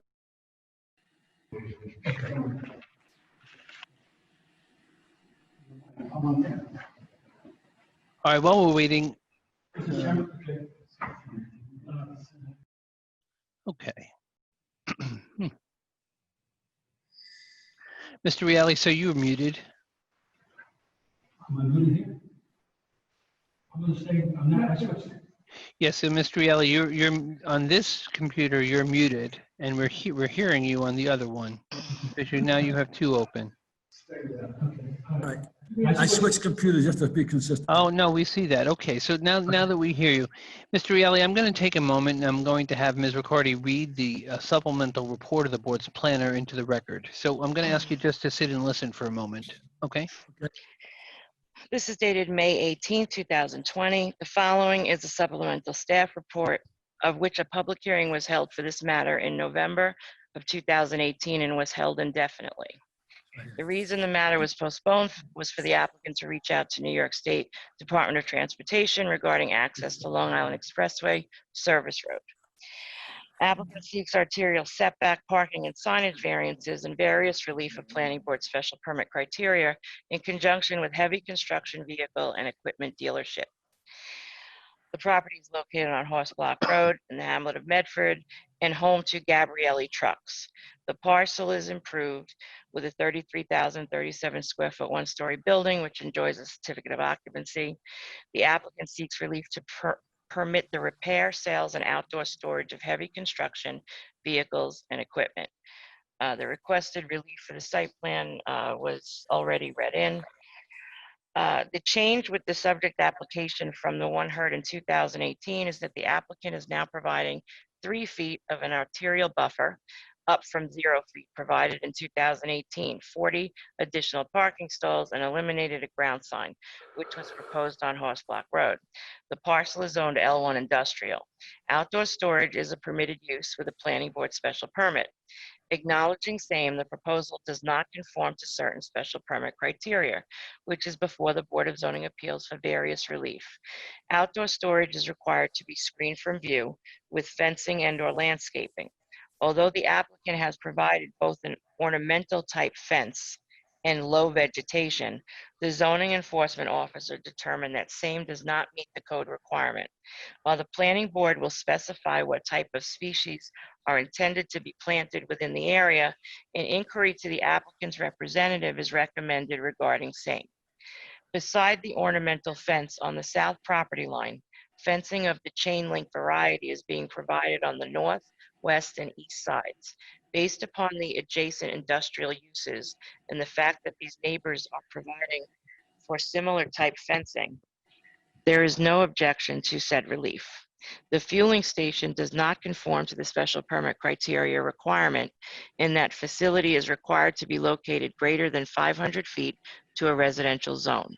While the parcel is perpendicular from residential property across Horse Block Road, same is undeveloped at this time.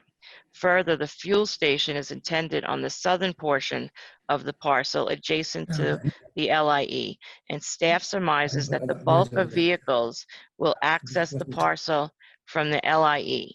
As such, no detriment to the residential property is anticipated with the fuel station.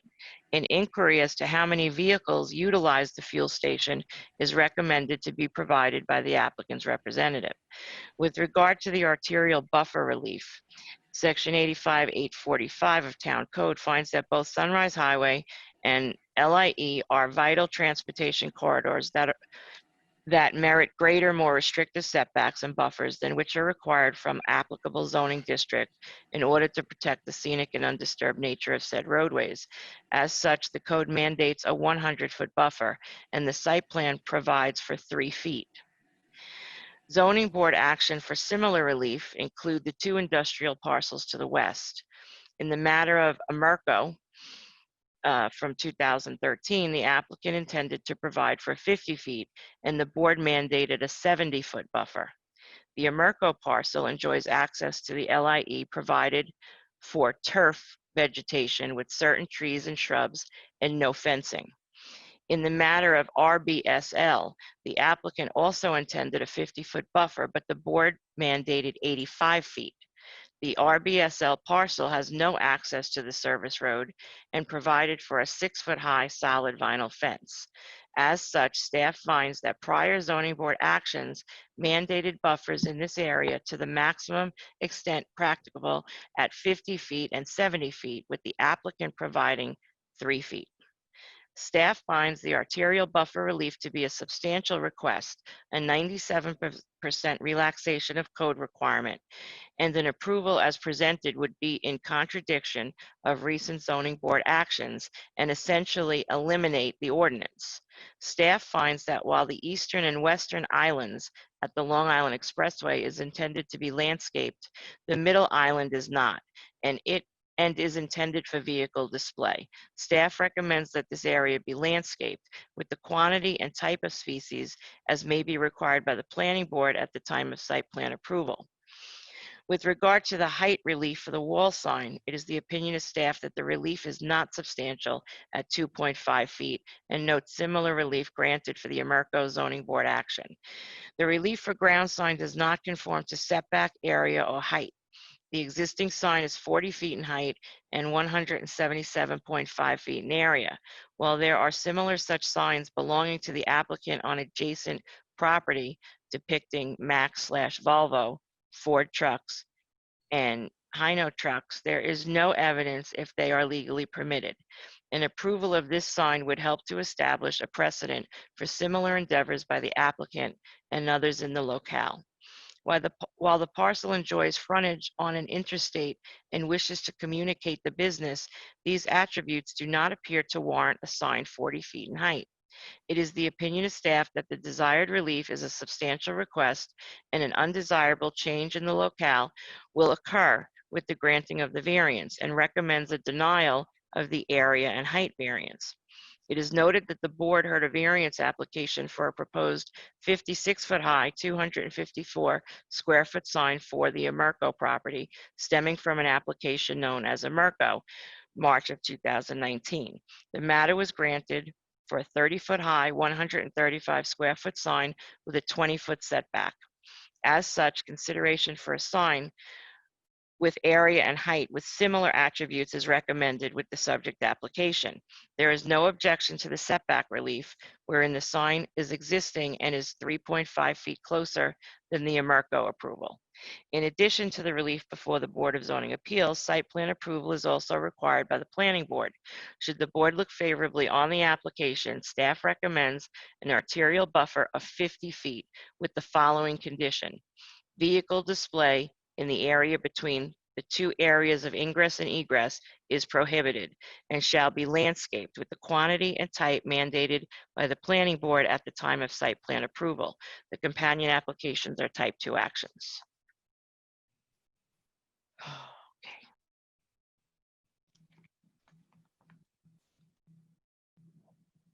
Mr. Reale, I'm going to ask you if you to unmute yourself.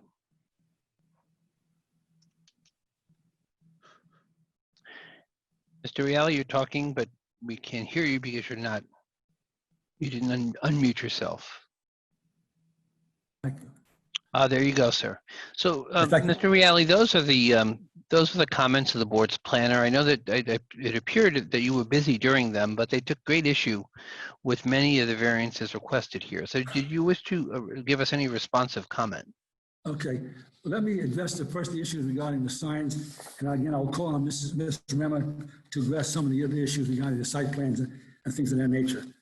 I'm aware of the Amerco sign being approved for 30-foot high, but according to the attention, that was a proposed sign. Our sign has been there since about 1991. Yes, As you see this from sign the was exhibit- put up, Mr. Reale, this sign was put up without a permit. That's correct. Go ahead. Yes, but let me complete. I attached an item as Exhibit G. There's an invoice from the Kenworth Sign Company that we used showing a charge of $8,900 for permit/variance. We were under the impression that the manufacturer who installed the sign, got the permit. So we were just dumb and happy that we thought we had the permit, but we didn't realize that we had no permit until recently when we got this notice from the town. Number one. Number two, I've enclosed as Exhibit H, photos of the Kenworth sign showing that how it's just about barely visible now above the trees. It also shows that if the sign was brought down to the code, it'd be not visible along the expressway. Okay, sir. Keep going. Okay. Furthermore, the cost of, I submitted as item L, an estimate of cost of lowering the sign to about $30,000 to bring it to code. But I also have here, I submitted as item J, there's a copy of a permit for the 4 signs at 3200 Horse Block Road, issued in 1991, including the Ford sign. That Ford sign is 40 feet high, 160 square feet. Mr. Reale, you have a permit for a sign. Does the permit say the height of the sign? Yes, it's submitted to you as a copy of as item J. Let me just get it. I'll get it to you. Does he have any? Do you have J? It says, excuse me. I should have given this. Sign permit. It says, illuminated detached ground sign, 10 feet by 16 feet, 160 square feet, 40 feet above ground level, setback 5 feet from LIE North Service Road, read 4 trucks. It's in the exhibit I submitted item J in my exhibits.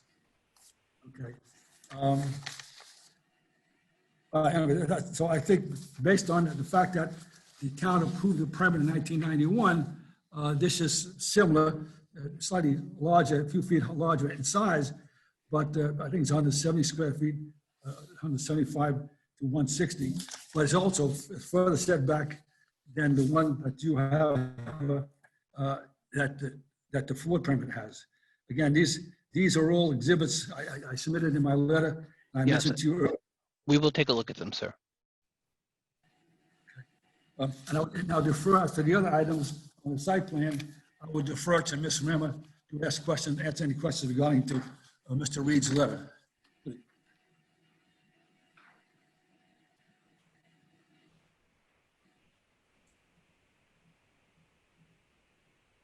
Thank you, Ms. Remmer. Can you still hear us?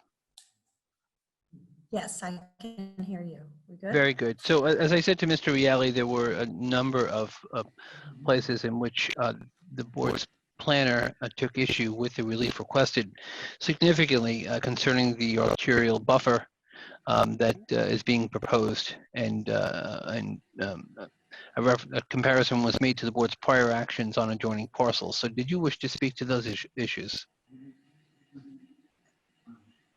I do. And unfortunately, we don't have the current plan up, but if you look at the middle island along the expressway, right around in the area where that 319, thank you, if we go to the left a little bit, do you see where the 3 is right underneath the middle island? Right about there. So just up to the corner there, our property line and the fence line are at an angle for one another. So the fence line has the squares in it, or it might look like dots to you. Yes. And all the way to the west, right there, where the pencil started, there's a 3-foot offset from the area that's paved to the property line. Yes. We move east, it goes out to an 11-foot offset, and that's Yes. what Mr. Reed's talking about. where 100 feet is required, we have 3 feet at a point, just at that one point. We do show 100 feet on the island to the west. So if we go across the driveway. And looking at it, it's to the left, that island to the left. Exactly. So All we right, do have and you do have 100 feet on that island to the right? to the west or to the left. I think we're on the same side. Yes, right? we are. We're talking about Okay. that. But what's to Right. the So right? this isn't a 3-foot linear, all we have is 3 feet. We have from 100 down to 3 feet. We have 80 at the lobe, all the way on the other side of the property, On the east side. on the east side, absolutely. And- Now, and the other can- thing, Can we Go just, ahead. can we just state that the reason why you don't have 80 or 100 feet on that central island is the applicant is desiring to display vehicles in that area? correct. So we agree on that. But I just wanted to make the point Oh, I'm that. not agreeing, I'm just stating as a Okay. fact. Okay. Okay, yes, that's a fact. The applicant is desirous to continue to display vehicles on that island. The, Mr. Reale, excuse me, getting my people mixed up. Mr. Reed's letter says,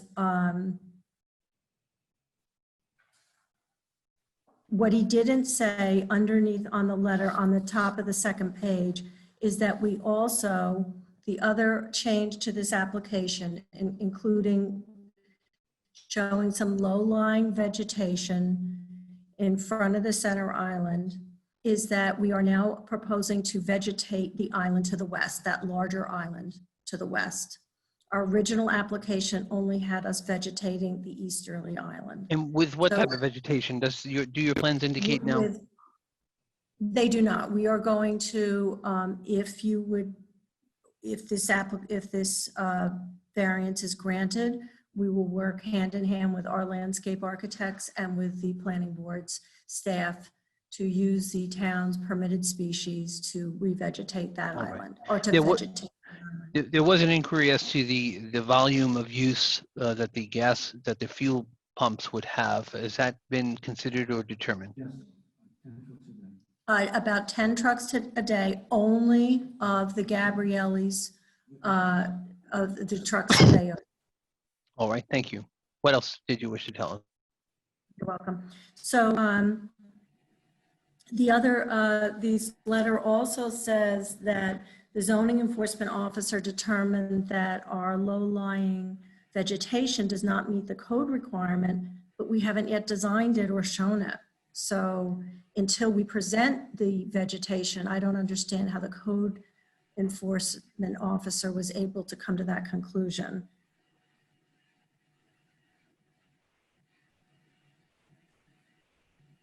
All right, was that it? No, on the next page, Mr. Reed states that staff finds that the arterial buffer relief to be a substantial request, a 97% relaxation of code requirements, and approval as presented would be in contradiction of recent zoning board actions and essentially eliminate the ordinance. I would suggest that one point on the property does not have the power to eliminate an at the. I would agree with you, but if when granting a variance which completely ignores the requirement would be the same effect, would it not? I just why don't we just get right to the point? There were applications for relief from the arterial buffer on the neighboring parcels. The first one, the Americo one, sought 50 feet and 70 feet was mandated. The next one, 85 feet was mandated. You are here for a good portion of this arterial buffer to be between 3 and 11 feet. So how, considering the board's prior actions and prior precedent on adjacent parcels, could this board justify a decision favoring the applicant's request? I don't know. You certainly agree with me that that's a pretty big difference. I think there's some, I don't know all the circumstances of the other applications. I do know that this property was approved, there was a site plan approved in 1986. At that point, we also presented, do you have our exhibit, the arterial setback exhibit? We do. So we've shown there in the 100-foot, in the required 100-foot setback, and again, that the arterial setback requirement was not in the code in 1986. In 1986, we had about 23,000 square feet of natural and landscape. In this application, we have about just over 10,000. So it's about, we have about half the amount of landscaping that we did in the approved plan. So we have different quantities. We have a different, I think we have a different circumstance. And part of it was due to the fact that the original application had a cul-de-sac because the expressway wasn't built yet. And then the additional area that was cleared was to connect to the curb cuts that the LIE that were built by the New York State DOT. All right. And and also, Go and ahead. just another point, our client sells trucks. They need to be seen, they need to be visible. And that's why we continue to ask that this variance relief be granted. All right, thank you. Was there, Mr. Reale, was there anything further from you, sir, on behalf of the applicant? Yes, I do. I forgot to mention, okay, can you shut yours off? That regarding the fuel station, the code says 500 feet distance from the residence. The town measures the distance from the property line. The actual fueling station is going to be over 552 feet to 60 something to the nearest residence. Okay. So that we feel in the spirit of the law, the code, we comply with the spirit, but may not, and we have a different interpretation that it should be measured not from the most extreme corner of the property, but also from the site where the proposed fueling station is to be located. All right, thank you very much. If that's it, I'd like to see whether there is anything further from the board members on the application. Did you hear that, Mr. Chairman? Did I hear what, sir? My comments regarding the fuel station? I heard your comments. Yes, you just concluded them. Okay, thank you. We're gonna bring Mr. Reale back here. And now everyone is gone.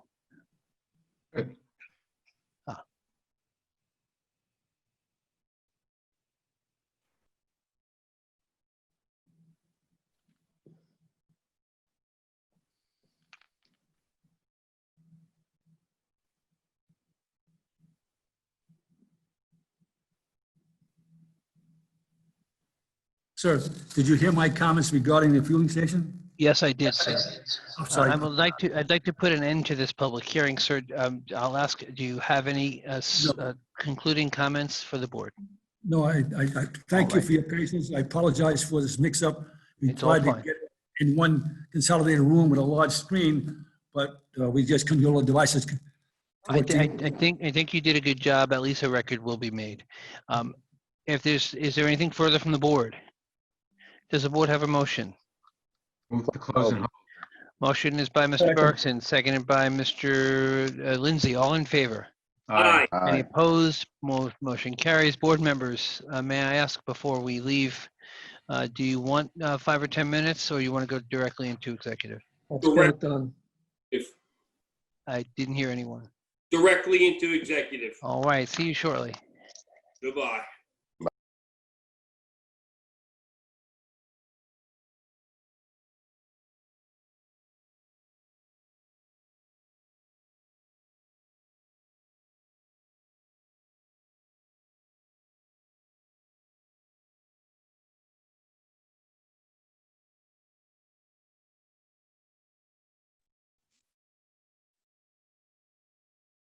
You're quick, Howard. No, you're muted, so I can't hear you. I said either the quick or the dead, one or the other. All right, we're back public. You're on broadcasting, Howard. Yes. I can't get my video going. Well, don't worry, it's going to come. Ah, there I am. I am good looking too. Okay, Again, Ronnie, we are live broadcasting. didn't say nothing. Nobody knows. Who are we missing? Jimmy Wisdom? Jimmy Wisdom, Rick Cunha. I know, I just saw Rick. Oh, there's Rick. There's John. Yeah, Rick's here. I've been here the whole time. Yeah, Sorry, I didn't have an expanded view. it's only Jimmy. And I think we must, nope.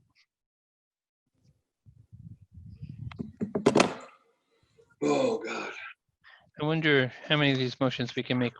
I need Jimmy. Jimmy, or a bunch of them. Where is he?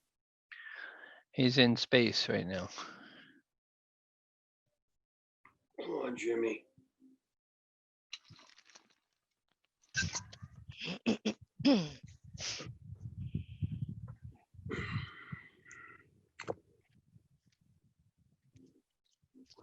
Should probably look at my phone.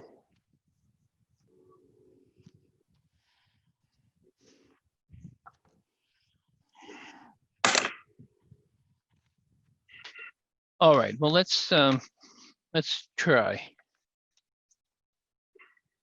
I'm trying to figure out which motion, which application we need him for first. We don't need him for a while. But we're gonna get to a point where someone's a no. And so I don't know, did we have any decisions with only 4 people? God, I don't remember right now. 2020. Yeah, I think so, but it's only yours, Paul. Just me, right? I think you're the only one that was a no on one of them. All right. Why we lost someone? Jimmy, Oh, shoot. you know what, how about I just call him quickly? Excuse me a moment. I got him. You want me to call him? Ronnie, did you call him? Calling him right this second. All right, Ron. Oh, hold on. Calling him right now.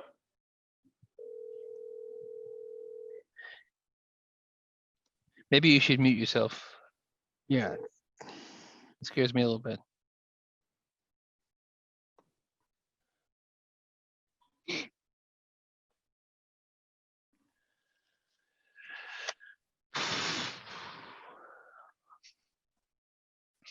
Hey, Anthony, Hi, Rick. you may want to give both links out in the email during the, oh, there he is. I think you're correct next time. But that might confuse Mr. him. Wisdom, welcome. I think that you're just about connected. He didn't answer his phone. Well, he's here with us. Jimmy, just unmute yourself. And have everyone, welcome. So, board members, is there a motion to resume the hearing? Motion second, and been made. All in favor? Any Aye. opposed? Aye. Motion carries. Turning to today's agenda, page number 20. Case number 12 of June 3, 2020, in the name of Nicole Bell. Does the board have a motion? Yes, Mr. Chair, I'd like to grant the application type 2 upon removal of all heating elements and chimney from the attached garage. Second. Motion by Mr. Lindsay, seconded by Mr. Cunha. All in favor? Aye. Any opposed? Motion carries. Turning to page 22, case number 39 of June 17, 2020, in the name of Jim Castelli. Does the board have a motion? Yes, Mr. Chair, I move to grant as presented type 2, subject to a covenant that the garage never be converted to living space and same to be reflected on a certificate of occupancy. Motion by Mr. Cunha, Second. seconded by Mr. Lindsay. All in favor? Aye. Any opposed? Motion carries to page, Well, before you go on. Yes. We just did which one? Page 22, Jim Castelli. Okay, can I just ask you, on page Yes. 19, Macrelli, what did we do with that? Page 19, McCrelly. We didn't discuss it. It was on decision calendar. I don't have any note. Okay. Then we're going to, we'll just leave it on holdover and we'll discuss it. Okay, All right. well, it'll be on decision calendar, you mean? Yes. Okay. Yeah. All right, then to page 24, I believe it is. Case number 20 of January 22, 2020, in the name of Robert Friedel. This is the holdover application. Chair would move to dismiss the action due to the board's decision on the land division application of the applicant. Second. Motion made and seconded. All in favor? Aye. Any opposed? Motion carries. You did that grant, I missed it. Oh, no, We it's on. No, wait a minute. Wait a minute. Grant it. We didn't do the Friedel Land Division, so they have to go together. So leave them both on decision calendar Leave them both on decision calendar. because they We didn't- need to we go didn't do together. the grant. We didn't do the grant because it has to be worded. Okay, so then we're going to leave that. I will withdraw the motion that was previously or just made on the application. I'll move to page 29. Sorry. Under reconsideration of motion, case 41 of February 19, 2020, in the name of Thomas and Denise Wilson. We are putting that on for August 12th. That's right. So on the same page, under clarification of motion, case 30 of May 20, 2020, in the name of Joseph Sinacori. Does the board have a motion? Yes, Mr. Chair. Prior grant of 5/20/20 is clarified to reflect approval for a 16-foot high, 448-foot storage shed with pull-down stairs to storage area, loft. Second. So- Oh, Subject to restrictions. That was a semicolon. that was a close. Subject to restrictions that there are no habitable space, no plumbing, no heating in the shed, and access to the storage area to be from pull-down stairs only. Said the restrictions to be reflected on the certification of occupancy. Remaining conditions are as originally approved. Motion by Mr. Lindsay, second by Mr. Cunha. All in favor? Aye. Any opposed? Motion carries to page 30. Under request to reopen, case 16 of April 22, 2020, in the name of Page Development Incorporated. Does the board have a motion? Record will reflect that no motion was attained on this request. Turning to page 31.